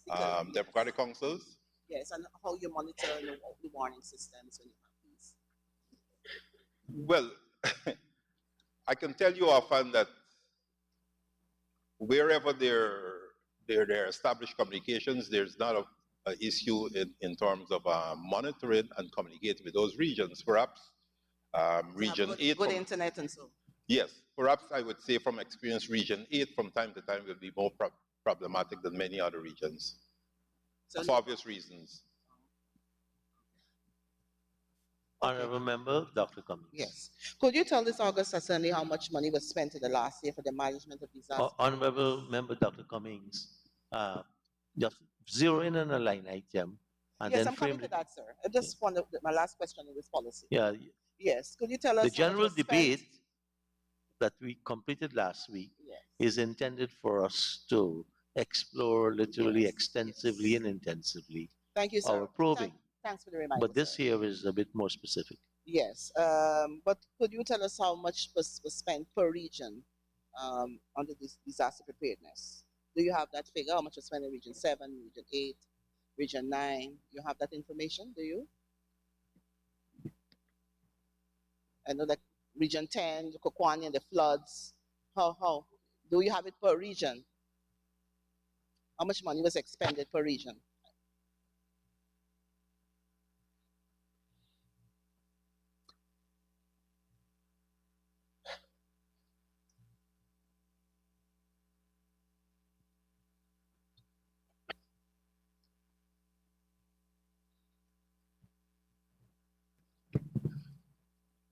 Honorable Prime Minister. Mr. Speaker, unfortunately, we don't have the disaggregated sum by region, and I would ask we can always lay it over. Also with your plans. I'll be happy for the regional plan as well. Okay, line item 6116. Go ahead, Honorable Member. Yes.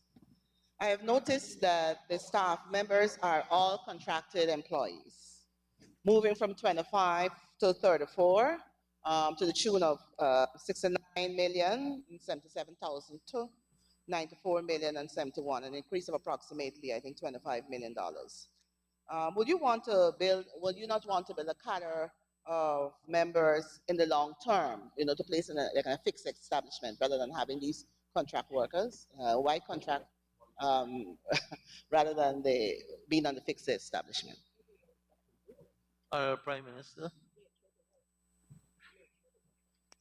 Well, Mr. Speaker, because of the nature of the work that they do, and historically these were members that were paid by the Ghana Defense Force, and we brought them over to our payroll now. So they're seconded?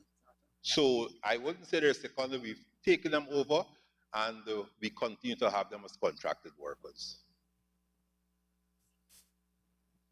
Honorable Member. Yes.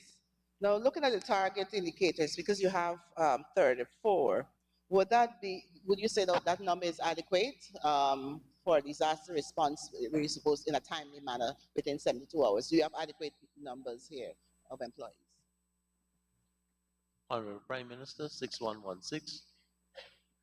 The critical area is the 24 hours monitoring, and these staff will do that. In addition to their work, we have volunteers and we have other agencies like the Guyana Defense Force, the Guyana Police Force, and so that we can pull personnel on to deal with a specific disaster. So I would say yes, for now this can work. Thank you, Honorable Member. Dr. Cummings. Could the Prime Minister state the top 5 employees with the corresponding monthly remuneration package for each? Honorable Prime Minister. The top 5 employees, you have internal auditor, monthly salary, 255,190. Warehouse manager, sorry, let me give you all the allowances. Duty allowance, $20,000, traveling allowance, telephone allowance, $10,000, vacation allowance, 255,190, yearly gratuity, it amounts to $689,013.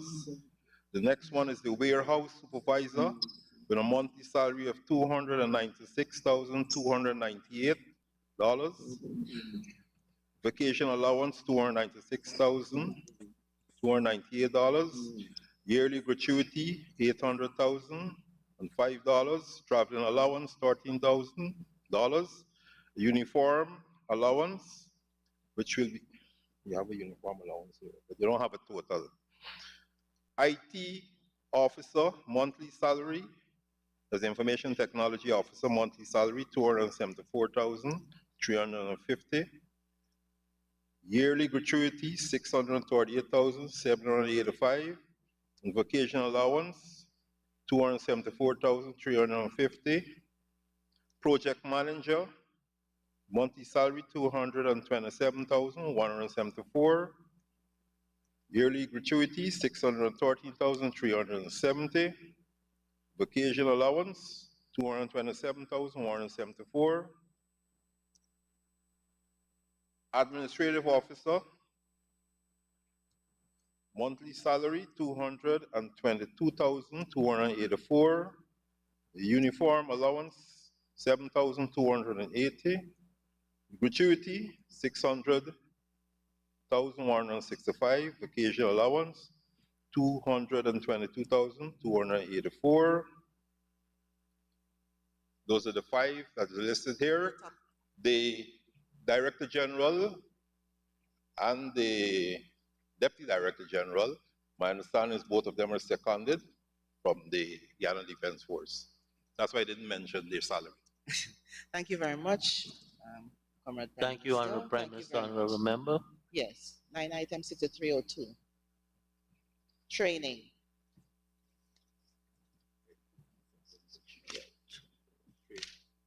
Yeah, notice there's an increase of 4 million, moving from $3 million. That was revised in 2022, and now we've added 4 million to that, making it the budget allocation of 7 million for 2023. So for the trainings, do you have tentative dates and where the training will take place? Is there a training manual? Who are the recipients of such training? Will this training be in a classroom setting or individual mentor-directed setting, so to speak? Okay. Honorable Prime Minister. Thank you, Mr. Speaker. The training will focus this year on community-based disaster risk management training in regions 1, 2, and 9. This is also the year when Guyana will be hosting, again, exercise Trade Winds, an exercise where many countries from the Caribbean and even as far as Europe, European countries will come to Guyana for the annual exercise, and CDC is responsible for the humanitarian assistance, disaster response aspect of that exercise. So they will be also conducting training with the other participating agencies, the Ghana Defense Force, and some other agencies in Ghana that will be part of that exercise. And of course, they will have to continue to build on human capacity by continuous training of their members of the CDC, and these training are done locally for the staff and also overseas training. In addition to that, there are two other areas that are important in terms of the training: warehouse facility management training and shelter management training. So there goes the money. And the intention is to establish a regional warehouse in Madhya Region 8, and we have to train locals at Madhya to man that warehouse. So all in all, the effort is to enhance humanitarian relief efforts by decentralizing the necessary skill needed to man warehouses, man shelter, and to actually supervise and conduct operations during time of disaster, wherever it may occur in Guyana. Thank you, Honorable Prime Minister. Honorable Member Dr. Cummings. Thank you, Mr. Chair. So I have understood you very much that it's more or less international, because you have persons coming from the region, maybe Europe, as you said. But in looking inwards, was a survey, such an important and topical issue, was a survey done to assess the knowledge, attitude, and training of health professionals towards disaster management? As you know, there's a paucity of formal training in medical schools. Do you plan to maybe team up with the health science department, faculty of university, to do like short-term courses to address this important issue? So not only, okay, the statutory thing of coming every year, you know, the trade winds and so, but in-house, do you want to develop our capacity here at an early age? I can assure you that the Ministry of Health already have their well-established training programs. At the end of the day, what is important is the CDC is the lead agency during disaster. So they're responsible for coordinating the participation of other agencies during time of disaster. So the training at CDC is specific to the coordination and the operational level training, not necessarily for the specialized training that is offered, for example, like the Ministry of Health. It's more about manning the operation so we can bring relief to those affected in the affected areas, logistics management, shelter management, etc. Thank you, Honorable Prime Minister. Honorable Member, Ms. Dr. Cummings. Yeah, 6292. 6292. Dietary. We were referring to, as you man your operations, this is what bulk purchase of non-perishable items or goods to be stockpiled in case of disaster. You have, you know, you tag off a set of, you know, bags and so to share. This is dietary. Could you? Is it for training, or is it to put stocks to buy non-perishable goods? Honorable Prime Minister. There is some 6292 listed here, 204,855,840 is specifically related to the hampers that are normally issued out as during times of disaster to those who are affected. Food hampers and sanitation hampers. But this specifically is about the food hampers. Thank you, Prime Minister. And the projection is that we will utilize this money based on our experiences over the last couple of years. This is a good amount to start with to provide for the entire year. Okay. This is a year when we expect the El Nino phenomenon to affect Guyana over an extended period, and it's likely that we will have an extended period of disaster-related interventions. Last question, Mr. Chair. Go ahead. 6281, security services. Could you give us the name of the security? Apart from the CDC office in Thomas Lands, are there other locations that we have security services? Honorable Prime Minister. Sorry, I didn't get a question. Security services, yes. In terms of 6281. facilities. Yes. In terms of facilities. In terms of facilities, yes. Yes. Region 9, we have a facility at Region 9 that requires the security service. So we have to pay for, we have to contract some agency to provide security in Region 9. We have also Georgetown, where we have to pay for security to another contractor. And, well, to Mary too, sorry. Thank you very much. Thank you very much, Prime Minister. Honorable Member, Ms. Finance. Thank you, sir. Sir, two questions actually. First, could the Prime Minister just clarify the figure he gave to line item 6292, which is dietary, because we have a different figure in the book, and also 6294. Could you disaggregate that figure, please? Honorable Prime Minister.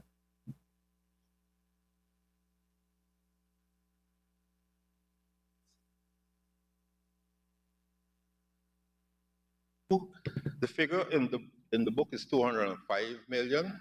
I think I said 204,885, which is just like about 50 million, $15,000 short.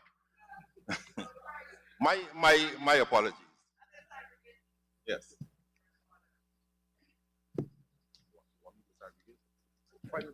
Sorry, and I wanted you to disaggregate the 5.3 billion under line item 6294 order. If you can just not give specifics right through, but just give us an idea of what it is, and if it's too lengthy, kindly lay it over. Honorable Prime Minister.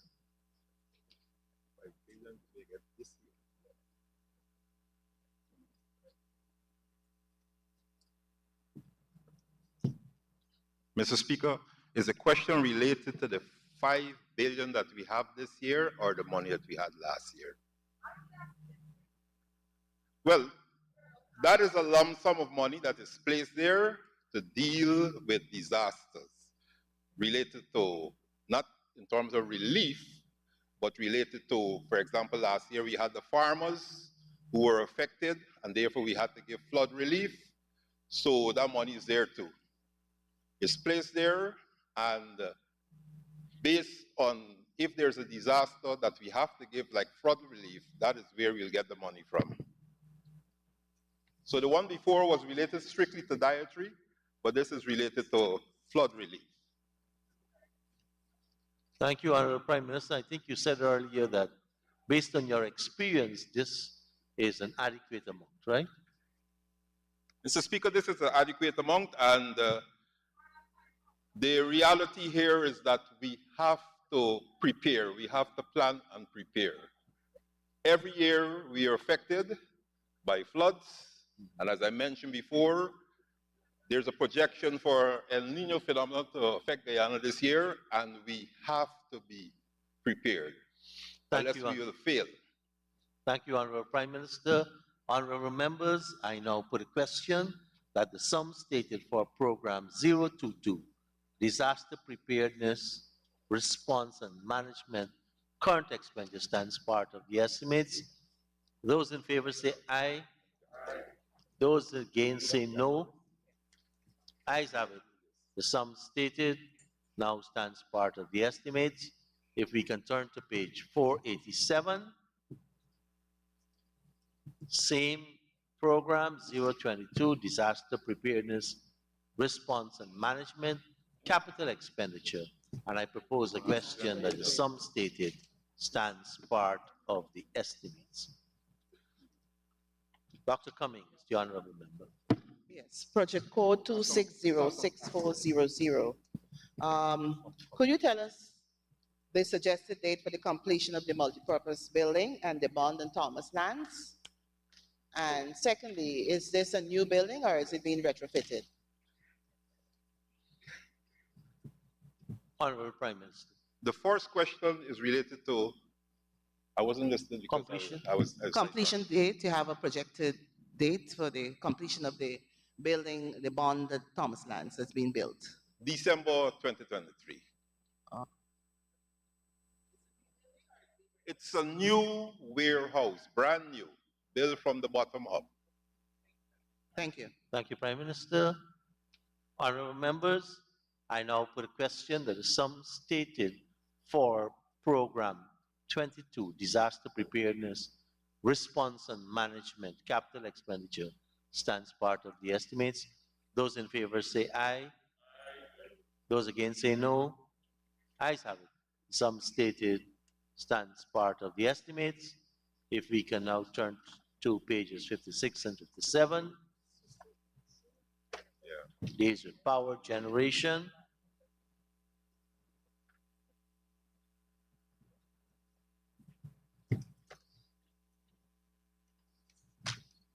As the power people line up to assist the Honorable Prime Minister.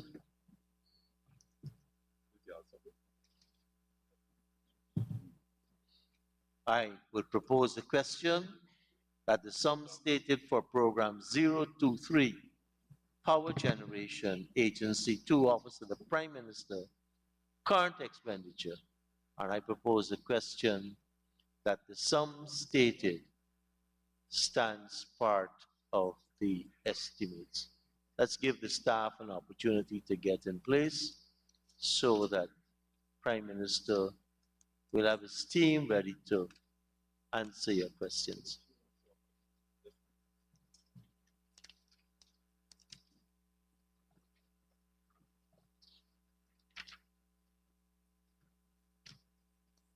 Thank you very much.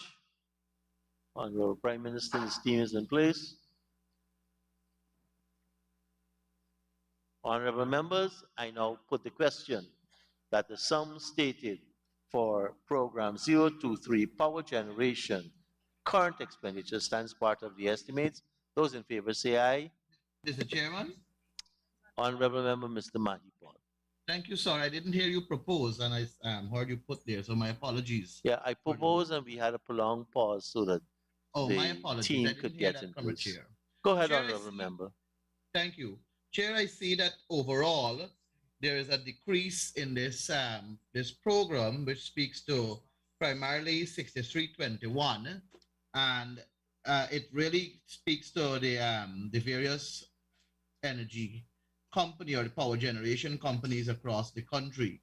And I see that there is a reduction at Lethem Power Company from 237,680 to 126,973,000. I also see a decrease at Lynn Mine Community Power from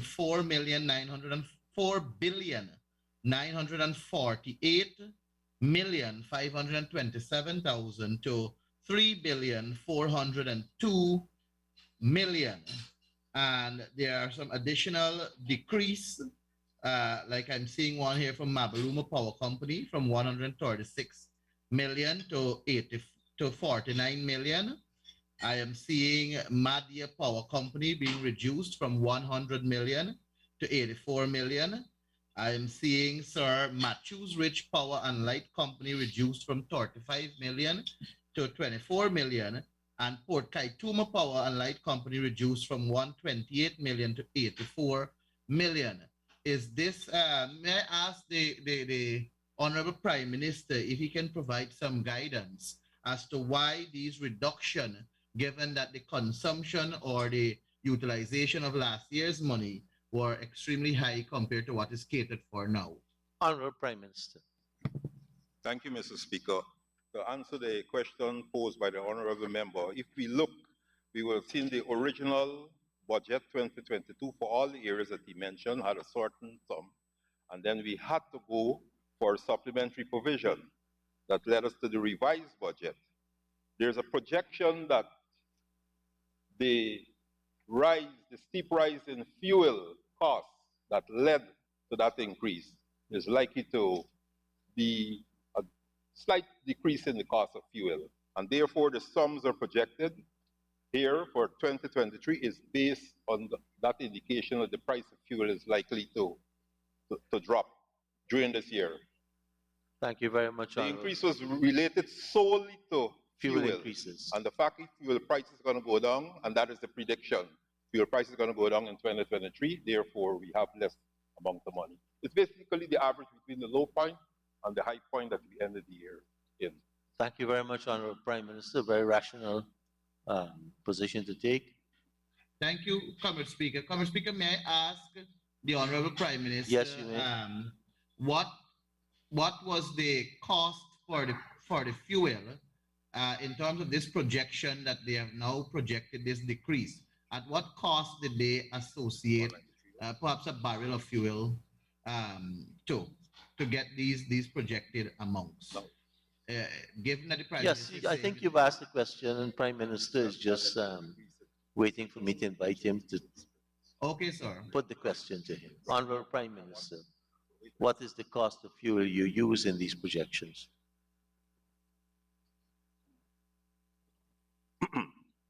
Mr. Speaker, to answer the honorable member, we had reached a peak of some $210 per liter, and the projection is that it's going to drop to $193 per liter, and perhaps even lower than that during 2023. Thank you, Prime Minister. Honorable members. Thank you, Comrade Speaker. Thank you, Honorable Member. I now put a question that the sum stated for Program 23, Power Generation, under Agency 2, Office of the Prime Minister, the current expenses. I now put a question that the sum stated stands part of the estimates. Those in favor say aye. Those against say no. Ayes have it. The sum stated now stands part of the estimates, pages 487 and 488.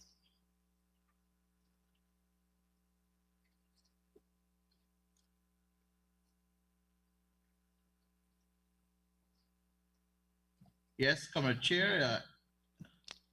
And honorable members, I propose the question that the sum stated for Agency 23 Power Generation capital expenditure stands part of the estimates. The honorable member, Mr. Mahipon. Thank you, sir.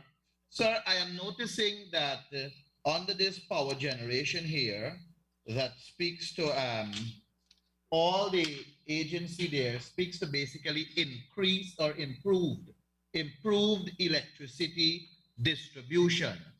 Can I ask the Honorable Prime Minister at the Latham Power Company, the Hinterland Electrification, and the others, what is the installed capacity at the moment? And given that we are speaking about improving the electricity distribution, what are they catered for in terms of the demand? What demand are they catering for? And if you can tell me first, what is the current installed capacity? Honorable Prime Minister.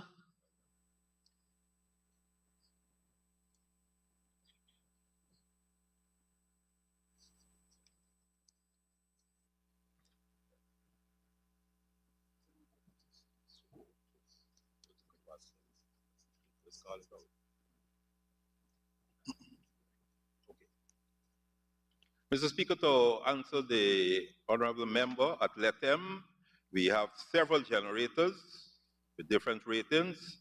First, we have a Doosan number 10 with 550 kVA, a Doosan number 11 with 650 kVA, a Doosan number 12 with 650 kVA, a Doosan number 13, 750 kVA, a Cummins generator, 900 kVA, and we have a 1 megawatt solar farm.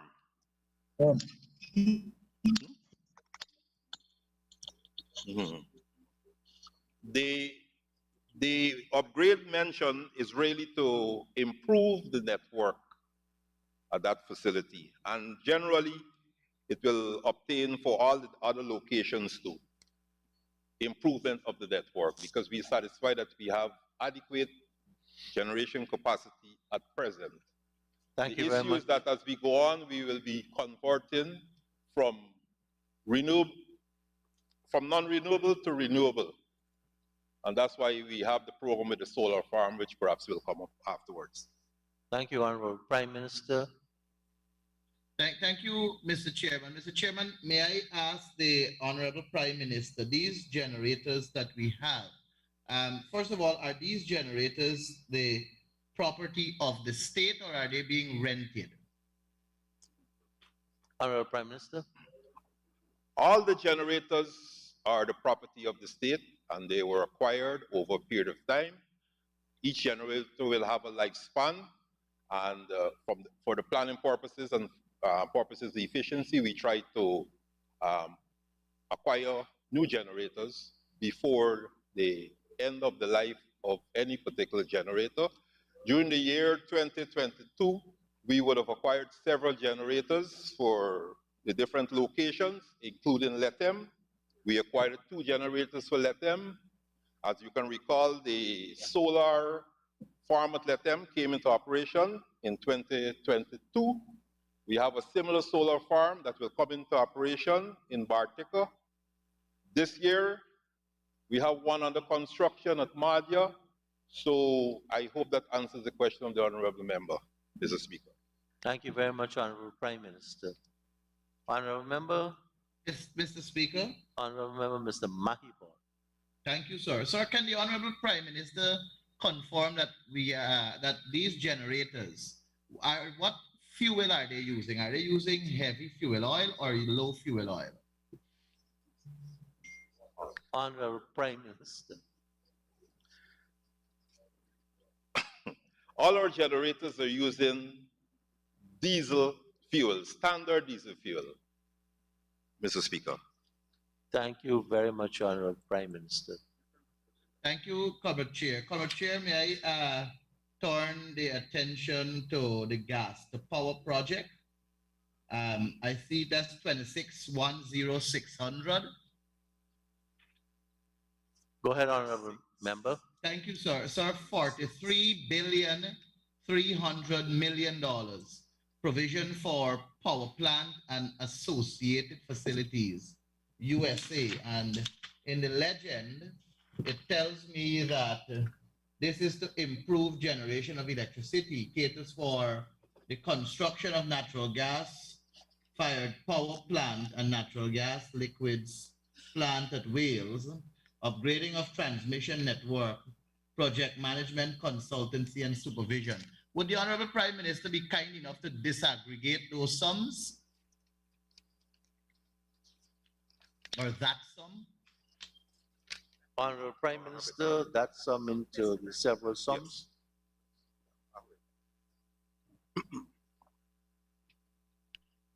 Mr. Speaker, the honorable member asks for a disaggregation of the sum.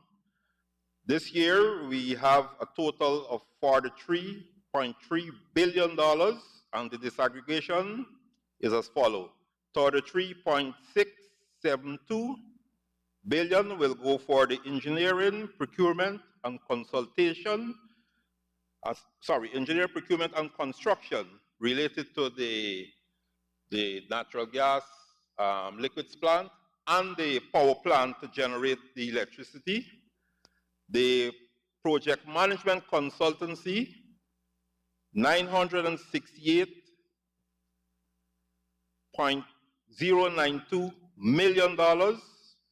And for the transmission lines, we have $8,659,159,000. $8,659,159,000.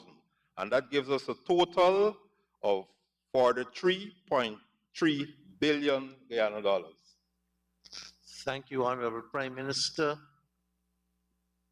Mr. Chair. Thank you very much, Comrade Speaker. Honorable Member, Mr. Patterson. Oh, thank you, sir. Unfortunately, I don't have the raise hand feature, so sorry for butting in. Can the honorable, that same line here, sir, same line item, power generation gas to shore project, can the honorable minister, the expansion network, sir, who will be executing this project? Because I see everything is financed this year. Honorable Prime Minister. Who will be executing the transmission upgrade? Mr. Speaker, to answer the honorable member, we have that on tender, and the bids are expected to close at the end of February. Thank you very much. Sorry, Mr. Speaker, but I was trying to ask which agency would be undertaking this. I think it's self-evident. It's on tender. The Sir, on agency, tender, this is sir. executed GPL under does the Office of the Prime transmission, Minister, The right? Assure project could be doing transmission, could be a third agency. Just help us a bit. We're asking for this money on the agency 02, right? Which is Office of the Prime Minister. And with respect to the execution of this by a firm that's out to tender, I'm trying to figure out what is the question being asked. Mr. Speaker, I'm trying to ascertain if GPL, who will be the primary distributors? Honorable Prime Minister, any other information on the execution, partners, agencies, departments? Mr. Speaker, the Office of the Prime Minister is responsible for this whole process. I, a few moments ago, did mention that the tender is out and it will close at the end of February. And as far as I'm concerned, that's adequate answer at this point in time. Mr. Speaker, I wish to assure the honorable member that we are committed to transparency. And as information becomes available, we will communicate to the general Guyanese public and certainly to the members on the opposite side of the House. Thank you very much. This is a project for all of us. All of us will benefit from this project. And Mr. Speaker, what is important for us is not just completing the project in the allotted time to have it ready by December 2024, but to ensure step by step transparency is maintained and everybody knows about this project. So that's my commitment to the honorable member. Thank you very much, Honorable Prime Minister. Honorable Member, Ms. Hastings.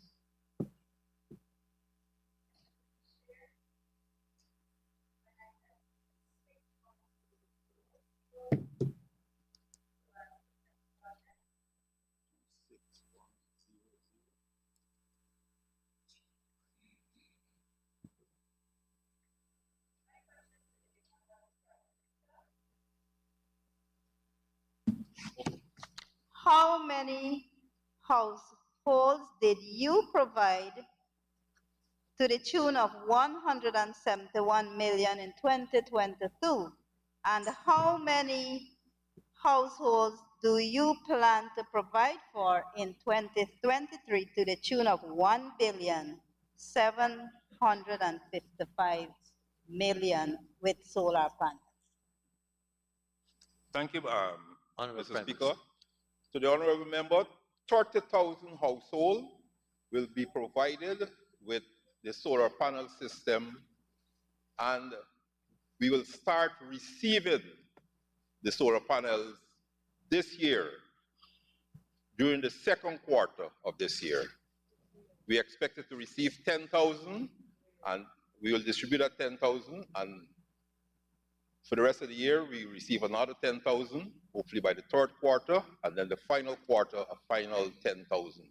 So it's our expectation that at the end of this year, all 30,000 solar panel systems will be in country, and they will be distributed in 200 hinterland communities. The whole aim is to bridge the energy divide. My ministry is responsible for bridging the internet divide or the ICT divide and the energy divide. And I wish to assure the honorable member that I will work overtime to ensure that both divides are bridged through the Office of the Prime Minister. Thank you, Prime Minister. Honorable Member, Ms. Hastings. Minister, my other question to you, could you kindly tell this House what is the size or what are the sizes of the solar systems that you intend to place in these households? And probably you can give us the wattage. Honorable Prime Minister. 150 kilowatt. And I wish to assure you what that means. It is more powerful than the one that the last PPPC government had distributed to the same communities throughout Guyana. I know everything. I was in the GDF. Thank you, Prime Minister. Honorable Mr. Chair. Member, go ahead, Honorable Member Mr. Patterson. Mr. Chair, can I go to the small hydro project, sir? I'm not sure if it was answered. So under in the capital profile, number 4, provision of consultancy service administration and land acquisition. Can the Honorable Minister say which land is actually being acquired, and is it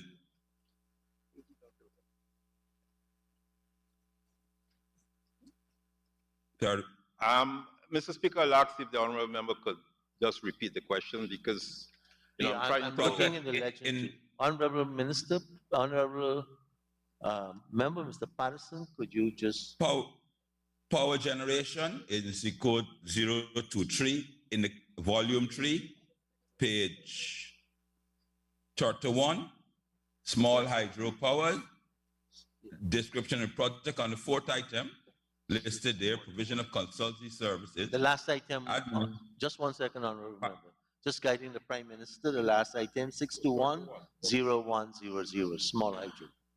Go ahead, Honorable Member, Mr. Patterson. Yeah. In the legend description of project in the capital profile, it has provision of consultancy services, administration, and land acquisition. I was seeking the Prime Minister if he can say which land and what the cost that they are planning to acquire under this program. Mr. Speaker, I rather suspect the honourable member is talking about the Kumu and Mokomoko small hydro project, and there's no need for land acquisition with those 2 projects.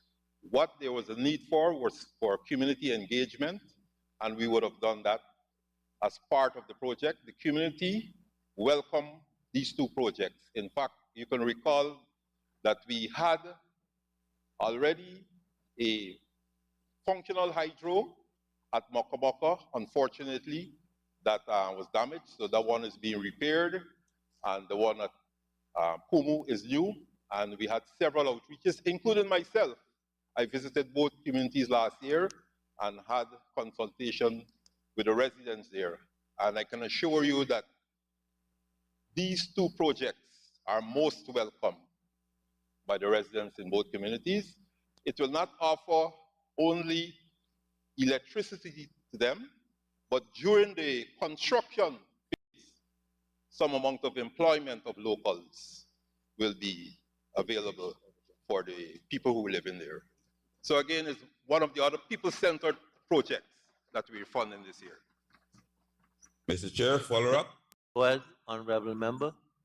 Yes, sir. And following up, I just wanted to remind the Minister that the communities of Kumu and Mokomoko signed off on those projects in writing since 2018. Just maybe not to note, we may not be aware of that. However, sir, is he saying that the legend is incorrect? Mr. Speaker.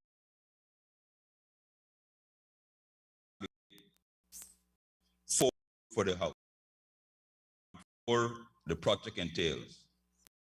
It says consultancy services, administration, and land acquisition. Here, I wish to remind them that both projects were conceptualized by previous PPC government. So while they may have signed off on the project, fortunately for the people of Guyana, we have to implement the project, and we will do that. We are implementers, Mr. Speaker. The second part, the EPC upgrade of Mokomoko 0.7 megawatt and construction of 1.4 hydro plant, 1 million.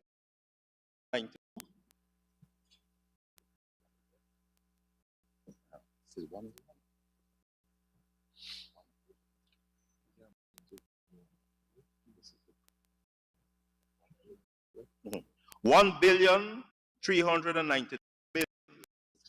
Consult for and construction supervision for Kumu and Mokomoko hydro plant.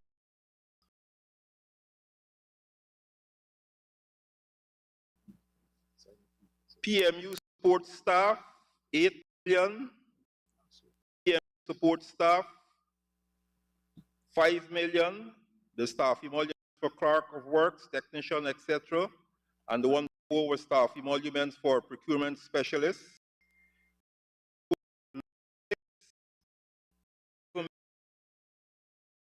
For maintenance of two things of $1 billion Ghana dollars. Thank you, Prime Minister. Honorable Member, Mr. Henry. Chairman. Mr. Henry is on the floor. Oh, sorry. Thank you, Mr. Chairman. 260660 Latin Power Company. I listened to the Prime Minister mention megawatt solar farm is included in the package there. And my question is that, is it working to its full capacity? If not, when will remedial work be done on? When will the consumers in LATAM get a reduced cost?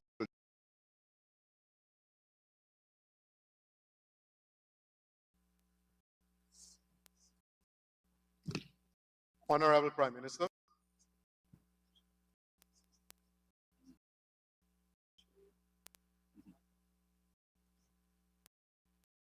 Mr. Speaker, this is a complementary system in the sense that it works in conjunction diesel earlier. So therefore, at its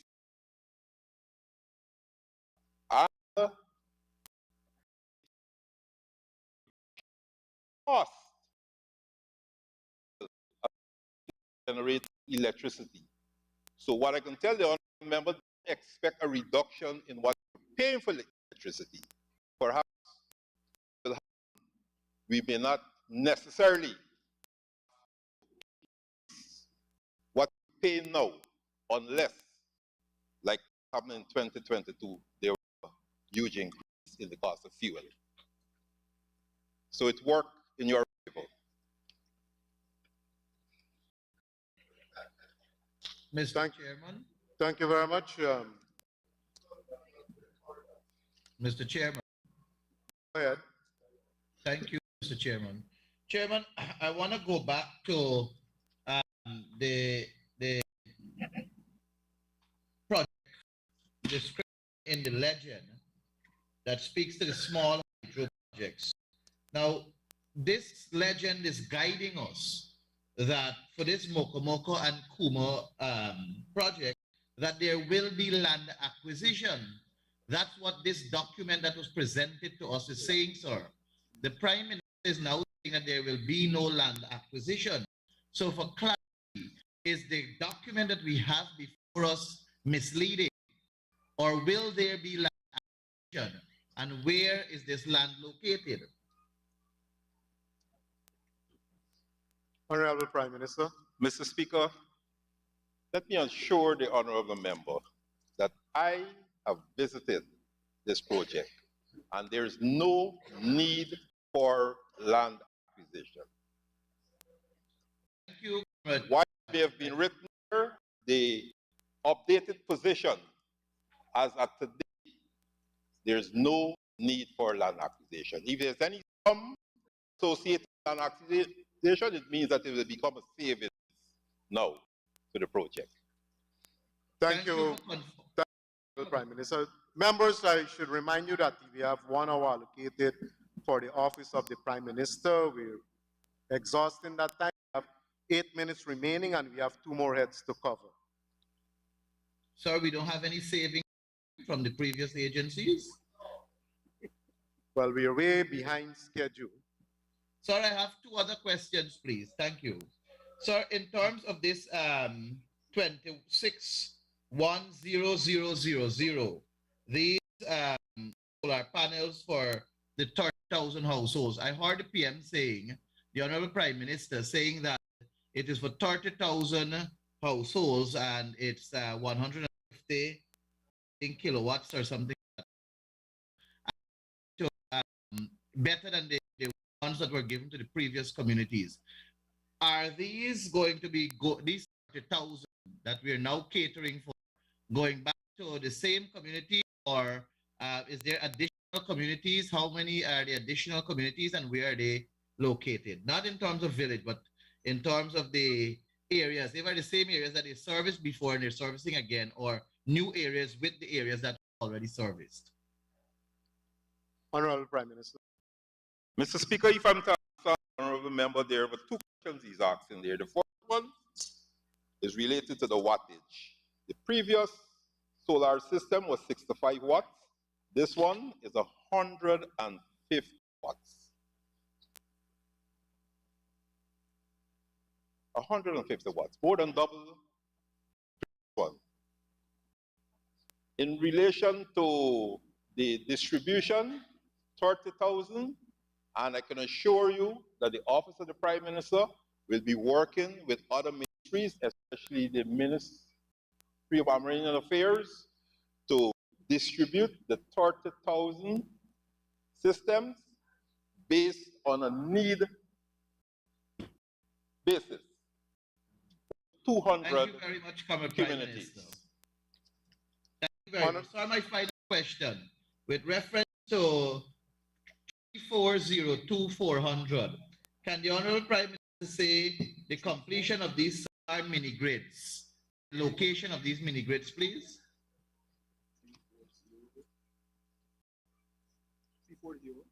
Honorable Prime Minister.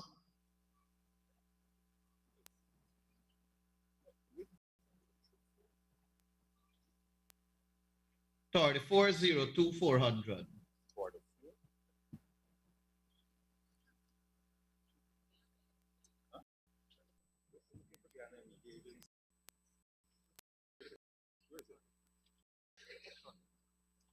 Chair, I hope we'll be getting back our time.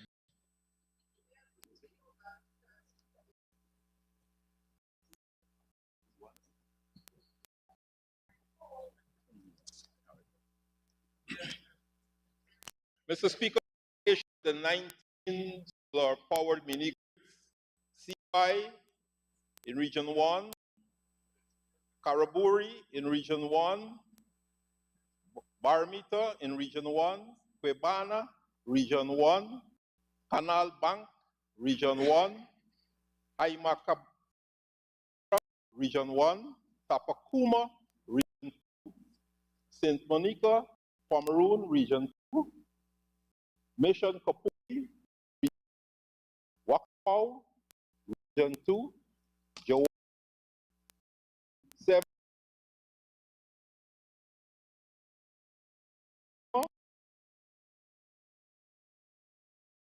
Region 8, Anai, Region 9, Karasabai, Region 9, Kradanau, Region 9, Aishalton, Region 9, Rivers View, Region 10.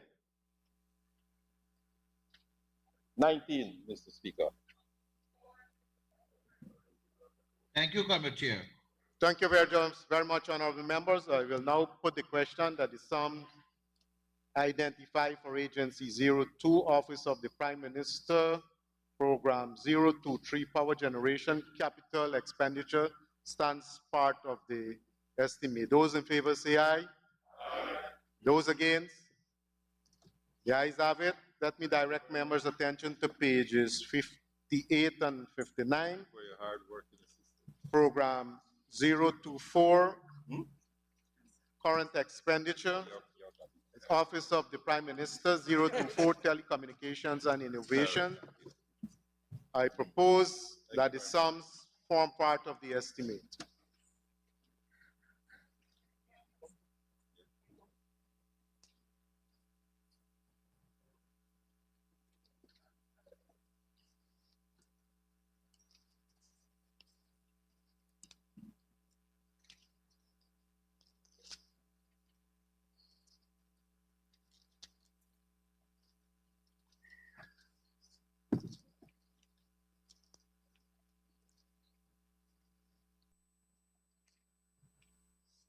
The Honorable Prime Minister and his team is in place.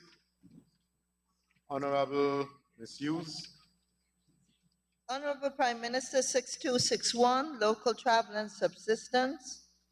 We see a very, very large increase. Could you explain if this includes travel across the region? Where? Maybe give us a little update on it.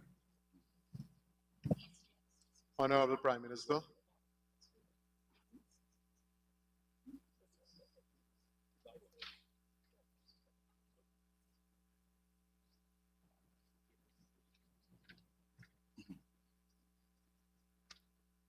Mr. Speaker, to answer the honorable member, the sums listed there are related to, yes, travel and subsistence for the Industry and Innovation Department. As you know, starting in 2022, they were on several outreaches, job fairs, and training programs throughout Guyana. And it is our intention this year to ramp up the number of locations that we'll be visiting and conducting similar activities, because if Guyana is to really move forward, we need to have our people at the grassroots level knowledgeable about ICT. So we know that there are similar training activities in the Ministry of Education and other institutions, but this unit here will be traversing the length and breadth of Guyana, again, spending a lot of time, not only on the coastland, but going into the hinterland to conduct similar training, and that is the sole reason for the increase. Thank you. Thank you, Honorable Prime Minister. 6291, national and other events.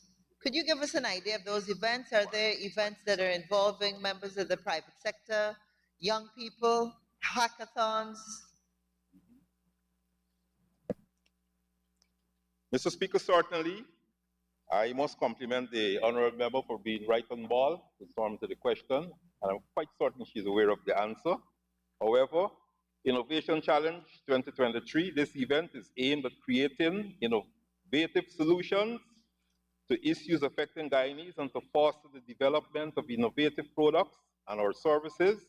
It will take the form of a hackathon where the country's best programmers will be working to develop world-class ICT applications that can be used to change the digital landscape in Guyana. The unit will be doing two such categories. One, export. This will involve senior coders, programmers who are already established in the field. And two, novice. This will involve junior programmers and will allow them to showcase their innovative ideas. And we have a budgeted sum of $2 million. And of course, as mentioned before, the amount provided in 2022 was inadequate, and as such, a sponsor had to be solicited. In 2023, there is no guarantee that the unit will be able to acquire a sponsor. Also, the unit is looking to attract more teams and more highly qualified programmers. As such, there has to be an increase in prize money.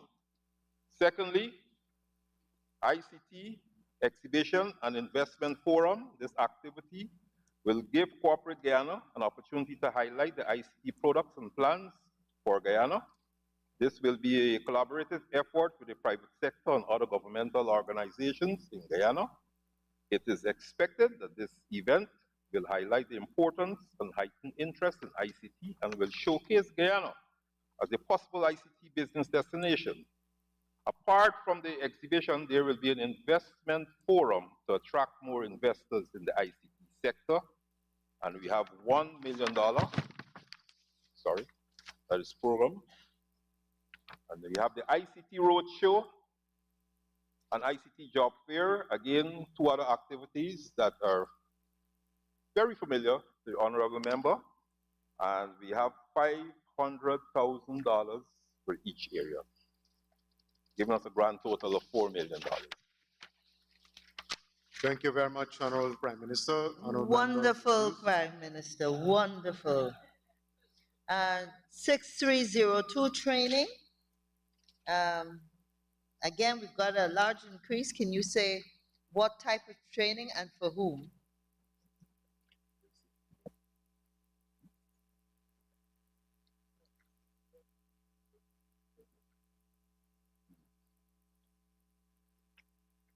Advanced training workshops in animation, artificial intelligence, graphics, and cybersecurity. One advanced training workshop will be held in Georgetown for persons throughout Guyana. The content to be covered includes animation, artificial intelligence, graphics, and cybersecurity. And that will last for 2 weeks. And we hope to have 60 persons attending that training. And the total estimated cost, $4 million. Basic community level ICT training, introductory level training that will target all selected regions. Topics include introduction to computers, introduction to the internet and web, and Microsoft Office Suite. 1,000 persons we intend to train in that area in the year 2023, so cost of some $8 million. ICT innovation camps. These are specialized academic camps where children will learn to become innovators. Training in basic IT, animation, graphics, coding, programming, robotics, STEM, among other things, will be done. These ICT innovation camps will be held in Berbice, Essequibo, and Demerara during July to August, the 8 weeks when our children are normally home from school. And we intend to attract some 200 schoolboys and girls. And the cost, 2.5 million Guyana dollars. And then we have the girls in ICT. This is in collaboration with the University of Guyana. And it will take the form of a girls' code camp, where girls will be trained in programming and coding. Again, we hope to attract 200 girls to this training, and it will cost some $2 million. Training of trainers, remote and riverine communities. There will be 3 training of trainer workshops for remote locations in Guyana. These trainings will look to train persons to become ICT trainers within their communities. We hope to attract 105 persons to this training, and the intention is to spend $7 million. And we have this special training will be held with persons who are blind using the JAWS software, and we caption that as job access with speech training. And we hope to attract 35 persons to that training and to spend $1.5 million. And that would bring us to a grand total of $25 million for the training there. Thank you very much. Thank you very much. Honorable Member, go ahead. Thanks. 6322, subsidies and contributions to international organizations. Honorable Prime Minister, are there any regional or international organizations that your ministry, your office, or any of the project areas make regular contributions to?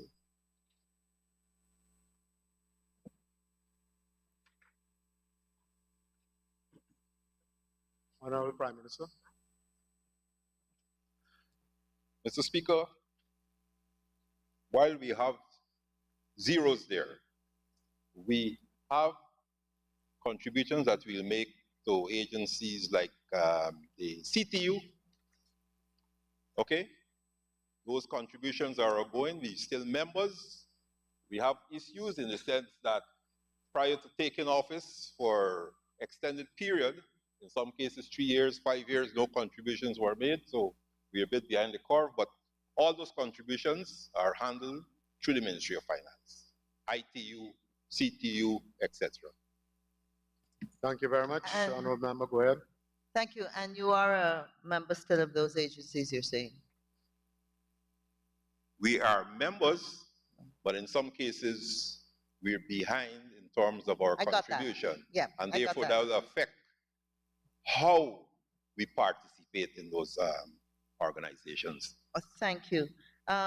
Related to your general program performance statements, I noticed that quite a few of your important indicators have not applicable. Internet penetration into the hinterland, fixed broadband, and of course, mobile cellular. So I'm just wondering how it is that you measure the impact of what the ministry is doing without those indicators printed here and generally being known. Honorable Prime Minister. Mr. Speaker, I'm advised that those are based on information published through the Bureau of Statistics. Thank you, Honorable Prime Minister.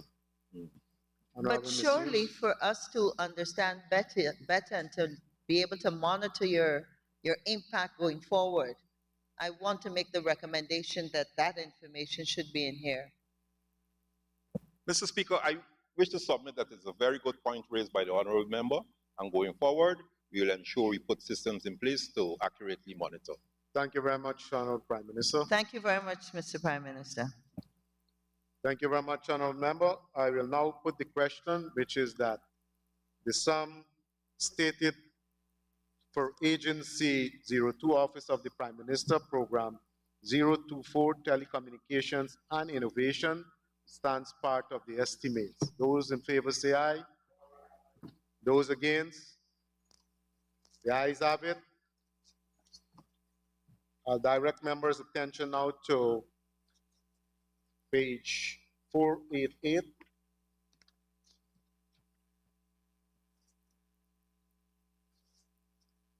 Capital Expenditure, Program 024, Telecommunications and Innovation, and I propose that the sum stated forms part of the estimate.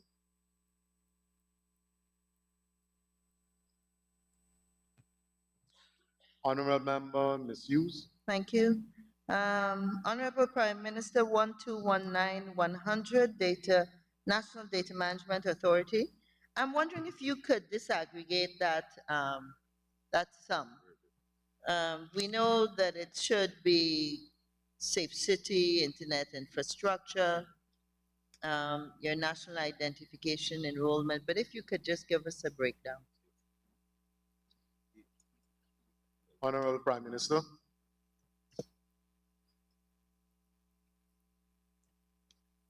The disaggregation will read as follows, Mr. Speaker.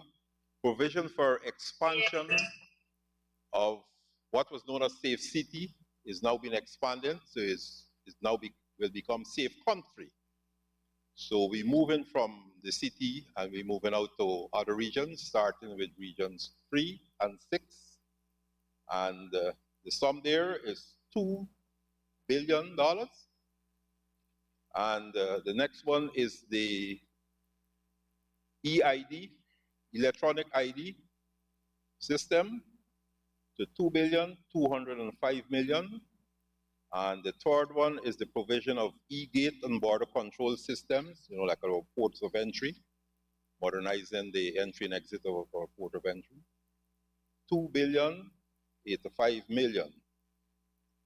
And upgrading of internet infrastructure, $321,590,000, and that will give us a grand total of $6,611,590,000. Thank you very much, Honorable Prime Minister. Honorable Member, Ms. Hughes. Same number. Could you give us an idea of the software equipment? Honorable Prime Minister. Software equipment for which one, may I ask, Honorable Member? Because obviously you will have software for 3 areas. I think, yeah. For the same 121900.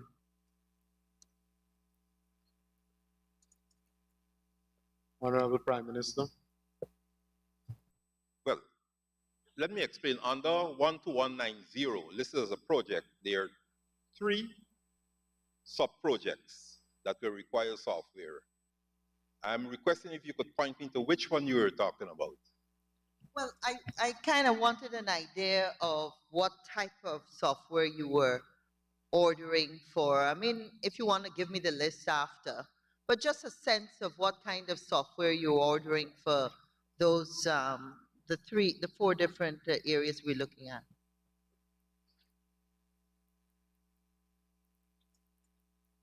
Honorable Prime Minister.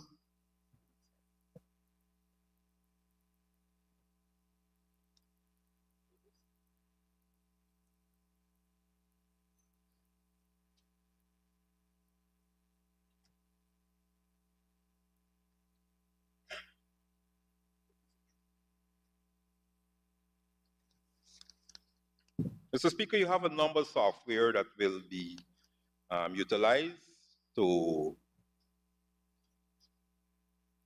these 3 sub-projects. You have the EID processing system software, you have ABIS biometric engine software, you have source code software, you have immigration police software, immigration police physical infrastructure software, on-site software integration.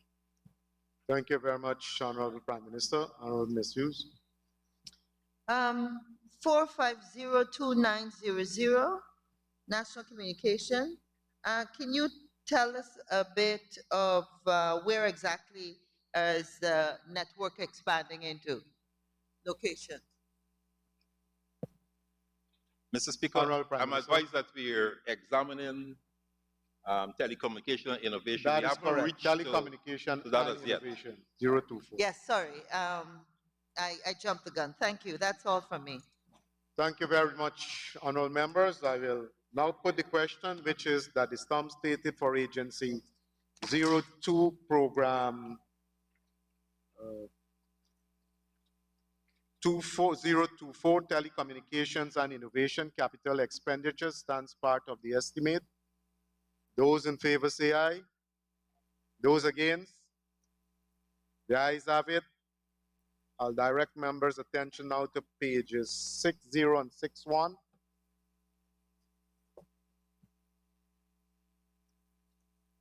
Agency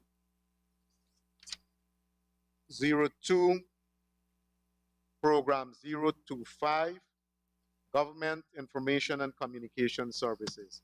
I now propose that the sum stated stands part of the estimate. Honorable Member, Ms. Hughes. Thank you, Mr. Speaker. 6284 other, if you could disaggregate that for us. Honorable Prime Minister.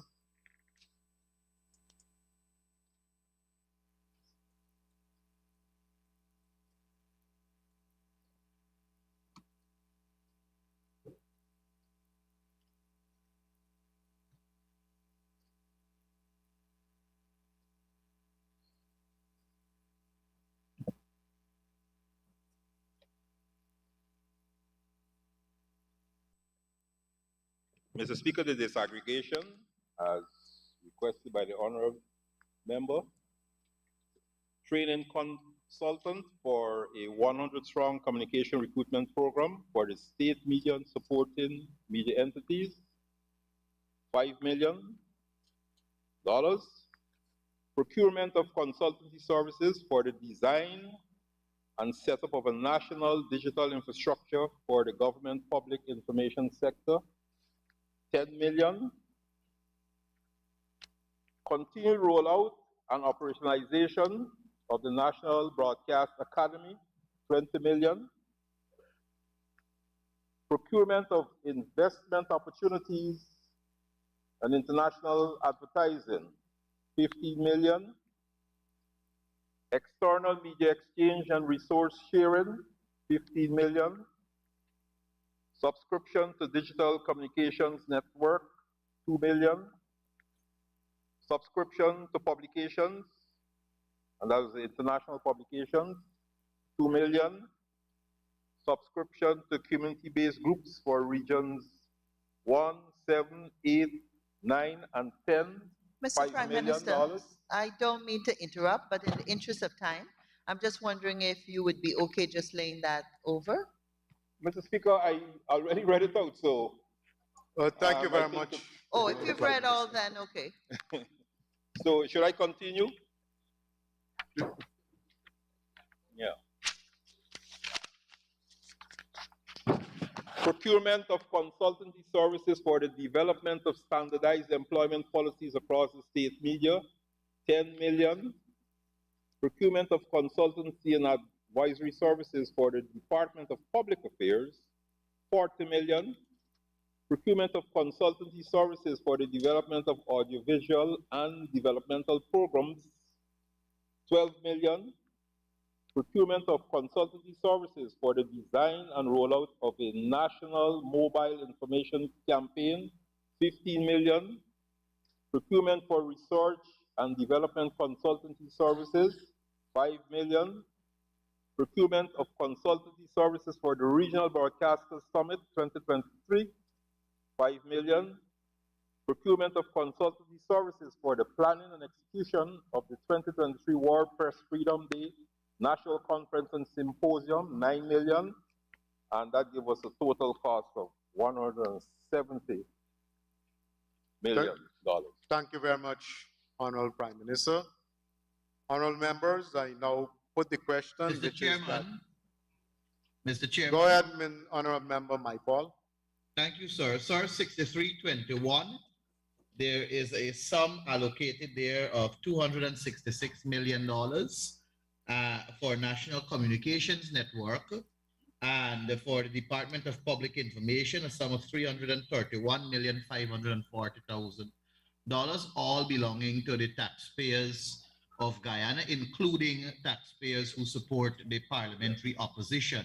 May I ask the Honorable Prime Minister if there will be space allocated to the parliamentary opposition to broadcast their information via NCN and Department of Public Information, and if the Prime Minister will be kind enough to say when those airtimes will be available. Honorable Prime Minister. Mr. Speaker, everything is available to everyone in Guyana to be utilized. Thank you very much, Honorable Prime Minister. Honorable members, Mr. Chairman. Go ahead, Mr. Michael.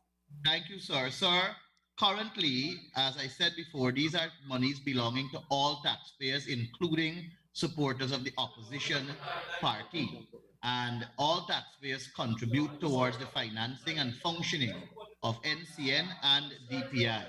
And right now, the opposition does not have airtime on NCN and DPI. I'm asking the Honorable Prime Minister, sir, what are the durations that are currently available for the parliamentary opposition to air their business on NCN and DPI, considering that these programs or these entities are financed by all taxpayers, including opposition taxpayers?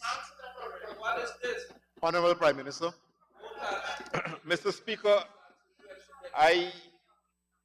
we have a policy where it is available to all the people of Guyana. Mr. Speaker, I don't think at this forum we should go down into the weeds, and forgive me for using that term, we're going down into the weeds to try to disaggregate as to who should get what in terms of hours or minutes or so. The policy remains, it is available to all. Thank you very much, Honorable Prime Minister. Honorable members, I will now put the question, which is that is some Honorable Mr. Jones. Thank you very much, Committee Chairman. Committee Chairman, line item 6284, orders. Could the Honorable Minister indicate to this House what has occasioned this sharp increase? Honorable Prime Minister. Mr. Speaker, I think attention is of essence here. I have just laboriously read out based on the request from the Honorable Member Katius. That is correct, Honorable What has Prime been Minister. asked by the Honorable Member, Mr. Christopher Jones. My apologies, PM. Thank you very Chair, much, I have honorable one other members. question on I a will separate now line put the item, question that is Chair, I some have one other stated. question on a separate line Honorable item. Maya Paul, we are running out of time. We still have to go to capital expenditure. Go ahead, please. I'll allow one more question. Thank you, sir. Sir, I was turning to 6116, contracted employees. Would the Honorable Prime Minister please tell this National Assembly the top 5 contracted employees, their designation and remuneration package, total remuneration package, please?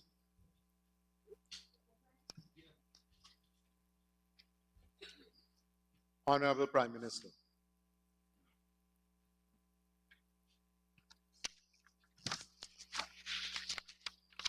Mr. Speaker, the top 5 employees. Number 1, Director of Digital Communication with a salary of $410,014 and a duty allowance of $40,000, traveling allowance $25,000, telephone allowance $10,000, entertainment allowance $15,000, yearly gratuity of $1,107,038 and vacation allowance $410,014. Number 2, the Director of Public Affairs with a salary of $410,014, duty allowance $40,000, traveling allowance $25,000, telephone allowance $10,000, entertainment allowance $15,000, yearly gratuity $1,107,038, and vacation allowance $410,000 and $410,014. Digital communication officer salary $219,564. Duty allowance $10,000, traveling allowance $15,000, telephone allowance $10,000, gratuity $592,823, and vacation allowance $219,564. Public relations officer $183,600. Duty allowance $35,000. Other allowances $15,000. Yearly gratuity $495,720. Vacation allowance $183,600. Technical officer, the salary of $325,309. Duty allowance $30,000. Traveling allowance $20,000. Other allowance $10,000. Gratuity $878,334. Vacation allowance $325,309. That's number 5. Thank you very much, Honorable Prime Minister.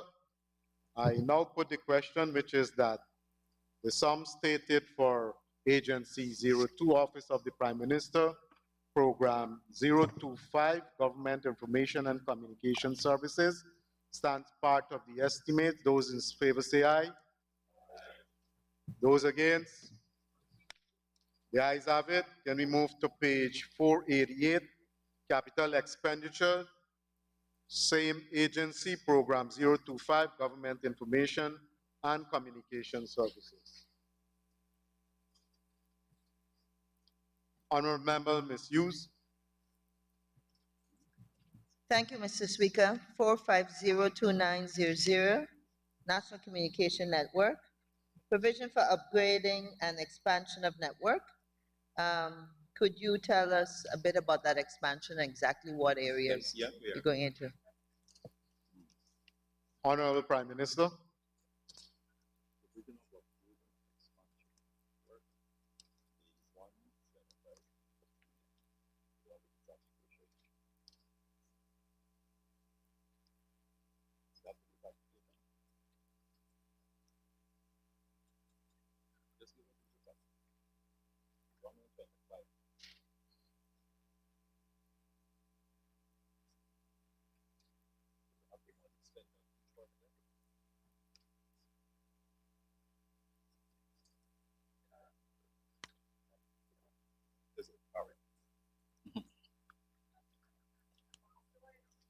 Mr. Speaker, the disaggregation of the $125 million.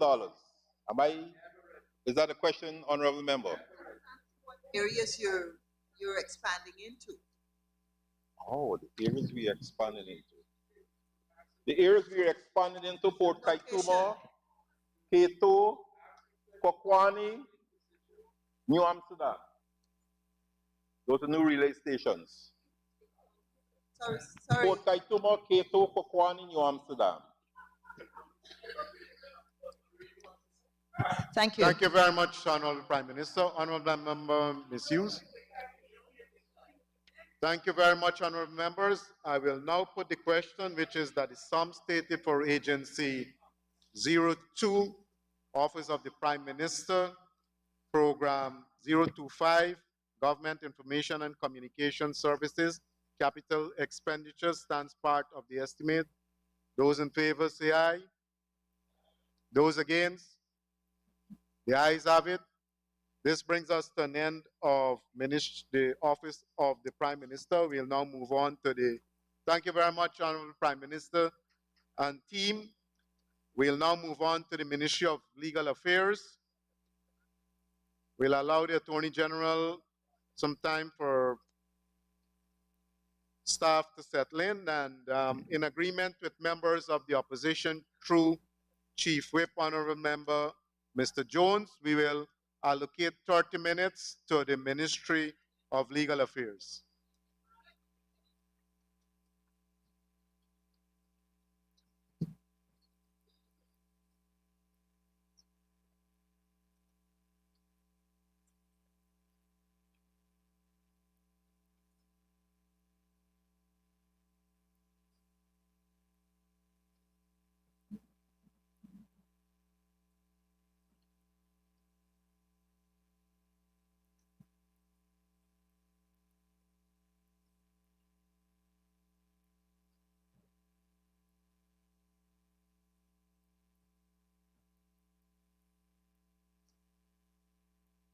I direct members' attention to pages 276, 277, and I now propose that the question that is sum stated for Agency 52, Program 521, Policy Development and Administration stands part of the estimate. Honorable Member, Senior Counsel, Mr. Ford. Thank you, Mr. Speaker. In relation to Program 521, Policy Development and Administration, under Capital, the project code, no, well, I have no questions.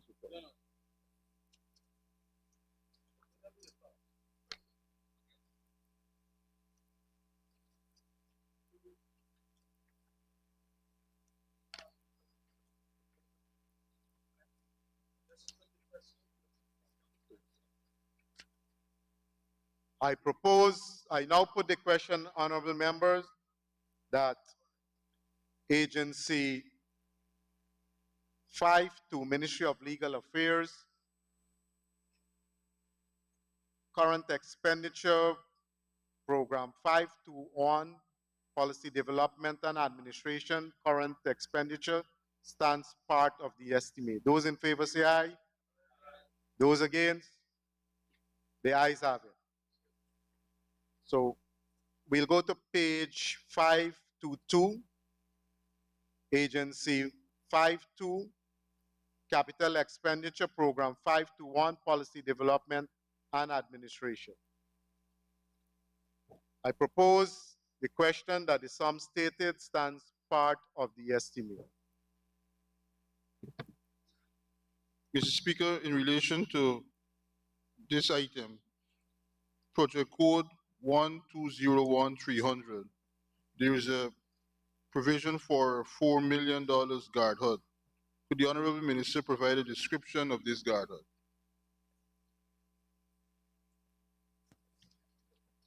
Honorable Attorney General. There is a wooden guard hut, sir, at the main building. It is in a very dilapidated condition. It has, it's a guard hut with lavatory facilities. It's made of wood, and it is now going to be made of concrete. Thank you very much, Honorable Attorney General. I now put the question. Follow up, please. Go ahead, Honorable Member. Can the Honorable AG give the dimension of this new guard hut that will cost the taxpayers over $4 million or somewhere thereabout? Honorable Attorney General. I don't have the dimension, but it's not only a guard hut, it's a lavatory facility. Thank you very much, Honorable Attorney General. Honorable members, I know It also has, I'm told, sir, some security apparatus, scanner, etc. with it. Thank you. Thank you very much, Honorable Attorney General. Honorable members, I now put the question that the sum stated for Agency 52, Ministry of Legal Affairs, Program 521, Policy Development and Administration, Capital Expenditure stands part of the estimate. Those in favor say aye. Those against? The ayes have it. I will direct your attention now to pages 280, 281, Agency 52, Ministry of Legal Affairs, Program 523, Attorney General's Chambers, and I propose that the sum stated stands part of the estimate. Current expenditure. Honorable Member, Senior Counsel Ford. Thank you, Mr. Speaker. In relation to item 6116, I observed that there's an increase in contracted employees from 13 to 29, an increase from 165 million to 267 million. Could the minister lay over the designation and remuneration packages for these employees? Honorable Attorney General. Lay over. Mr. Ford is asking me to lay it over, so I'll oblige, sir. Thank you very much. Honorable Member, Senior Counsel, Mr. Ford. Mr. Speaker, in relation to 6284, under the designation order, there's an increase from 225 million to 682 million. Could the minister provide us with a breakdown? Thank you very much, sir. Sir, under this head, there are several activities for this year, including constitutional reform, $150 million, stipend for law reform commissioners, $20,657,000, public outreach and sensitization, $10 million, legal fees, $50 million, online library, $6 million, advertisement, $30 million, costs to pay in court matters, $30 million, consultation on the new arbitration bill as an ongoing process, $6 million. This year, sir, Guyana will undergo its mutual assessment at the CFATF under the AML-CFD program. $8 million is budgeted there. Work will begin, sir, on the establishment of a regional law school. $30 million is budgeted there. Contribution towards the complete revised laws of Guyana this year. We are doing the revised laws of Guyana from 2012 to 2022, December the 31st. We have $220 million set aside for that. We are also doing law reports from 2007 to 2020, and that's the publication of the book as well as online. So from 2007 to 2020, 95 million. The Ministry of Legal Affairs, sir, will continue to partner with agencies such as the Deed Registry, the Sugar Welfare Fund, and Lands and Surveys Commission to assist in land regularization across the country. $50 million is put aside for that.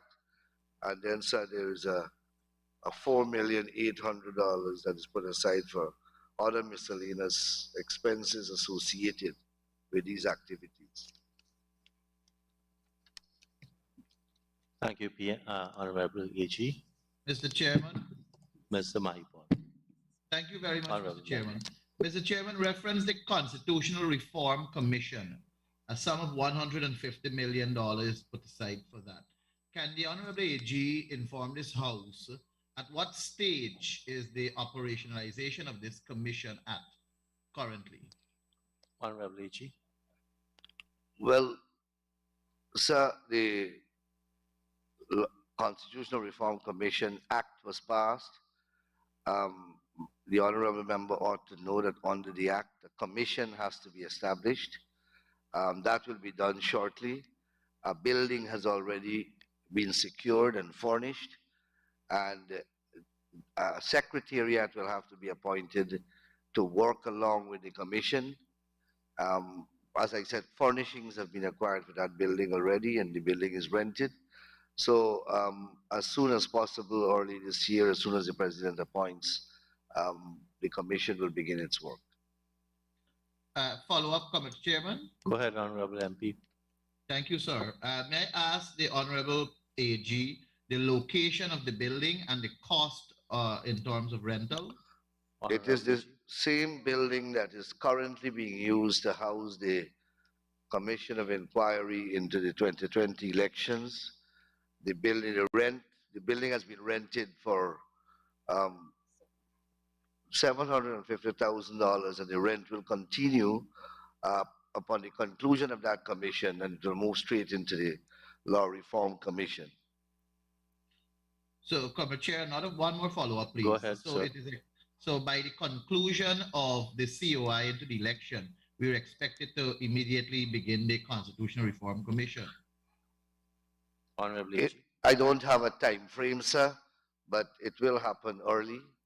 The Commission of Inquiry is supposed to conclude its hearings very shortly, and then a report will have to be written, but the building will not have to be used for the writing of the report. But these things are going to happen in the year 2023, as I said in my budget presentation. Thank you, AG. Thank you very much, Chairman. Thank you, honorable members. I now put a question that the sum stated for Agency 52, Ministry of Legal Affairs, Program 523, Attorney General's Chambers, current expenditure stands part of the estimates. Those in favor say aye. Those against say no. Ayes have it. The sum stated now stands part of the estimates. We can turn to page 522.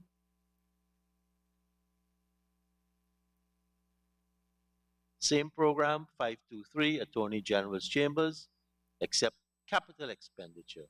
And I propose the question that the sum stated stands part of the estimates.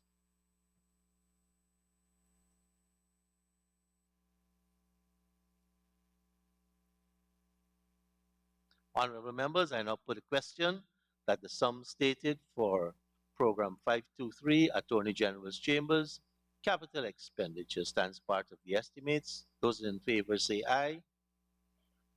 Those against say no. Ayes have it. The sum stated now stands part of the estimates. Honorable members, we can turn to page 282 and 283.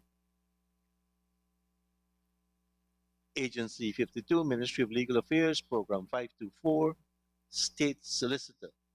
And I propose the question that the sum stated on this program, current expenditure, stands part of the estimates.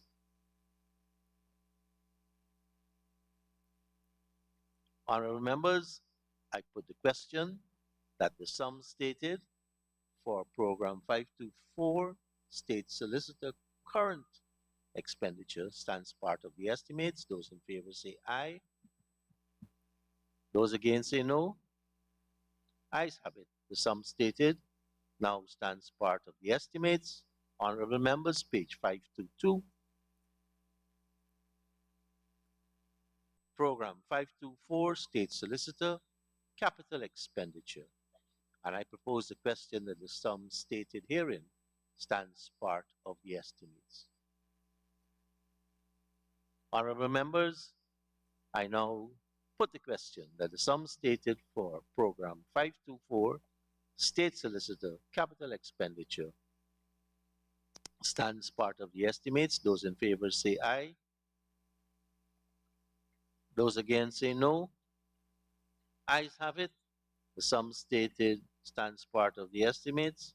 Let me thank on your behalf and my behalf the Honorable Attorney General and his staff for taking us through that agency.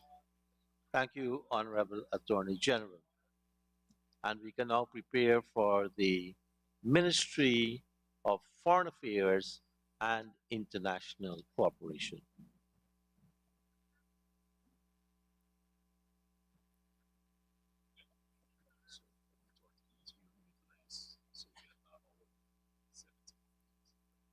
I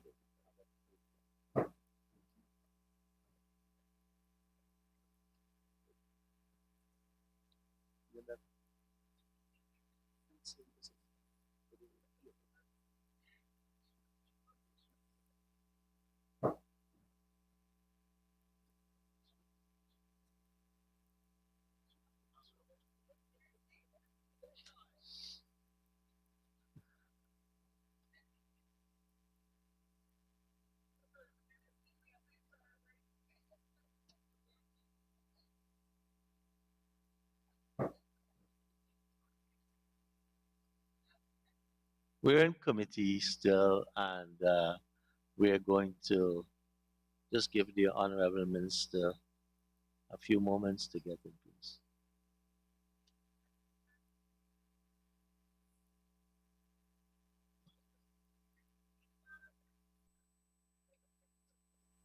Is the staff of the ministry here? Minister's coming?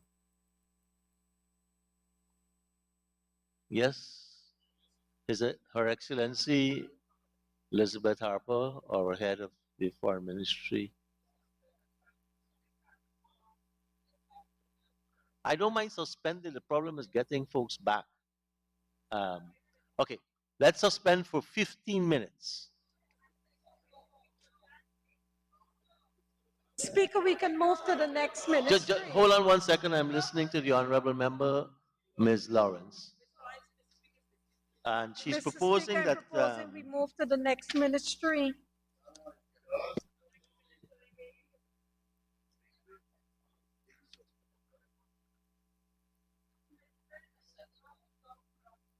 you see the challenge I have, Honorable Ms. Lawrence, is that if they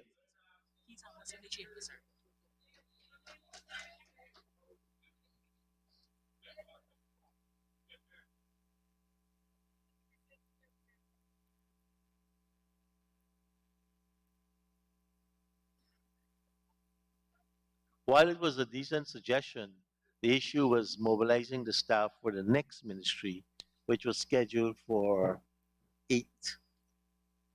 And the staff may not have known that we are going right through. But thank you very much, MP Lawrence. I think in the meanwhile, we can ask those ministers and their staff who are scheduled for the rest of the evening if they can mobilize to get them forward.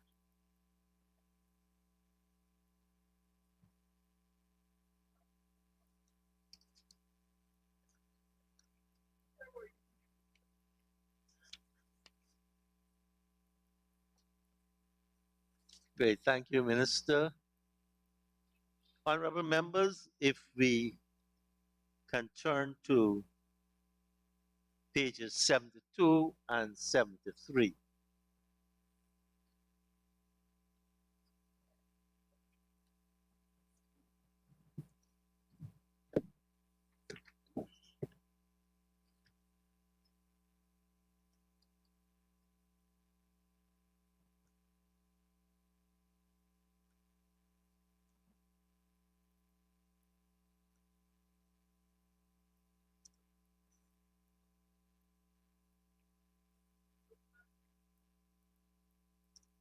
Okay.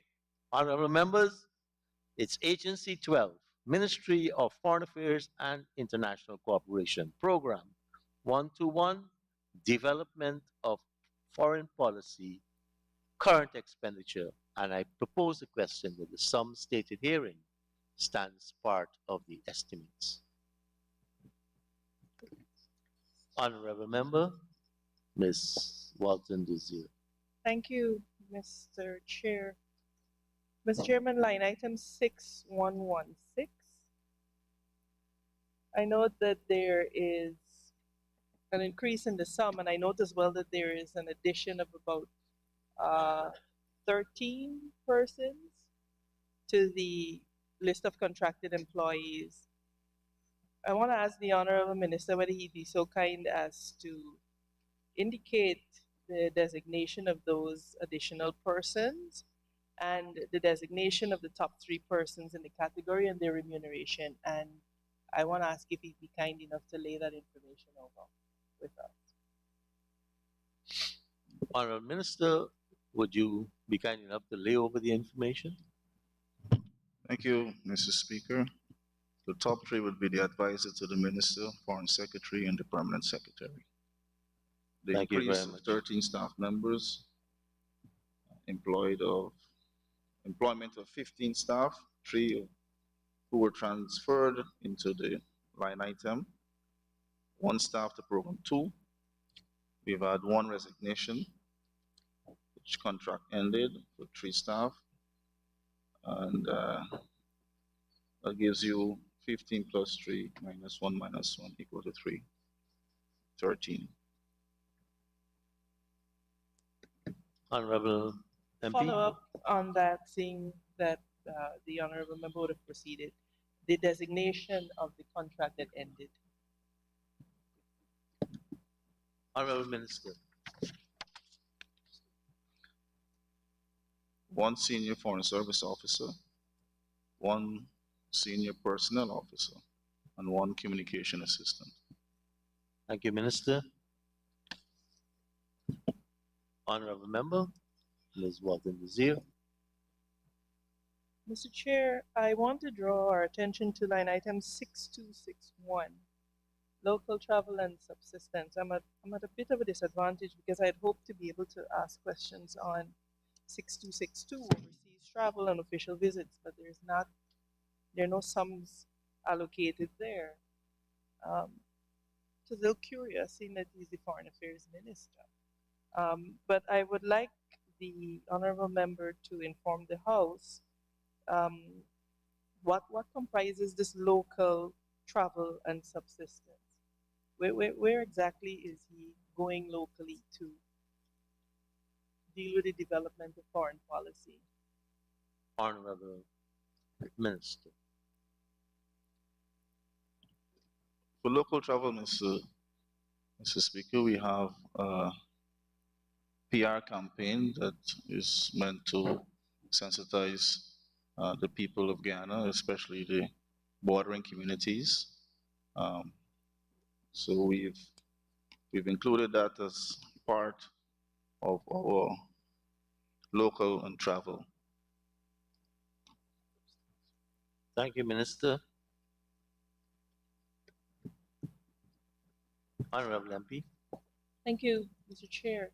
I want to draw our attention to line item 6264. There's a sum there of 810. Could the 6284, rather, sir, could the Honorable Minister provide us with a disaggregation of that sum? Honorable Minister. Thank you, Mr. Speaker. Payment of legal fees, 535,300,000. Public diplomacy or public relation activities, 166,700,000. Diaspora engagements and outreaches, 50,300,000. Digitalization of the ministry's records, 10 million. Bank charges for remittances to overseas missions and other operational expenditure, 37,700,000. And software applications, antivirus, firewall, Adobe, and client access licenses, 10 million. Gives you a total of 810 million. Thank you, Minister. Honorable Member. Thank you, Mr. Chair. I have two follow-up questions on that one. I heard the Honorable Minister refer to diaspora outreaches. I'm curious as to what does that entail? Does it entail you're traveling? Because again, I'm not seeing any amounts for international travel as the foreign minister. So I'm wanting to have an idea as to where your sums for your overseas trips are catered for. Honorable Minister. Very sideline item, Mr. Speaker. Thank you, Minister. So I'm to understand that your sums for traveling are catered for in other. The diaspora activities are catered for under this slide item. And this includes your going or traveling overseas? Overseas to various to various states and jurisdictions. Thank you, Minister. Honorable Member. I'm on my feet. I'm really having difficulty understanding why it is budgeted for in other when there is a discrete line item dealing with the overseas travel, but I will move on. Mr. Speaker, I want to draw our attention to subsidies and contributions. 6322.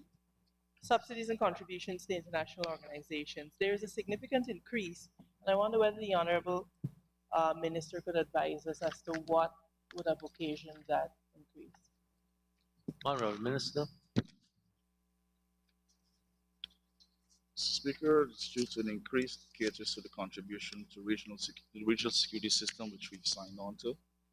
It gives you a total of 156.4 million, and the increase is assessed contributions. The exchange rate and differences there where credit balances were fully utilized in 2022. Thank you, Minister.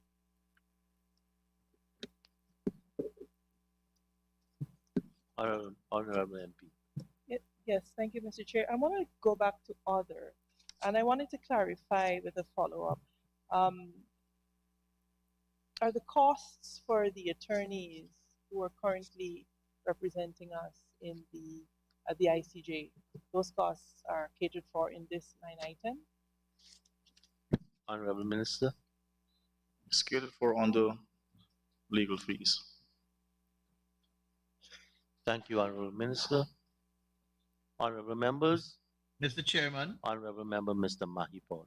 Thank you, sir. Just a follow-up to my colleague Amanza's first question on the 6116 contracted employee.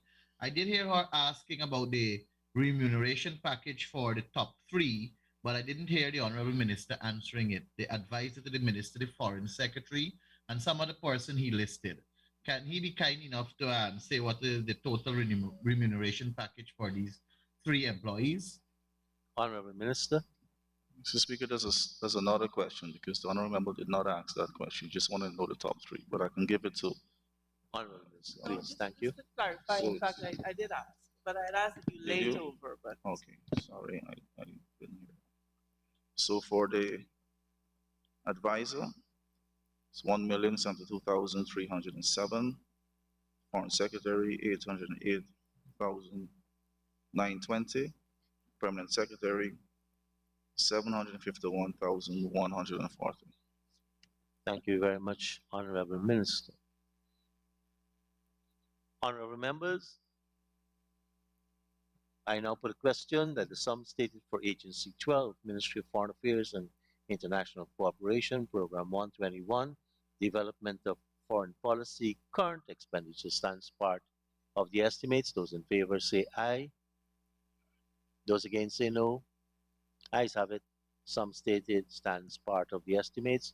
Honorable members, please turn to page 491. And I propose the question that the sum stated for Program 121, Development of Foreign Policy Capital Expenditure stands part of the estimates.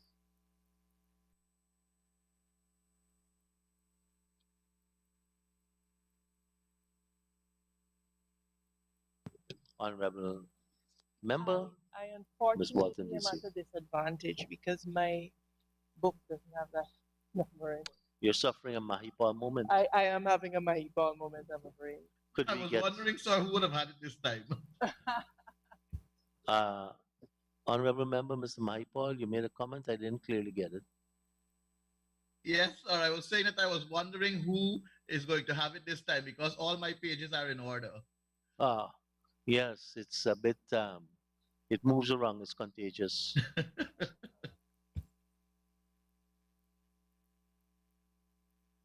Page 491. Program 121.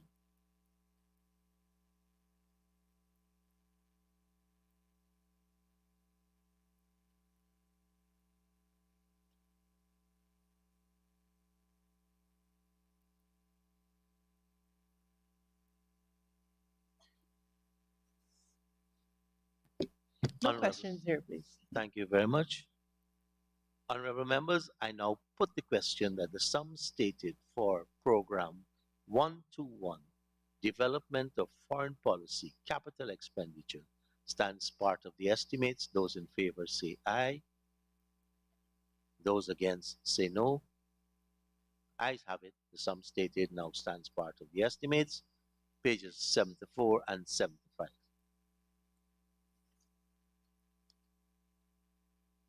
And I propose a question that the sum stated for Agency 12, Program 121, Foreign Policy Promotion, Current Expenditure, stands part of the estimates. Honorable Member, Ms. Walton Yes, Dizzy. sir, Mr. Chair. Item 6114, clerical and office support. I noticed there is a notable increase in the numbers of clerical and office support staff. Could the Honorable Minister give an explanation as to what occasioned this increase? Honorable Minister. The increase is consistent with the growing nature of our responsibility in promoting our foreign policy agenda. Thank you, Honorable Minister. Honorable Member, Ms. Walton Desir. Mr. Speaker, I don't think if I press, I'll get any more details. So we'll move on. Line item 628 for other. Could the Honorable Minister provide a disaggregation of that amount? Honorable Minister.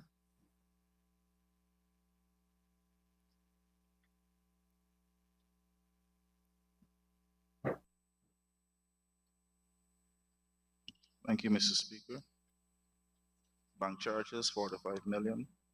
Public relations activity, 9,174,000. Upgrade and maintenance to website, 19,266,000. License fees and other miscellaneous items, 30 million. Translation service, this is pertaining to the UN Security Council, 729,750. And insurance of diplomatic staff, residences, and chancery, 14,270,250. Gives you a total of 118,400,000. Thank you, Minister. Honorable Member. Mr. Speaker, just to follow up on that, I noted that the Honorable Minister mentioned translation services in respect of the UN Security Council. I'm aware that we're making a bid to be a non-permanent member of that council.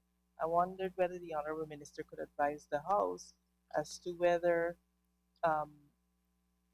if he could indicate where, if not here, are the other activities that we expect that we will undertake in this bid. Where is that catered for? And what are those other activities? Honorable Minister.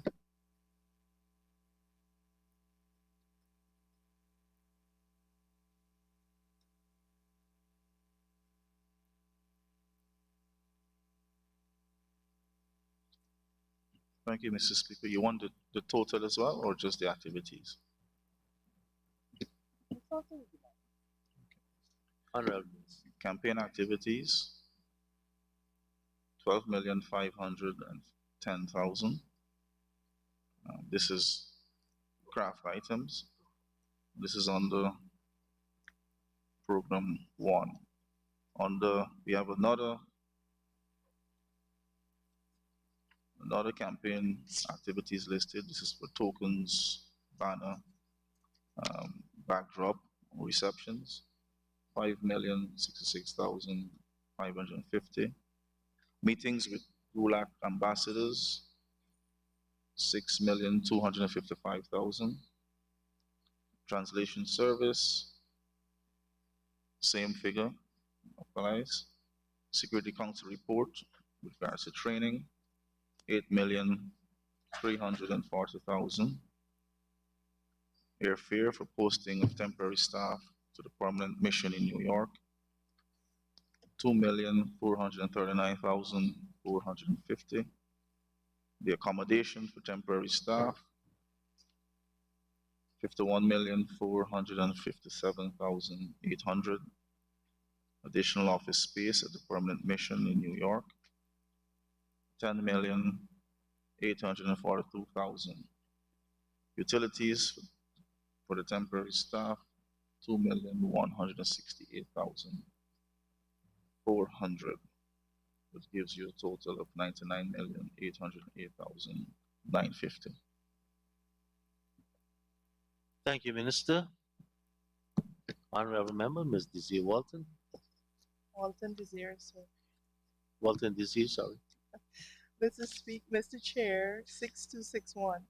Local travel and subsistence. Again, I'm just curious for a disaggregation of this amount. What are the activities that we will be undertaking locally as it relates to our foreign policy promotion? Honorable Minister.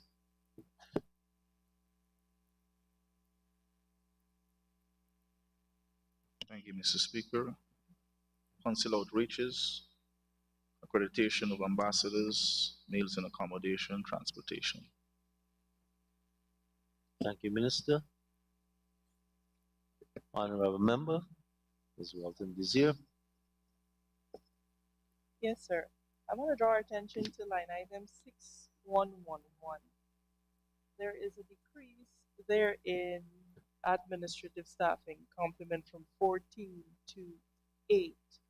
I wonder whether the Honorable Minister could explain to us what is the cause of that decline in staffing. Honorable Minister. Thank you, Mr. Speaker. The increase is due to increase of 5 staff who were transferred from program 1 into this line item. 3 staff from program 3 and 3 staff were transferred out of this line item. Thank you, Minister. Honorable Member. Sorry, they were transferred to where? Are they now catered for under contracted employees, etc.? Where were they transferred to? Honorable Minister.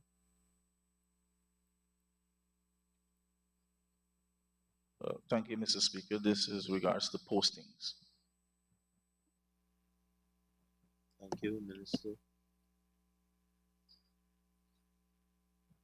Thank you, honorable members. Mr. Chairman.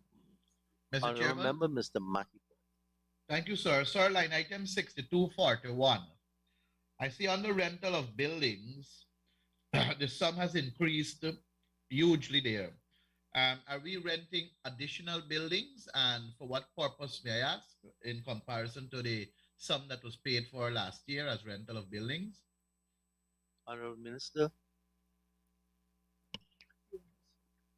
Thank you, Mr. Speaker. I think the Security Council bid that we're buying for is what is responsible for that increase.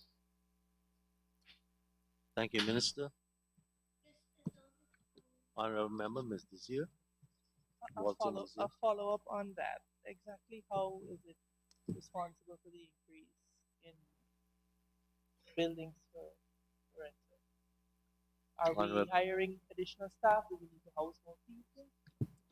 I think I just explained it, Mr. Speaker. It would require temporary housing for those staff who will be posted. Thank you, Honorable Minister. Honorable members, I now put a question that the sum stated for Program 122, Foreign Policy Promotion, current expenditure, stands part of the estimates. Those in favor say aye. Those against say no. Ayes have it. The sum stated now stands part of the estimates. Please turn to page 491, honorable members. And we are at same program 122, Foreign Policy Promotion, Capital Expenditure. And I propose the question that the sum stated herein stands part of the estimates. Honorable member, Ms. Walton DC. Yes, please, Mr. Chair. We're looking at 1201440 buildings. There is a 525 provision for buildings. I'm looking at the description as well. Could the honorable member indicate, clarify the activities for which we are making these provisions? It's not very clear to me from the profile. Honorable Minister. Mr. Speaker, this is for the completion of the building. Thank you, Minister.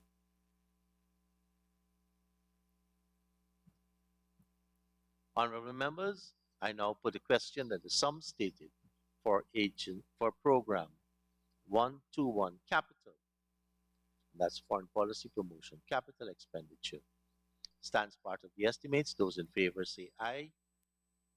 Those against say no. The ayes have it. The sum stated now stands part of the estimates. Honorable members, we can turn to pages 76 and 77.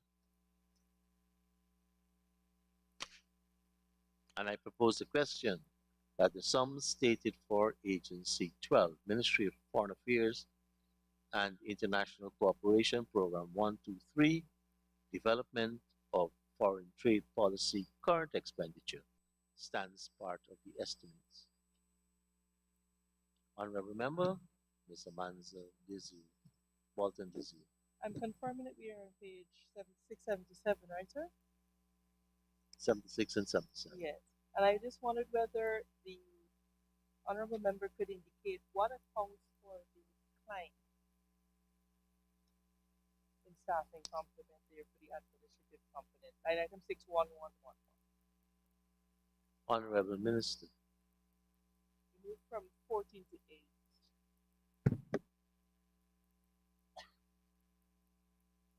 Thank you, Mr. Speaker. The decrease for staff were transferred to program 2 to program 1.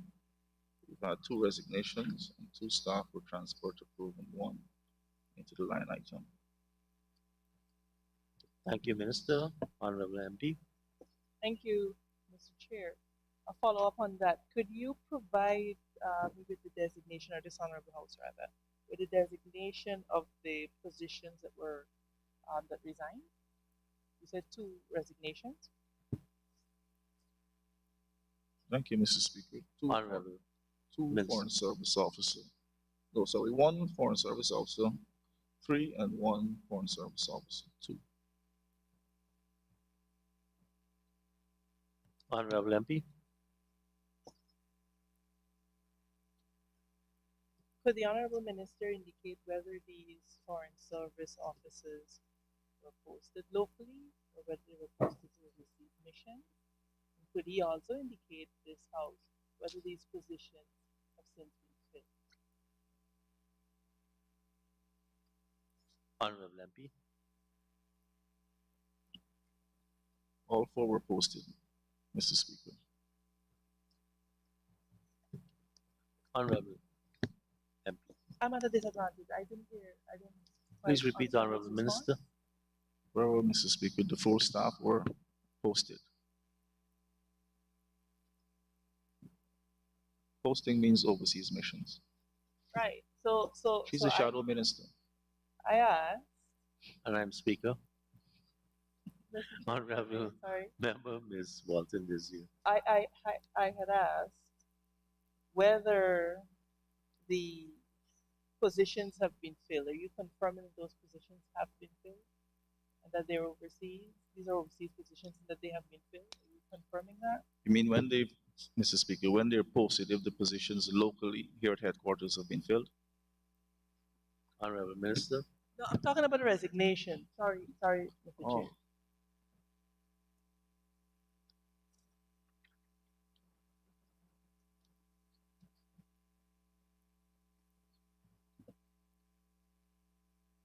No recruitment to date. Honorable MP. Thank you. And at what date did these positions become vacant? Okay, their resignations were effective from when? Honorable Minister.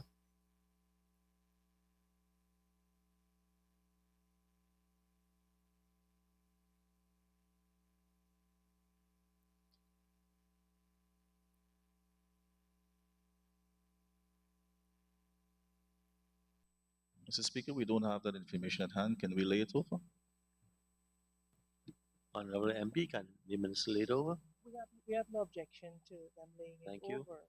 And when he is laying over that information, could he indicate how soon the ministry intends to begin recruiting to fill the position? Thank you. Honorable Minister. We're in the process, Mr. Speaker. Thank you very much. Honorable Member. The honorable member said, Mr. Chair, that he's in the process. Could he indicate by what means has this process been initiated? Have there been internal advertisements for the vacancy? Has it been published in the newspaper? Honorable Minister.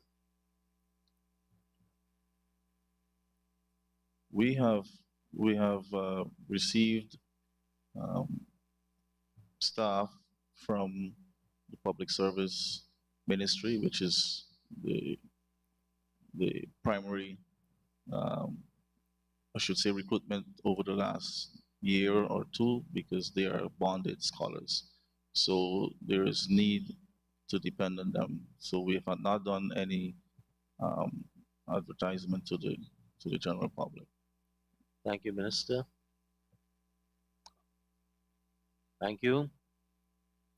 Honorable members, I now put a question that the sum stated for Program 123, Development of Foreign Trade Policy, current expenditure, stands part of the estimates. Those in favor say aye. Those against say no.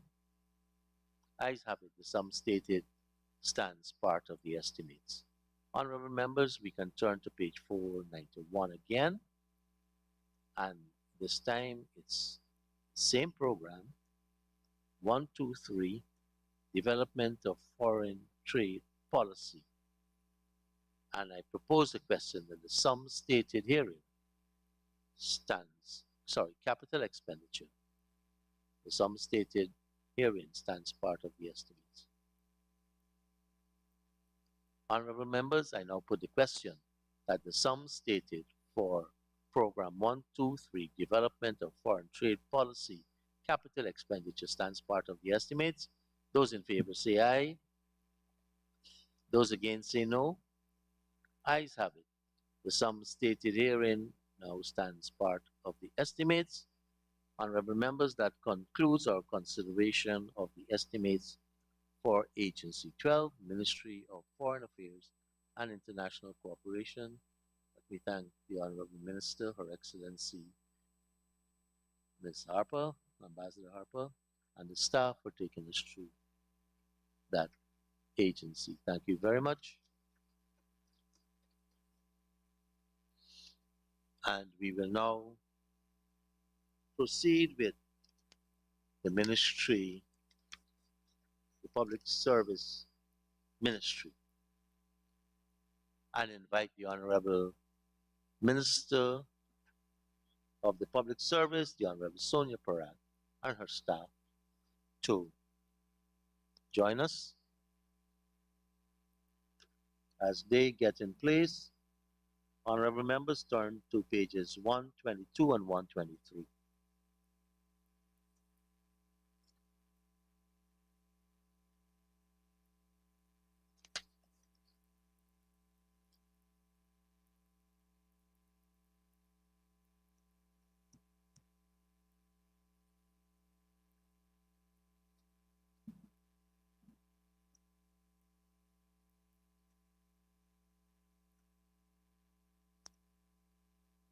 Honorable members, I now propose a question that the sum stated for Agency 14, Ministry of Public Service, Program 141, Policy Development and Administration, current expenditure, stands part of the estimates. The honorable member, Ms. Tabitha Sarabo Hali. Thank you, Mr. Chair.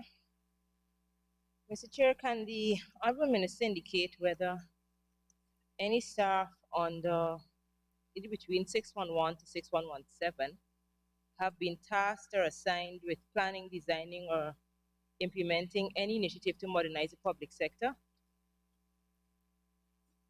Honorable Minister.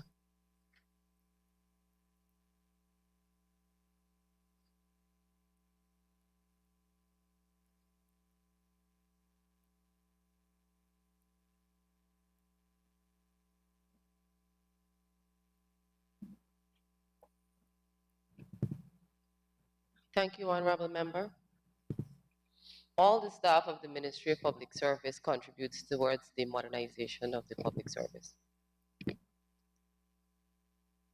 Thank you, Minister. Honorable Member, Sarabo Hali.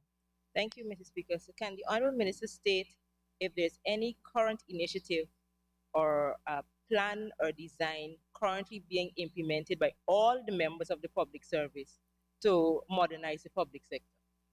Honorable Minister. As a matter of fact, we are looking at an e-governance structure throughout the public service. But in the meanwhile, the Ministry of Public Service is actually looking to have a software be installed that will be compatible with that when it comes on board. Thank you, Minister. Honorable MP. Clarification, is it that the minister is saying that software is going to be utilized and that software is going to be implemented and will cause this public sector to be modernized? Honorable Minister.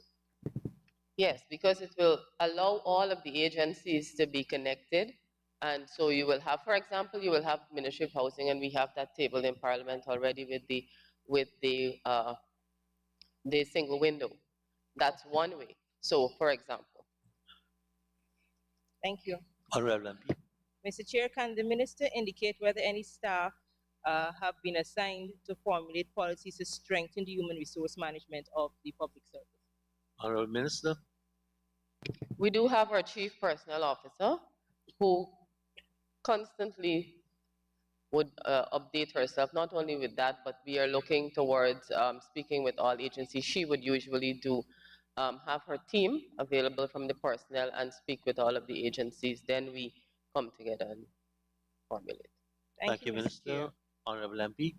Mr. Chair, it's I have recognized that the department, well, the ministry is still using the word personnel, and I'm guessing that also means that it's a senior personnel officer, principal personnel officer, and in the move from personnel to human resource management, I'm wondering whether any policies that are going to be implemented to move the structure from a personnel management to a human resource management in the public service, not just the Ministry of Public Service, but throughout the public service. May I ask the honorable member what line item she's referring to?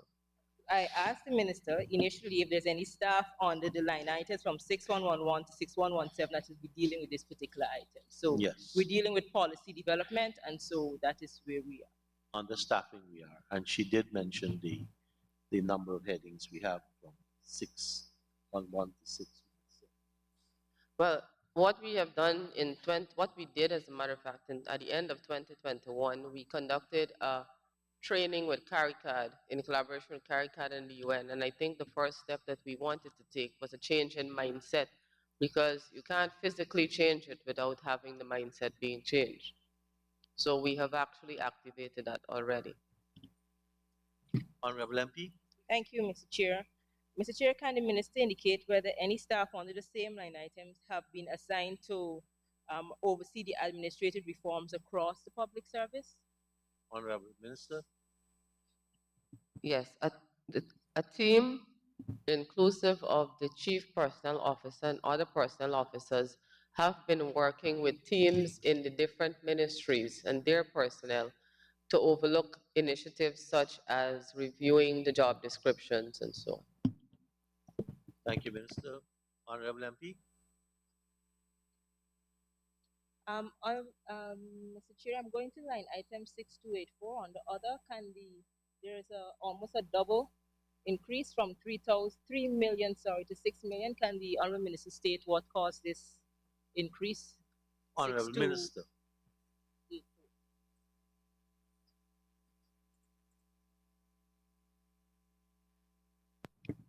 So the ministry has included additional items in its 2023 budget for payment of advertisement, open tender for maintenance, capital purchasing of sanitary cups, floral arrangement, increase in cost for curtains, and other items. Thank you, Minister. Honorable Member Ms. Ali. Mr. Chair, this is a double it's almost double what it was last year, and there is not I'm not seeing any rental of buildings or so it's just one particular ministry, and I'm trying to understand there's no significant increase in staff that would require this double amount that we're seeing here from 3 million to 6 million. So is there something specific that is happening that wasn't happening before under this line item? Honorable Minister.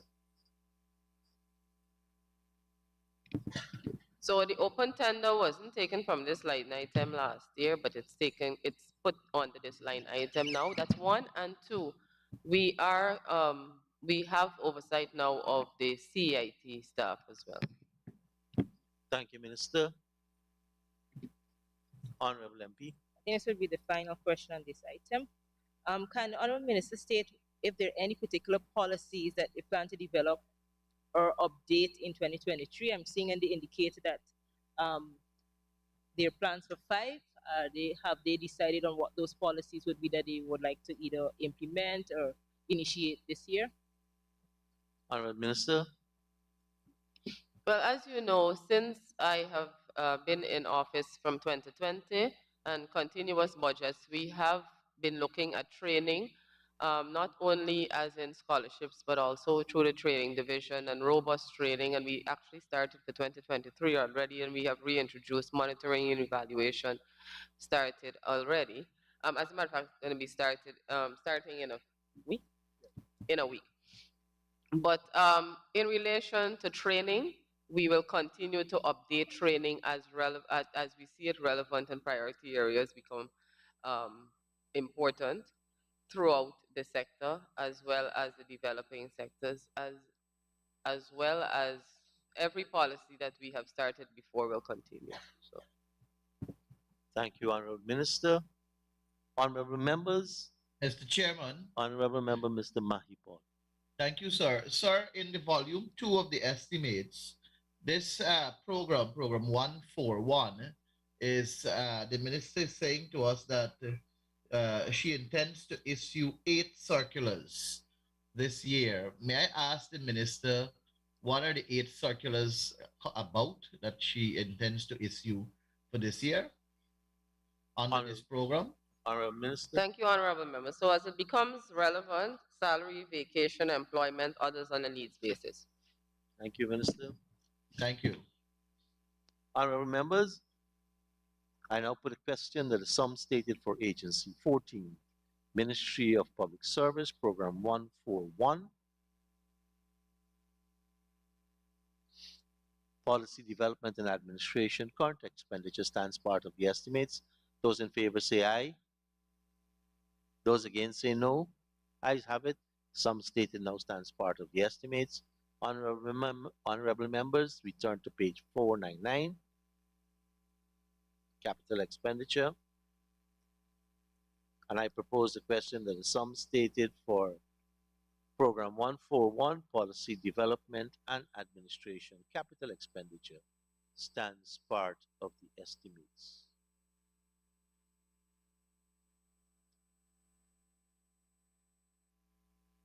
Honorable members, I now put the question that the sum stated for a program 141, Policy Development and Administration, Capital Expenditure, stands part of the estimates. Those in favor say aye. Those against say no.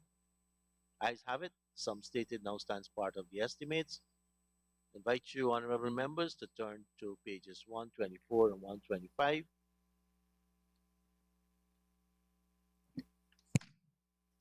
And I propose the question that the sum stated for Agency 14, Ministry of Public Service, Program 142, Human Resource Development, current expenditure stands part of the estimates. Honorable Member, Ms. Tabitha Sarabo Hali. Thank you, Mr. Speaker. Mr. Chair. Mr. Chair, there's an increase in contracted employees, and I would like if the Honorable Minister, I'm looking at 6116, could indicate those employees that were hired under this line item that created that increase. Honorable Minister.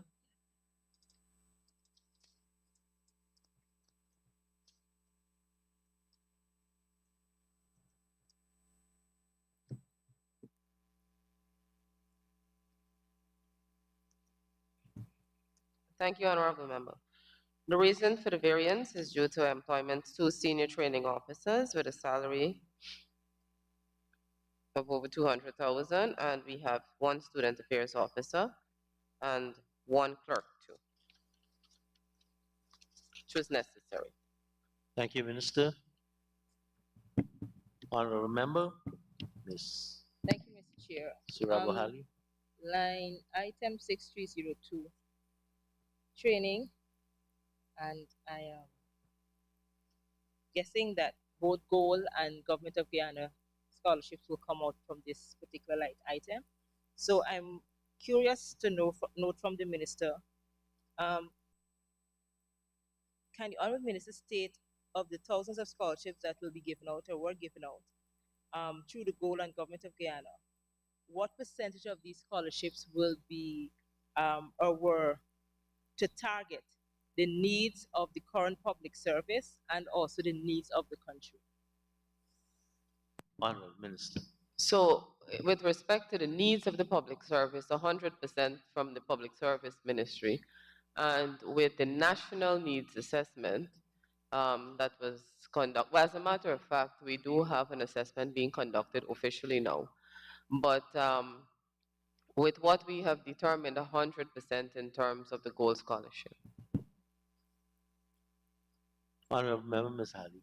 Thank you, Mr. Chair. Mr. Chair, the Honorable Minister stated 100% for Government of Guyana and 100% for gold. They're in the needs of the needs of the public service and of the country. Mr. Speaker, can the Honorable Minister state why it is that so many of the students that are coming off from scholarship or finishing their programs have not been able to be employed in the public service, even though they're supposedly meeting the needs of the scholarship program of the public service? Honorable Member, I really dislike having to answer this question because you were the Honorable Minister sitting there when those persons went on scholarship as well as the previous administration. And if I am to state here, the relevant and priority areas were not selected.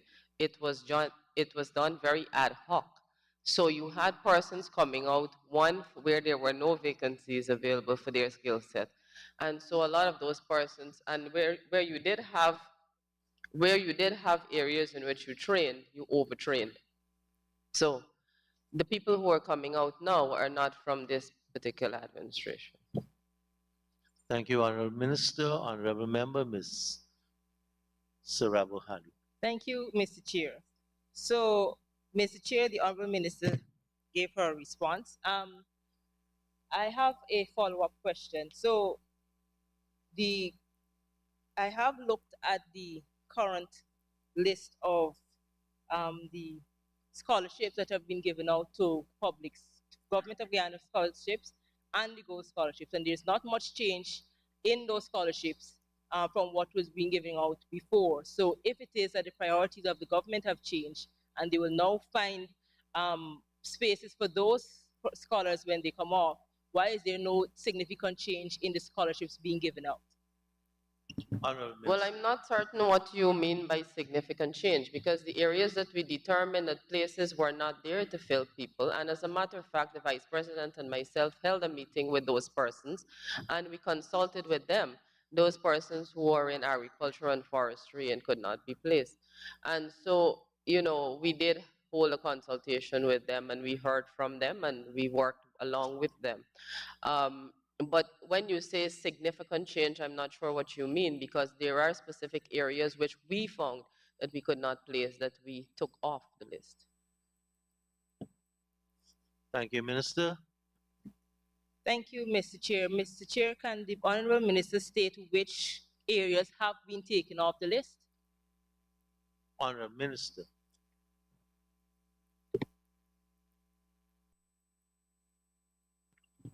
I needed.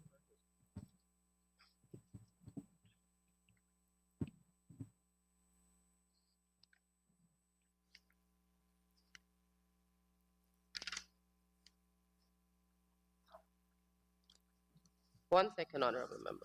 Just get my training manager.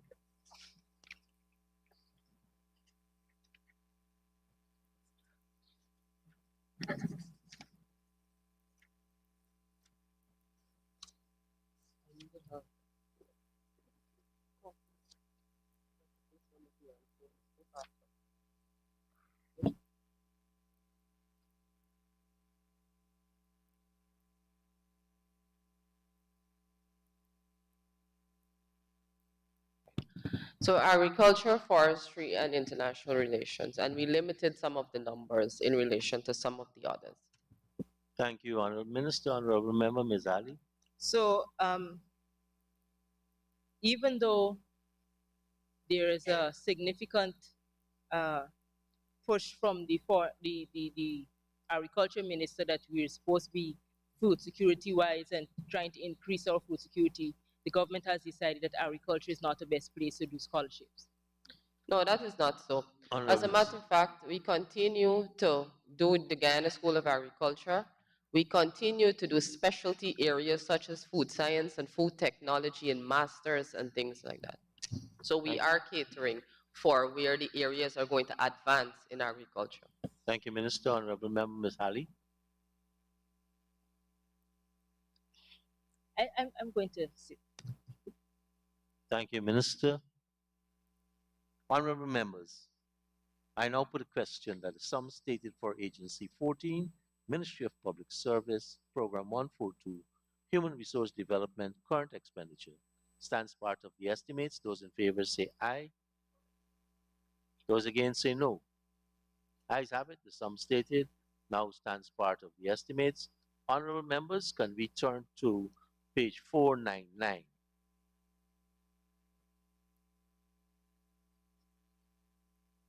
And I propose a question that the sum stated for program 142 Human Resource Development capital expenditure stands part of the estimates.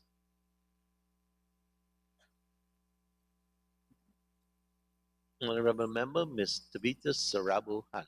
Thank you, Mr. Speaker. Just one question on this line item 2506 to 200, furniture and equipment. Can you, Honorable Minister, state where exactly which department will require the furniture and equipment? Honorable Minister.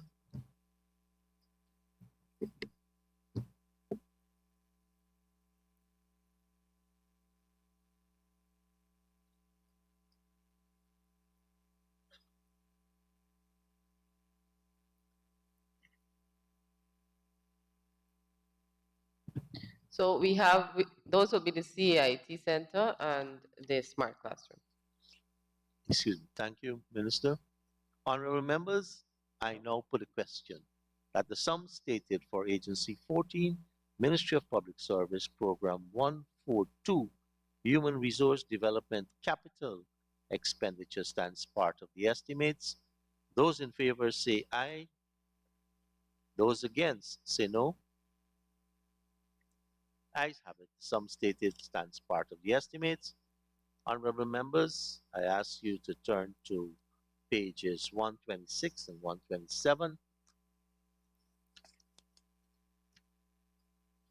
And I propose a question that the sum stated for Agency 14, Ministry of Public Service, Program 143, Human Resource Management and Technology, current expenditure stands part of the estimates. The Honorable Member, Ms. Tabitha Sarabo Hali. Thank you, Mrs. Chair. Mr. Chair, there is a reduction in employees. The contracted employees. Can the Honorable Minister state which designations they lost persons in 2020? Honorable Minister. 1 personnel officer 2 who resigned and a system development officer who resigned. Thank you, Minister.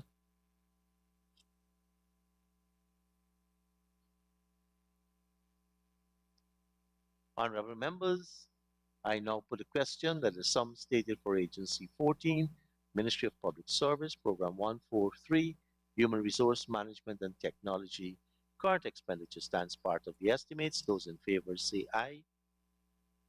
Those against say no. Ayes have it. The sum stated stands part of the estimates. Honorable members, we can turn to page 499. And I propose a question that the sum stated for Program 143, Human Resource Management and Technology, capital expenditure stands part of the estimates. Honorable Member, Ms. Tabitha Sarabo Hali. Thank you, Mr. Chair. Mr. Chair, just would like the Honorable Minister to state what software is being acquired under this line item. Honorable Minister.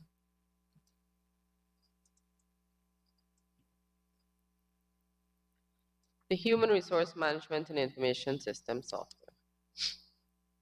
Thank you, Minister. Honorable members, I now put a question that the sum stated for Agency 14, Ministry of Public Service, Program 143, Human Resource Management and Technology, capital expenditure stands part of the estimates. Those in favor say aye. Those against say no. Ayes have it. Sum stated stands part of the estimates. Thank you very much, Honorable Minister and your staff, for taking us through your agency. Thank you. Thank you, Mr. Speaker. And let us invite the Honorable Minister of Amerindian Affairs, the Honorable Member, Ms. Pauline Sukai, and her team to join us as we deal with the final agency on this, the first day of consideration of the estimates. And as the Minister gets into position with her team, I invite honorable members to turn to pages 130 and 131.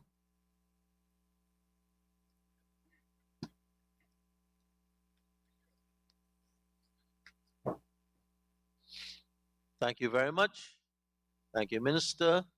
Honorable members, I now propose the question that the sum stated for Agency 16, Program 161, Policy Development and Administration, current expenditure stands part of the estimates.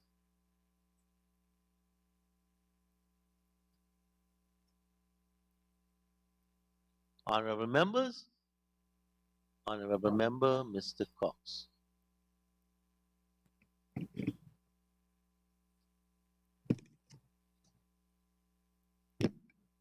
Thank you very much, Mr. Chair. Mr. Chair, I refer you to line item 6302, training and scholarship. My question to the Honorable Minister, could the Honorable Minister provide a breakdown of the training and the scholarship offered? And I would like this in relation to the different regions and the specific institutions to where these scholarships are being offered. Honorable Minister, you could remain seated if you want, Honorable Minister. Thank you. Thank you, Mr. Speaker. Mr. Speaker, on the 6302 training, this line item caters for training of staff, which will include the CDOs and Tushao training. Thank you, Minister. It's not scholarship, it's training. Yes. Tushao training, that's training in the Amanian Act, and CDOs training throughout the year. We usually provide them with months of training so that they can better execute their work. Honorable Member, Mr. Cox. Thank you very much, Mr. Chair. Follow-up question. Could the Honorable Minister provide a detailed breakdown of the numbers of CDOs in the different hinterland regions, Region 1, 7, 8, and 9? Thank you. Honorable Minister.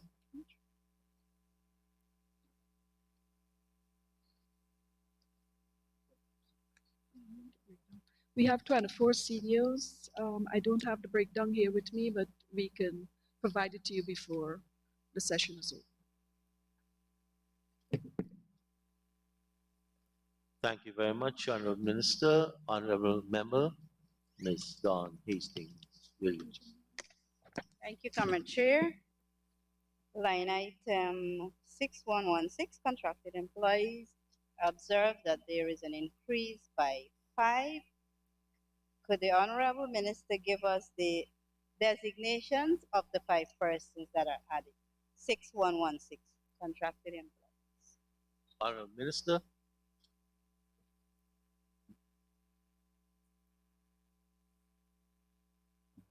Mr. Chair,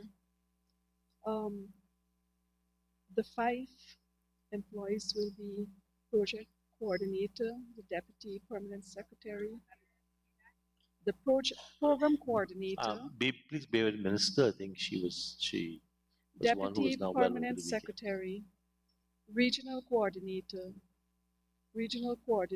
for community development in Region 1, and the ministerial liaison to the NTC. Honorable Member, Ms. Hastings-Williams. Minister, if you may have to speak directly into the mic. Thank you, Minister. 6284 other. Can the Honorable Minister tell us what this line item entails? 6284.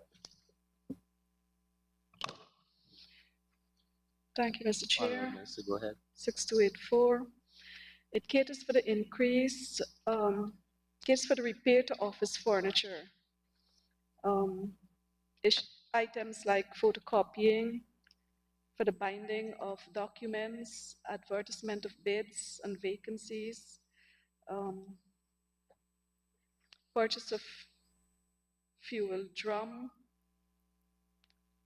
payments for services for drivers and porters fee, transportation, and this relates to the transportation of tractors. Over the year, we've been distributing and delivering tractors, so these expenses come out of here. Thank you, Minister.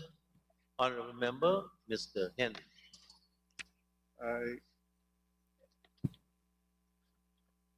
Hello? Yes? Yes.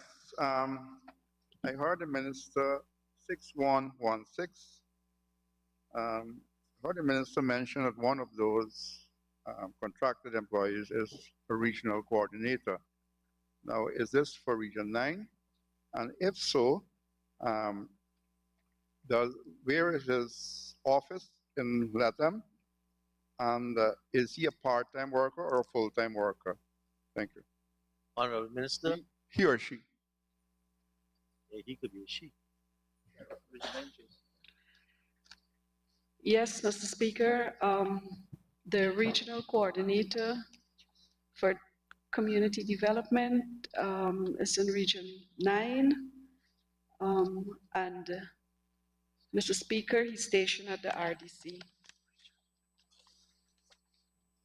Thank you, Minister. Honorable Member, Mr. The question wasn't fully answered, Mr. Speaker. Repeat that for me. Is he full-time worker or part-time worker? Honorable Minister. The employee is full-time. Thank you, Minister. Minister, just whoever supervises have a good look at that worker's working Thank you hours. for the, Thank you. thank you for the caution, Honorable MP. Honorable members, I now put the question. Mr. Chair. Sorry. Honorable Member, Mr. Cox. Follow-up question on line item 6284. The Honorable Minister did mention that the delivery cost for tractors comes out from this line item. Could the Honorable Minister provide the number of tractors delivered thus far and how many the ministry is intending to provide in this year's budget? Honorable Minister. Mr. Chair, I did not get the second part of the question, but so far the Ministry of Indian Affairs has delivered 145 tractors to various villages across the 10 administrative regions, and more particularly into the hinterlands, 1, 7, 8, and 9. Thank you, Honorable Minister. Honorable Member, Mr. Cox. The other half? Thank you, Mr. Chair. The second half of the question was, how many tractors is the ministry intending to purchase and deliver to these indigenous villages for 2023? Thank you, Minister.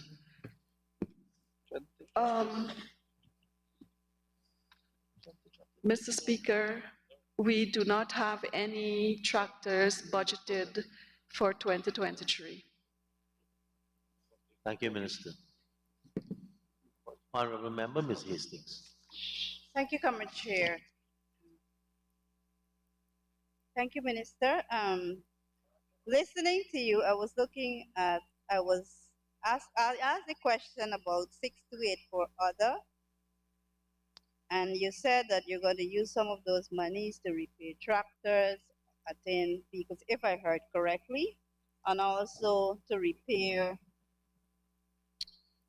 computers, printers, etc.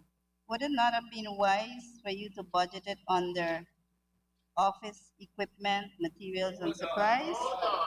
And we also have 6264 vehicle spares and service. Thank you. Honorable Minister. Not with you.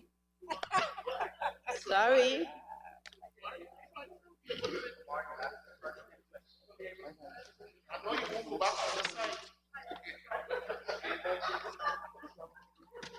Honorable Minister. Just for clarity, Mr. Speaker, the allocation under this head, and I will repeat, it caters for, according to my information, it caters to repairs the office furniture, photocopying, binding of documents, advertisement of bids, vacancies, purchase of fuel drum and hose. This is to put in tractor fuel when they're taking it up. Logos for the vehicles, payment of service for those drivers and porters that come to uplift the tractors, fees for transportation of the tractors, labor for transporting the capital purchases. You know, we buy quite a lot of capital items during the year, and we have to transport them out to the villages. Thank you, Honorable Minister. Honorable members, I will now put the question that the sum stated for Program 161, Policy Development and Administration, current expenditure stands part of the estimates. Those in favor say aye. Those against say no. Ayes have it. Sum stated now stands part of the estimates. Honorable members, we can turn to page 500. And I propose the question that the sum stated for Agency 16, Ministry of Indian Affairs, Program 161, Policy Development and Administration, Capital Expenditure, stands part of the estimates. Honorable Member, Ms. Dawn Hastings Williams. Thank you, Common Chair. Line item 240670, land and water transport, provision for vehicles, ATVs, boats, and outboard engines. Could the Honorable Minister say to us how many ATVs she intends to purchase, how many boats, and how many outboard engines, and where would they be? Honorable Minister. Thank you. Thank you, Mr. Chairman.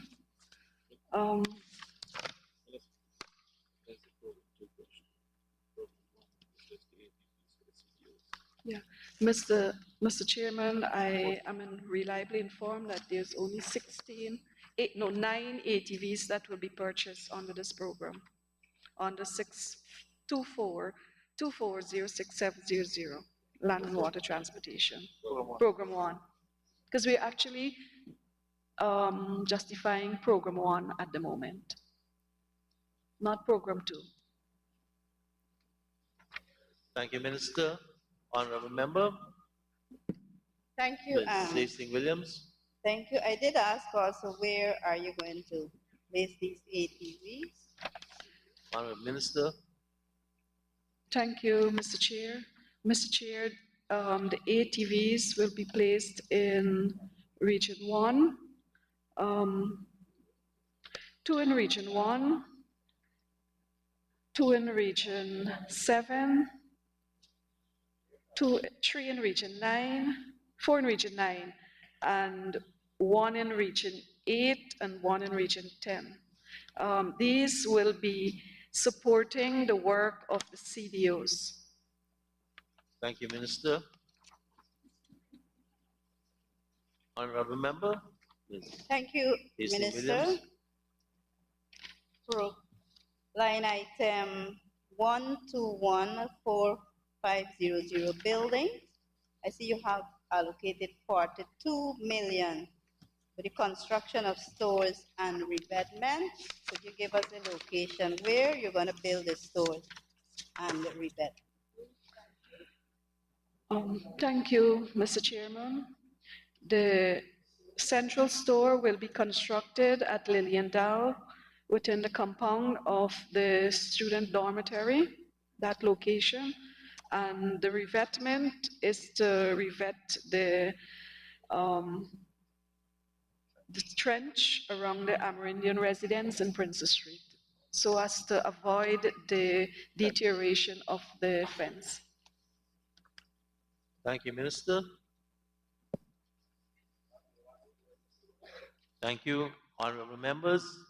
I now put a question that the sum stated for Program 161, Policy Development and Administration, Capital Expenditure stands part of the estimates. Those in favor say aye.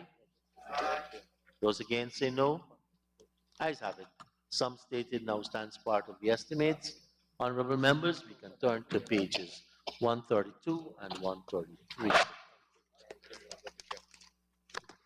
And I propose the question that the sum stated for Agency 16, Ministry of Amerindian Affairs, Program 162, Community Development and Empowerment, current expenditure stands part of the estimates.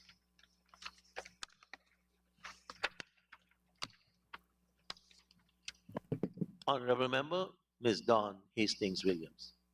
Thank you, Committee Chair. 6284. I'm looking at the line item other again here, which has an allocation to the tune of 36.2 million. Could the Honorable Minister be kind enough to give us the breakdown of the 36.2 million? Thank you. Honorable Minister. Thank you, Mr. Chair. Mr. Chair, this has to do with welfare support to the hinterland, and it caters for support of families and patients who have difficult financial circumstances affected by natural disaster, fires, assistance to burial, medical treatment, ultrasound, ultrasound, cancer treatment, support to Amerindian prisoners, processing of birth certificates, purchase of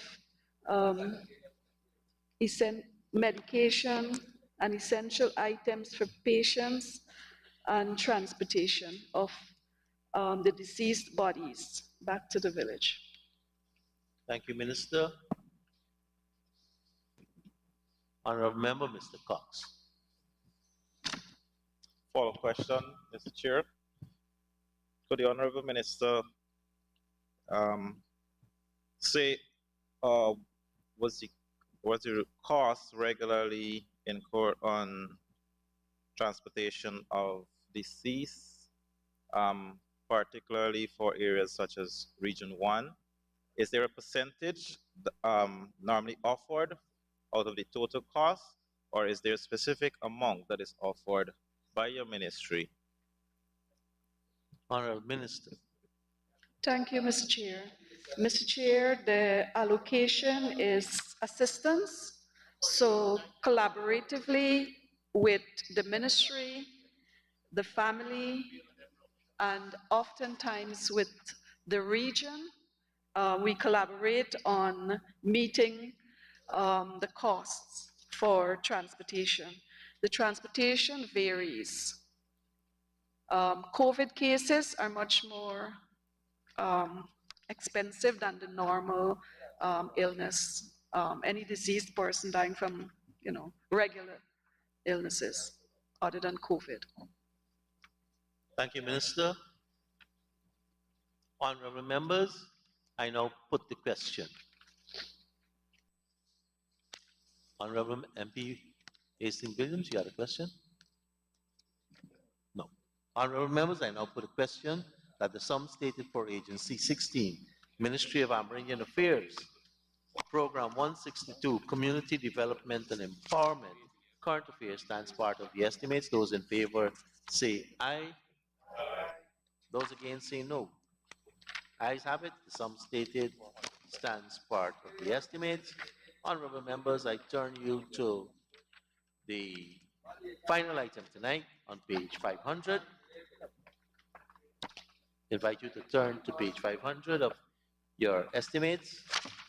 And I propose the question that the sum stated for Program 162, Community Development and Empowerment, Capital Expenditure stands part of the estimates.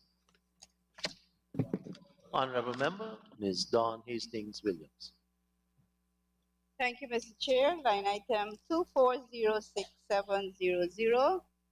I'd like to turn our attention there again. Transport provision for vehicles, boats, and engines to the tune of $81 million. So the Honorable Minister tell us how many vehicles, how many boats, and how many outboard engines, and which communities will benefit.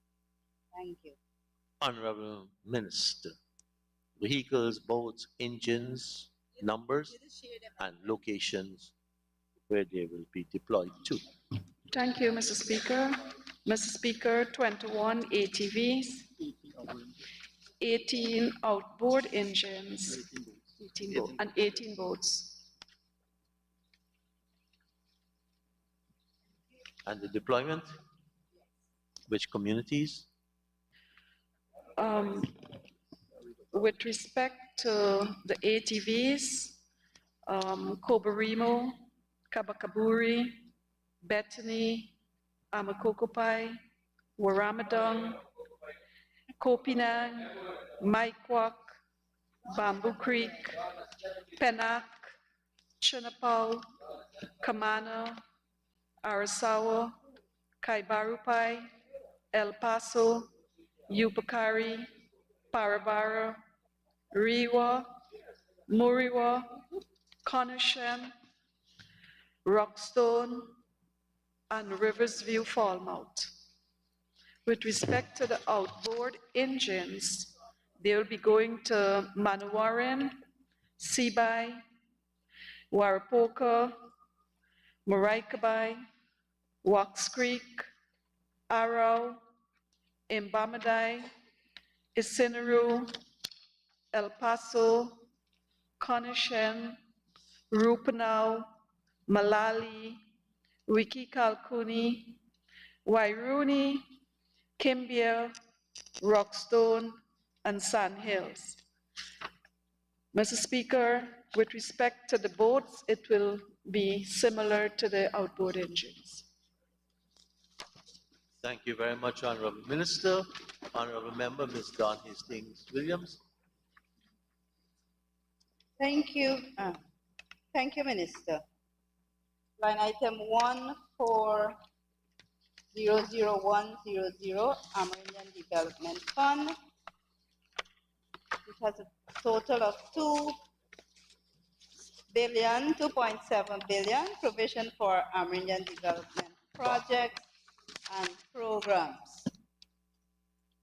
Could the Honorable Minister disaggregate this sum as to state how much will be given to 1, 2, 3, and 4, as is stated in the project profile?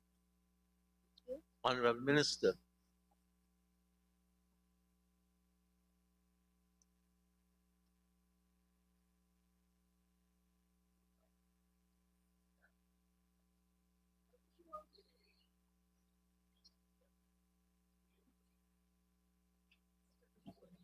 Mr. Speaker, just bear with me 1 minute. Yes, Minister.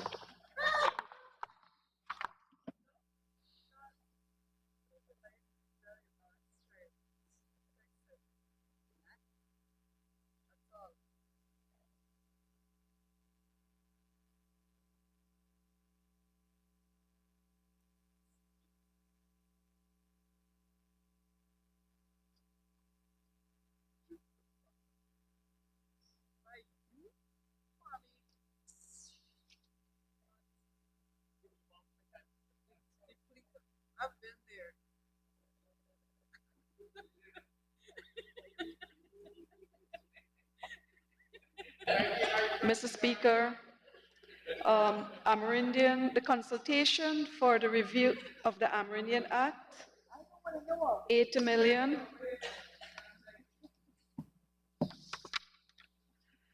The CSO program, or the Youth Empowerment Program, that's the Youth Entrepreneurship and Apprenticeship Program, 1.470 billion. Economic presidential grant, 361,200,000. Economic projects, it's done in categories. There's a subtotal for bakeries. We have 30 million for bakeries. For sewing centers, we have 96 million. Sawmilling enterprises, we have 43 million. Woodworking, we have 18 million. Block making, we have 10 million. For enterprises to do with fishing, 13 million. Cattle rearing and livestock, 18 million. Meat center, 15 million. Guest houses related to tourism, 56.5 million, inclusive of 10 million to address lakefront development. Solar food processing project, 20 million. Agro-processing, shade houses, which will support our agricultural drive and contribute to our country's food security and the indigenous community more improved food secured, 114 million. Agro-processing, 24 million. That will also include farine processing for 20 million. Cultivation of fish or aquaculture, sweetwater fish, 5 million. Infrastructure in terms of village Benab, 20 million. multipurpose building, 10 million, village offices, 6 million, sanitary blocks, 13 million, rest house and empoldering and drainage, 22 million, communication devices or communication sets, so the radio sets, 6.5 million. We have 123 million allocated to preservation of Amerindian languages, preservation of heritage sites, archaeology study, indigenous cultural items and sound systems, chipper and plow. This is the final batch, 20, agricultural, brush cutters, chainsaw, sewing machines, black tanks, zinc, concrete walkway, Amerindian Historical Center, uniforms for our athletes in preparation for heritage games,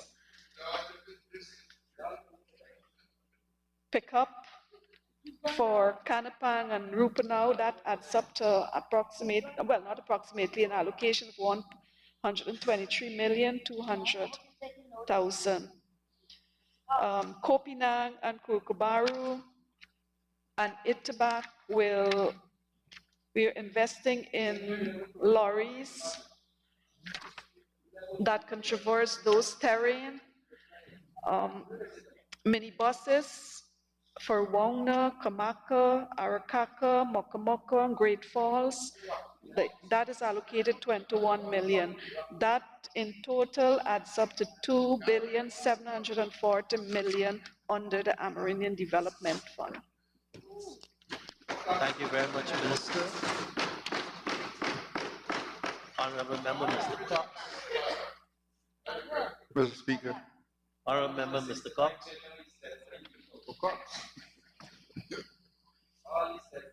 Thank you, Mr. Chair. Mr. Chair, to the Honorable Minister, it would be very welcoming to know that presidential grants are continuous program under the Ministry of Armed Affairs. What will be more welcoming is if these presidential grants will see an increase. Does this sum under this line item cater for any increase in the presidential grant? If so, what percentage is this increase? Honorable Minister. Mr. Chairman, I'm advised that it's increased by 30% and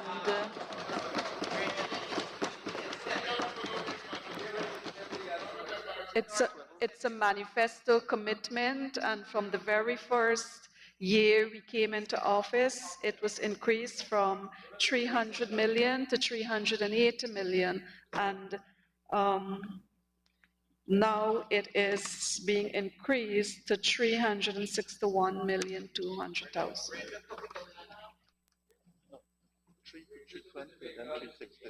Thank you, Honorable Minister. Honorable Member, Mr. Cox, a follow-up.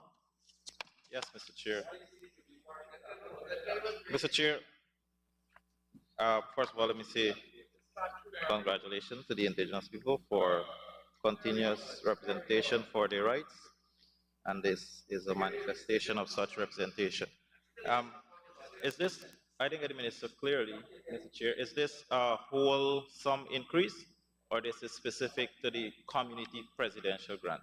I know I could recall the last community grant was 1.5. Is the 30% on the 1.5, or is that the whole figure? It's overall, I'm advised. Overall? Yes, and various villages have various amounts, so ranging from now a minimum of 1.5 million to larger villages that goes to about 2 million.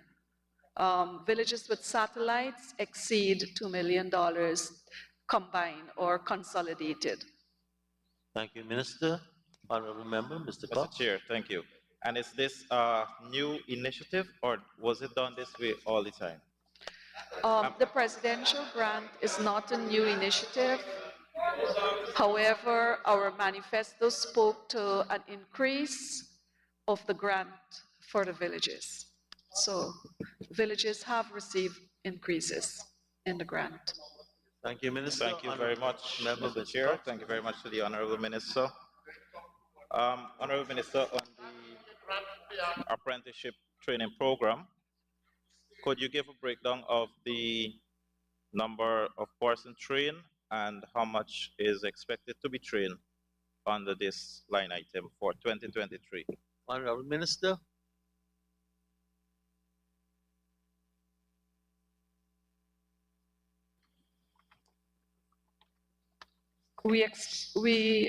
Our target for training is 400 young CSOs, well, 400 CSOs in 2023. And the areas we will be training in is to build a skill set in tourism and hospitality, small engine repairs, garment construction, tractor repairs, and maintenance. These are relevant skill set which are required in the village currently. Thank you, Mr. Cox. Honorable Member. Thank you very much, Mr. Chair. Thank you, Honorable Minister. Follow-up questions. Mr. Chair, could the Honorable Minister state whether or not there is any provision or approaches to the inclusion of training for the oil and gas sector under this line item? If not, why? Honorable Minister. And a second question, could the Honorable Minister state what are the new initiatives or the new training program for this year that was not there before? Honorable Minister. Mr. Speaker, the Ministry of Amerindian Affairs trained for the skill set required by the village. For example, in agriculture, equipment, which we are pushing for food security, we are training in the necessary skills of driving and maintaining the machineries, the equipment that we invest in to support the development of the village economy. Training such as oil and gas is catered for by other sectors. The Gold Scholarship offers training in those areas.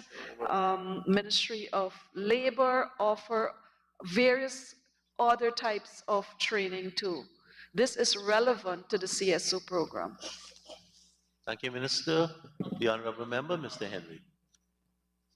And just to clarify, Mr. Speaker, the Ministry of Amerindian Affairs offers scholarships to grade 6 successful high achievers and not regular scholarships.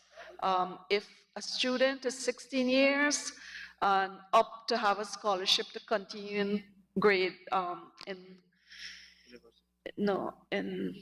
sixth form, we also offer those type of scholarship, but all other scholarships are usually catered for under the PSM scholarship program. Thank you, Minister. There are sometimes, Mr. Speaker, when a 16-year would like to go to the Carnegie School of Home Economic or the Borough School of Arts and the GSA. If you're 16 and you're a child, we support, because by the end of your 2 years, you're then into adult. We do not, at our ministry, offer scholarship for above 18. Just to clear the air on scholarship. Thank you. Honorable Member, Mr. Henry. Honorable Member, Mr. Henry. Mr. Chairman, in terms of the presidential grants, we heard glowingly about the 30%, but I just want to mention that a village getting 1,500,000 will be getting less than 2 million. And in terms of our economy now, that's way too low. Thank you very much. Honorable members, I could ask the Honorable Minister to respond, and in fairness to this statement made, I'll ask her if she wants to respond to the statement. Mr. Speaker, I would gladly respond because the presidential grant is just one program under the ADF. The villages benefit from investment funds throughout the year in terms of capital item supports, etc. So the presidential grant is just one program that we invest in. Thank you, Minister. Honorable Member, Ms. Hastings-Williams. Thank you, Mr. Chair. To the Honorable Minister, same line item 1400100, Amazonian Development Fund. Could the Honorable Minister say to this House how many village sustainable plans or programs has she received to date? And for those who have not submitted, is there any technical assistance to help the village councils so that they too can produce or submit their sustainable plans? Thank you. Honorable Minister. Mr. Speaker, unlike the 5 years under the APNU AFC, where they invested in excess of $100 million to establish VIPs or Village Improvement Plan, and nothing was submitted to the ministry. Over the last 2 years, we've been contacting the institutions who have been paid to do that work, and they have been forthcoming recently. And one of the institutions is still willing to continue to support our initiative now in the Sustainable Village Plans, and we have completed Region 9. Under the LCDS, we have also collaborated with the Office of the Climate Change, and the officers there have been conducting and providing technical support to various regions who are embarking on their sustainable plan. Thank you, Chair. So thank you, Chair. Thank you, Minister. So am I to understand that you only receive VIPs from Region 9? Mr. Speaker, this work that we begun, it's more or less, as I would say, let me style it differently.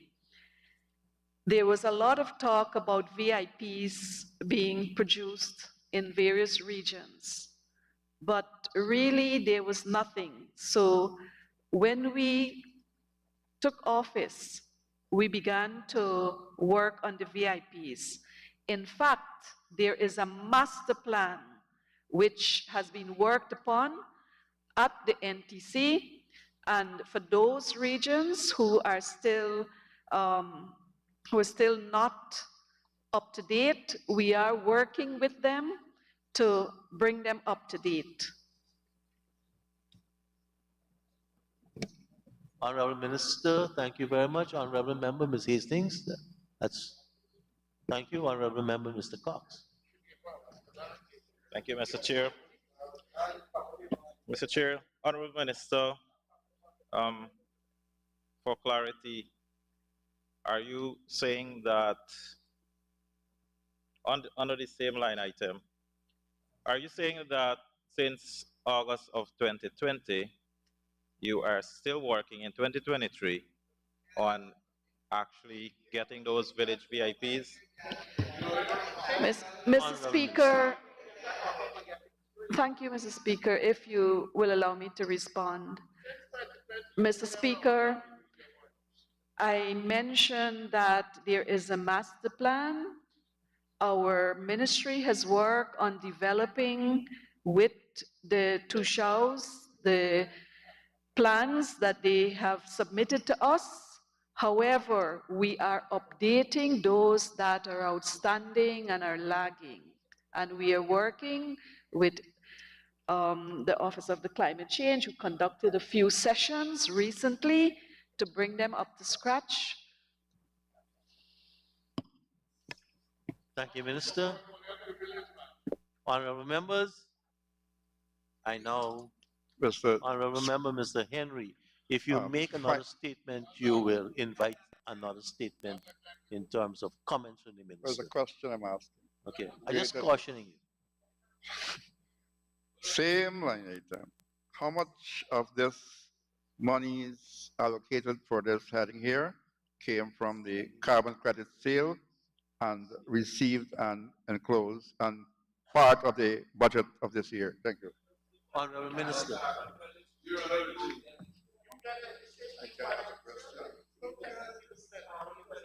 Mr. Speaker, the Honorable MP is quite aware that the proceeds of the carbon sale is not part of our ADF unless he has not been reading the estimates or he has not listened carefully to the budget. Thank you, Minister. Honorable members, I now put a question that the sum stated for Program 162, Community Development and Empowerment, Capital Expenditure, stands part of the estimates. Those in favor say aye. Those against say no. Ayes have it. On your behalf and ours, let me thank Minister and the staff of the Ministry of Amerindian Affairs for taking us through their agency. Thank you very much, Minister and staff. Honorable members, this completes our consideration of the estimates for today. Let the Assembly resume.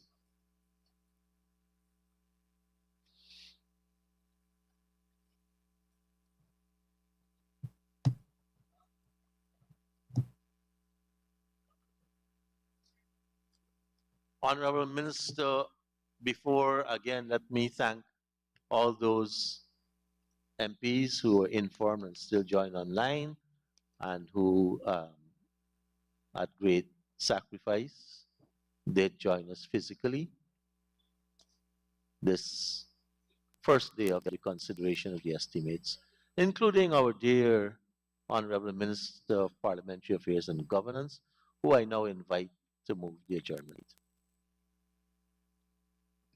Mr. Speaker, I would like to adjourn for tomorrow morning at 10 o'clock to continue the estimates, the review of the estimates of Budget 2023.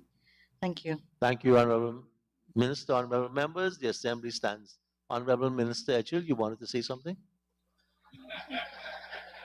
Honorable members, adjourn till tomorrow 10 a.m.